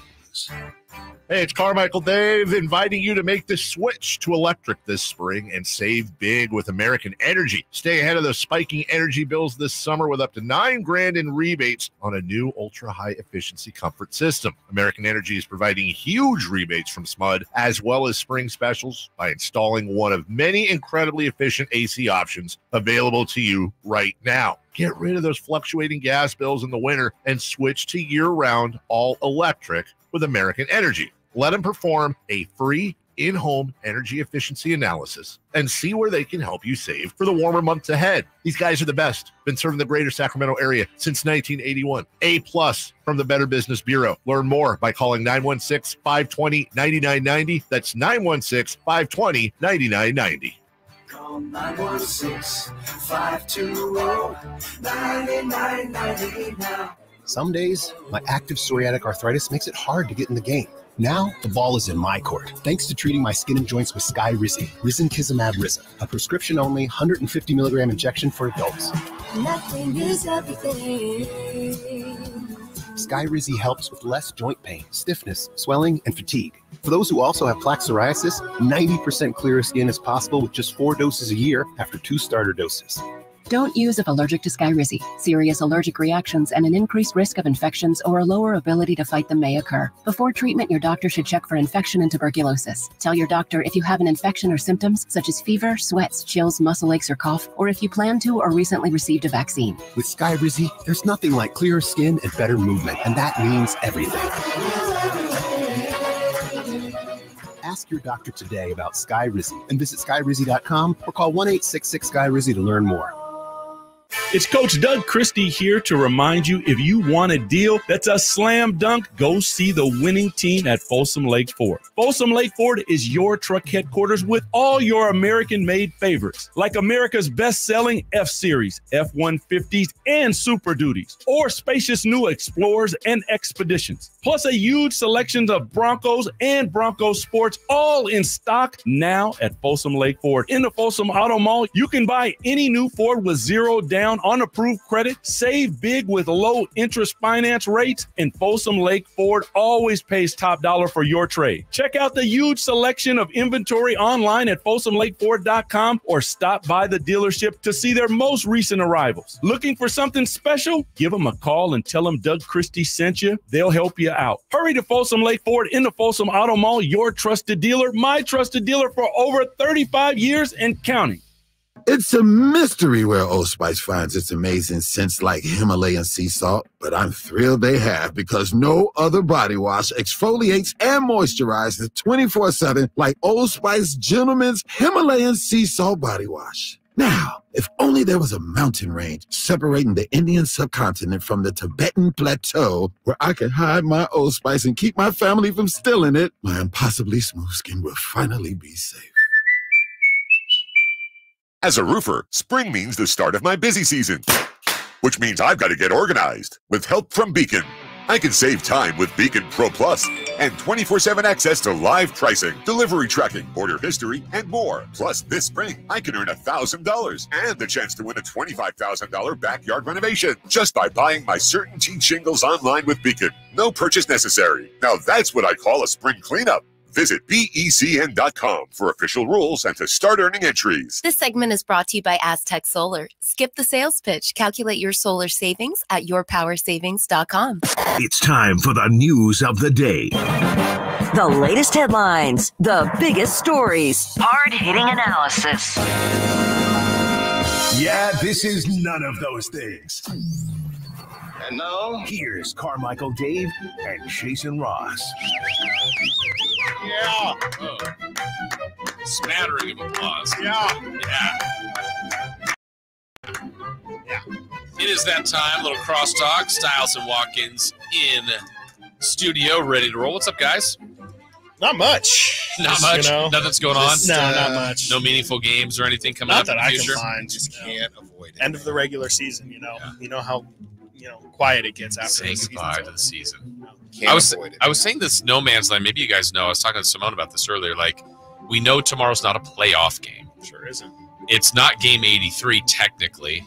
So if Fox, I use Fox as an example, goes for 60, becomes the first Sacramento King ever to have a 60-point game. Mm-hmm. Where does that go? Is that a? Is it just kind of a no man's land? Like, hey, that the play-in upside game. down. I was trying to find even like play-in records, and Yeah. it's not. I think It's not just readily stats available. are gone. I think. Yeah, very weird. It's about winning. Really, is all that matters. What happens when, I know it was, I'd say a couple years ago, it might be 4 now, when it happened in baseball and they had a game 163. I think they do have a standing for that. I think it is a playoff game, or is it? No, if it's 163, it's a regular season game, right? Exactly. But this is like in no man's land, right? It's not a regular Terrible. season game. It's Yeah. not game 83. Yep. But I'm glad they have it. I like the plan. I mean, it's unique. I mean, I wish the Kings were in 6 or above, but here they are. And Yeah, I heard if they weren't playing, they were out. They would have been eliminated Sam yesterday. Amick was talking about that, I think, on your guys' show last week about, there's some grumblings about, like, is it?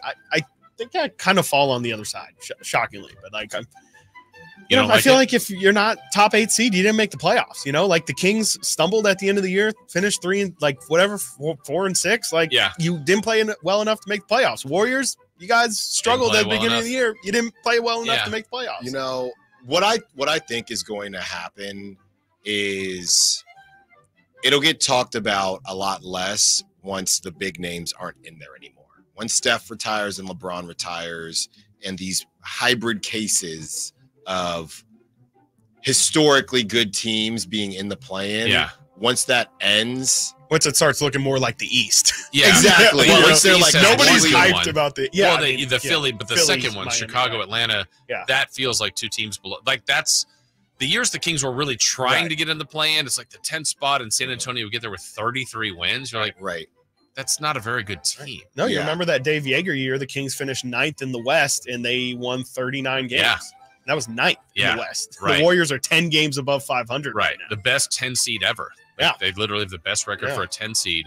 And so here's what I think will happen. It's just inevitable. At one point, there'll be, let's say, team 7 and 8 are like 50+ win teams, and somehow like a 32 win team just knocks out a really good team. You're like, why do we have this? Right. Yeah. But it hasn't happened yet. Especially if that team that you're talking about, what if that team has Luka? Right. And the other team doesn't have a brand name. Star. And So we're just thinking, why did we do this? Yeah, because they could have just been in as a 7 or an 8 and moved on. But but it keeps 20 teams engaged or more all the way through. Now it's too soon, but is there any? I've been on a tip of just random ideas and stuff like that. In that situation, do you think that would cause, if they're willing to make changes like this, you have to be within 5 games of the, you know what I mean? Yeah, which is the way it originated out of the Yeah. bubble. It was like the 8, they were going to have the top 8, but if team 9 was within 4 games, they would have a playoff or like the play-in with 8-9, which seems like a weird criteria, but maybe they could set that up. Yeah. I mean, this year it's fine, Yes. but not every other year it's fine. Mhm. But I mean, I guess we'd be better off like if, well, in this case, if for some reason the Philly-Miami loser lost to Chicago or Atlanta, I mean, shame on them, but that could happen. Then you're like, shouldn't we have Miami or Philly in this? Yep. Yeah. Yeah, I guess so. But there you go. We'll see. Anyway, Anything can happen. Yeah, anything can happen. So I know you guys are going to spend 4 hours today, 4 tomorrow on this, but just early thoughts that here we are again, Kings and Warriors. I think everybody feels not again.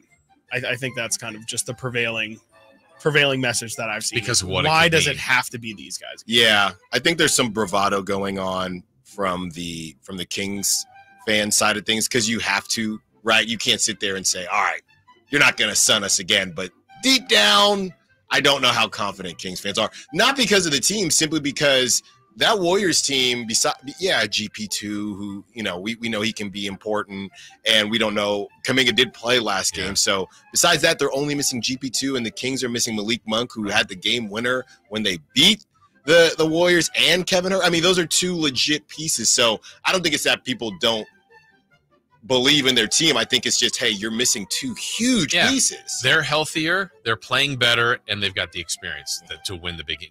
Now, that could mean nothing tomorrow, but those are a lot more boxes.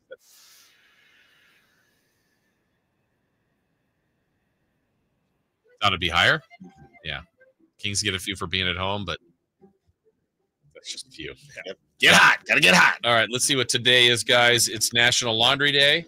You guys do the laundry in your house? Sure. I try to. Yeah. Not unsuccessful. I always do the laundry, but it's unsuccessfully. It's the putting it back in the closet. Yeah. Oh, putting it away. Yeah. I don't mind folding. I can Putting it do away, the it's fine. laundry, but it's in the dryer or in my hamper for a solid couple days, and then I have to re-dry. It's just a mess. It's time. Yeah. Let's see. National Rubber Eraser Day. Remember those? When's the last time you used a rubber eraser from school? After Oh man. Not on a pencil? Yeah, like these. Yeah. Like these that look like gum. What is it? When I did the SATs, maybe Scantron. Okay. Yeah. I can't remember. It's been a long time. Yeah. National Glazed Spiral Ham Day. Sure. Dave would have loved that. That's why he's not here. Tax Day.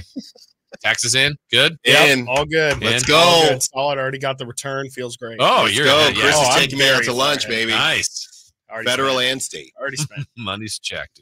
Send it in. All right, let's do it. It's time for celebrity birthdays, guys. As celebrity birthdays brought to you by our friends at Crumble Cookies. Birthdays are meant to be spent with family and friends, and nothing brings family and friends together quite like Crumble Cookies. Which, man, we had some chances yesterday. No Crumble Cookies. I know. Bobon. Yeah. Bobon's giving everybody chicken. That guy's the man. All right, here we go. Happy birthday, Emma Roberts. Stone. Oh.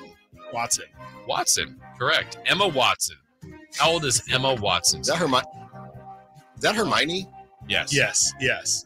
Also Emma- from This Is the End. Emma Watson is how old? Great cameo. 36. 32. Well, Tapping in here? yeah, Emma Watson. 34, please.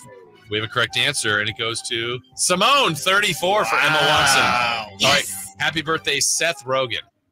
Wow. Now these That are was terrible. I'm sorry. That's good. Oh, 47. Oh, wow. I guess he could. Yeah, I guess he could. 40. Yeah, 44. Dude, your references are out of control. Everyone knows that. I'm going to go with 46, please. That was 46, good. 47. No, and 47. what? I said 44. You were closest, Chris. 42 for Seth Sorry, Rollins. Seth. Yeah. Happy birthday to, we're running out of time here. Let's go. We want to do Chris Stapleton, Emma Thompson, Michael Cooper, or Jason Sehorn? Chris Stapleton. Chris Stapleton. All right.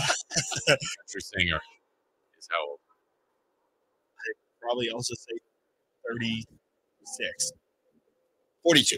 This was the young man on SNL this Yes. week, right? Okay, let's go with 38. All right. Alan's the closest, 46. Really? Yeah. Really? All right, guys. I'm sure a lot of Kings Warriors coming up. Yep. Tons. It is inevitable. It's on. All right. Let's do it. Styles and Watkins coming your way next right here on Sactown Sports. See ya. I didn't ask to be thrown in the streets with nowhere to go. I didn't think I'd survive. But I did ask for help, and Covenant House was there for me. 1 in 10 young adults will experience a form of homelessness this year. For these kids who didn't ask to be put in this unthinkable situation, Covenant House is there. Covenant House helped me break the cycle of homelessness in my family. They gave me the love that I needed. Over 2,000 young people will sleep safely in a